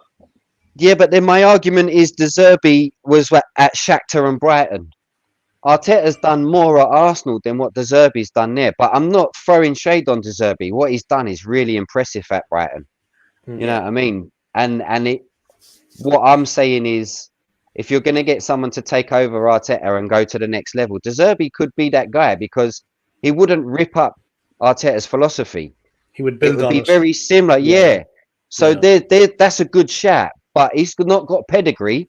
And I think a lot of the Arsenal fans that want Arteta out want pedigree. Yeah, maybe like a Simeone or something. They want to be sure of it. They want like a kind of but safe, and that's a safe It's option. fair. It's fair. It's fair to say if a Diego Simeone, you bring his name up, brilliant coach, yeah. But the philosophy is completely different. It's dire football, but he's crazy as well.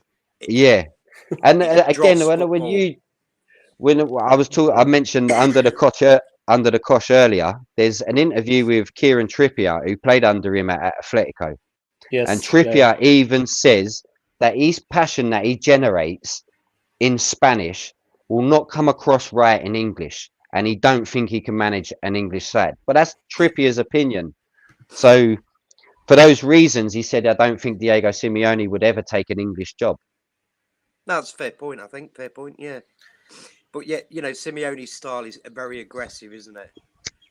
Yeah, he sends his teams out to hurt players, and I don't agree with that. I seen a documentary about him, and some of the stuff that was going on the field was disgraceful. As soon as they go a goal down, as soon as they're losing, the team gets nasty. I'm not talking about physical. I'm talking about going out to hurt players. That kind of stuff cannot be. I seen a documentary about it, and I was watching it, and I was just disgusted. I'm not joking, guys. It takes a lot to disgust me. The way he sent them out was to hurt players. Hurt players. Fuck that, man. The other thing is with that.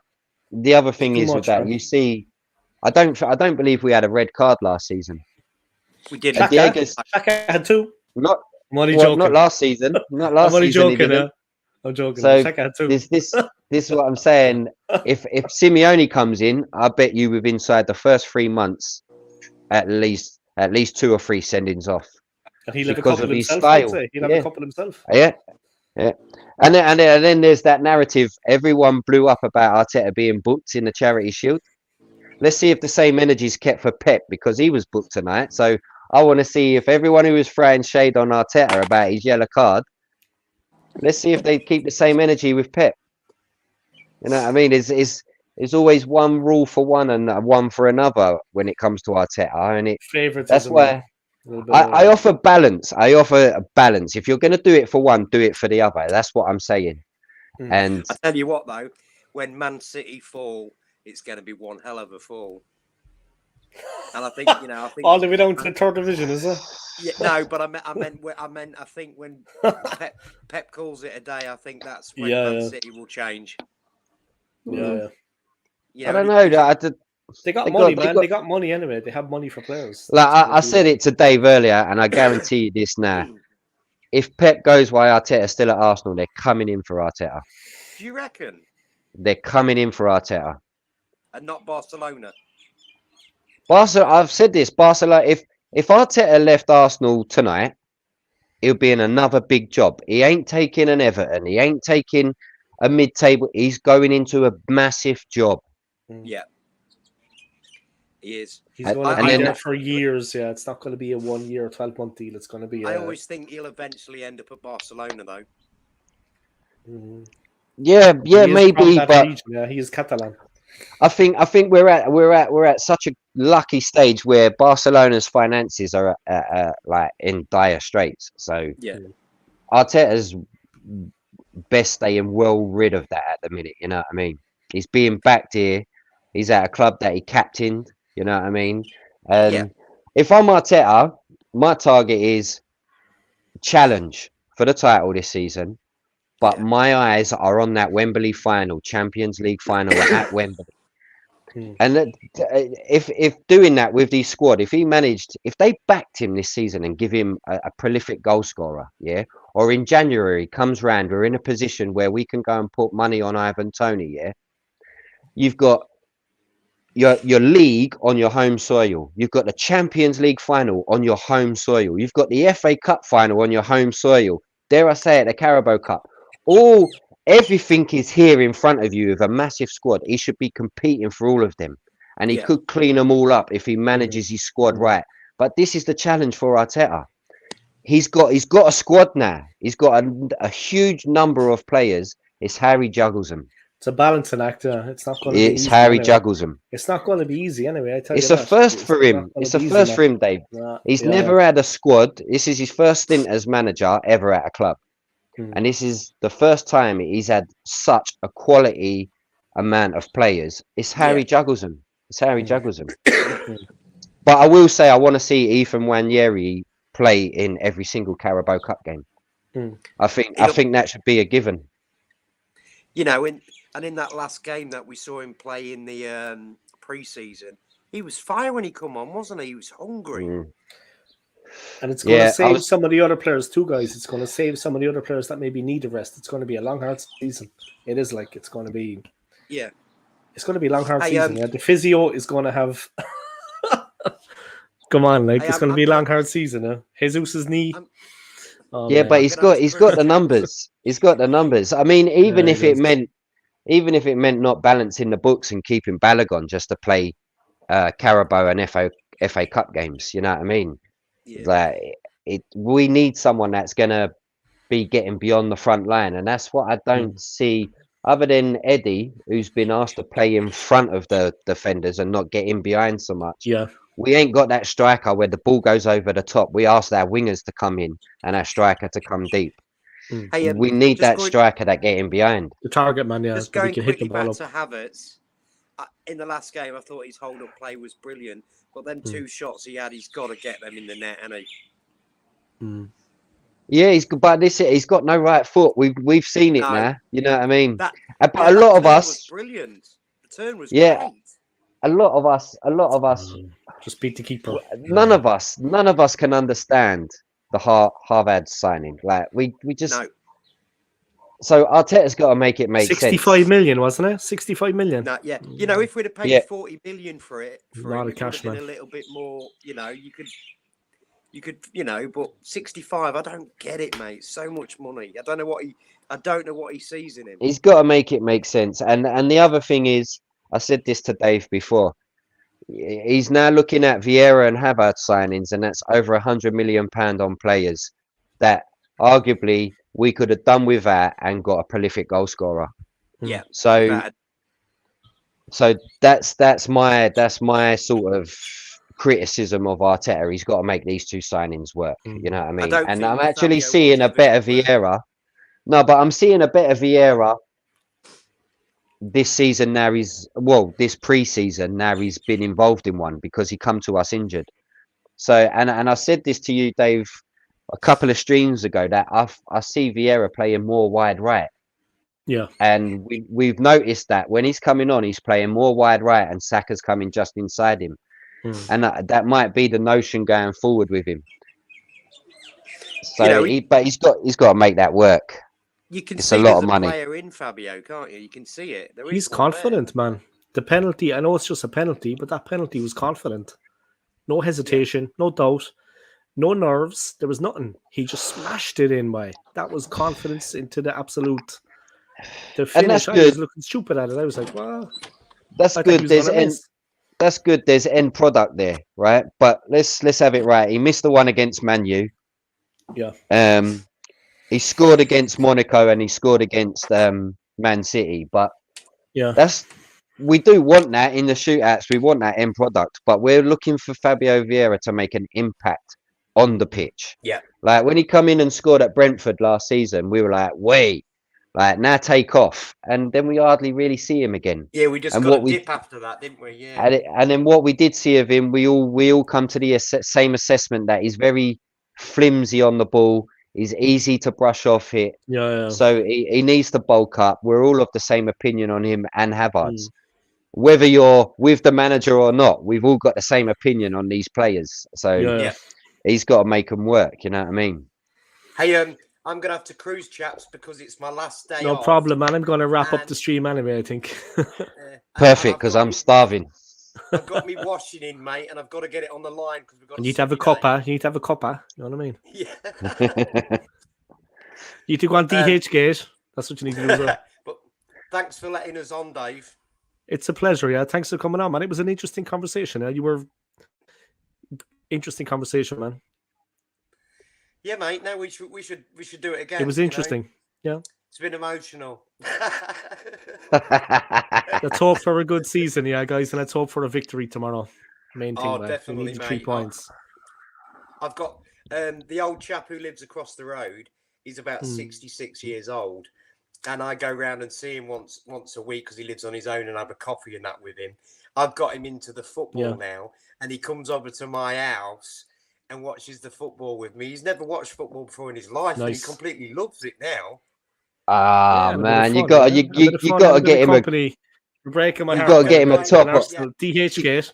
Yeah, you got to get him a top. Yeah, I am. I've told him the other day I'm getting him one, and I says I don't care if you wear it, mate. I need to get you one now because he's been watching games with me for the last few years. Yeah, see, I do it. I do it for my delivery people that deliver parcels. They're Arsenal fans. Yeah. And I give them Arsenal tops at Christmas for their tip. Yeah. So no peer pressure. You will support them. No, well, they're Gunners already, innit? They always see me answering the door in my shirt. Yeah, and they're like, yeah, Gunner, yeah. So when I find that out. I think I said to Dave when I first started coming and talking to Dave and that, I've got this Arsenal towel and I've had it for about 30 years and it's frayed. And now my towel resembles the size of a tea towel. Oh, no. But I refuse to throw it away. It's frayed to shit. But it could still cover you at the front, right? I mean, it could still cover you at the front when you step out of the shower or whatever. Well, just over the important bits. Down there. I'm a large man, mate. Man, get around me thighs. Oh, okay. You would still, you know what I mean? Like one, chaps. Take it easy, Scotty. Yeah, I'm out of here. See you, Scott, mate. Take care, yeah. See you, Scott. Sweet, Davey. It's weird to see, man, like in, you know, the time difference there. They're like, he's 11, 12 hours ahead, the sunshine. Anyway, Stapes, thanks for coming on, man. You go have something to eat, yeah. Anytime, mate. Anytime. We had a good laugh, Anytime. yeah. Scott is cool, right? He's friendly, and we were talking away. Yeah, and I'll be fair, like, it's good conversation with Arsenal 1987. I don't want him to think that no. I hate him. He put a comment up there. He's like, Stapes is gonna hate me after this, and I don't, mate. I don't. No, so, you took it all in your stride, man, and you just put your point across. Do you know just give a balanced view. You know what I mean? Yeah, we're all supporting the same club at the end of the day. We all want the same thing. You know what I mean? So important thing is to come on, you Gunners. I'm jealous. Here's hoping for tomorrow. Yeah, thanks for coming on, man. what's Yeah, and have a good time at the game and enjoy it. what's the betting? Yeah, what's the betting? Rice scores tomorrow, and he does that as a celebration. Here's hoping. Yeah, rice, baby. No, maybe he'll do the rice, baby dance. He'd do the Hammers side now, innit? Jesus. Yeah. Don't see. Oh my God. Hopefully he won't mix it up. Yeah. But yeah, I'm looking forward to it. So I'll try and get some thingies and I'll send them over to you, Dave, mate. But yeah, brilliant. Thanks for having me on, man. And Yeah, no, listen, a pleasure, man. And enjoy your have something to eat and relax for yourself and enjoy the game tomorrow. And have a good yeah, sleep. man. Have a I'll good try. sleep, I'll yeah? try and catch up with you. Yeah. Well, And I'll try. I don't think I will. I really appreciate you coming on. Yeah, thank you for your time, man. You gave a lot Anytime, of time, there. buddy. Anytime, Good buddy. conversation, man. Thank you. Yeah, I appreciate it. That's all right, mate. All Take right. it easy. You too, man. You too. See you later. See you later, man. All right, guys. That's basically it. I'm going to wrap it up there. I just want to thank Stapes for coming on. I want to thank Scott for coming on. Big time, man. Fantastic stream. I mean, it went on for a good while there, and I'm happy. It was a good stream, productive. Real Arsenal fans. You know what I mean? Real Arsenal fans that care about the club like myself. Yeah. Thank them very much for coming on. I appreciate it, man. Thank you to Scott. Thank you to Arsenal since 1987. Thank you to Alfie, of course, the number one gooner. Thank you to myself. You know what I mean? Without me, none of this would be possible. Joking, guys. Thank you to...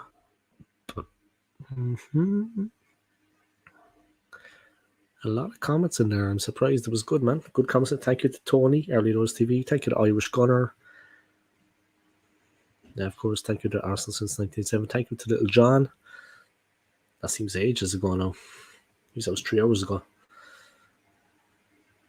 And yeah, thank you to everybody for coming on, guys. I appreciate it, yeah. I'm going to wrap this one up. Thank you for your support. Thank you to Luca as well for that one comment telling me you were live.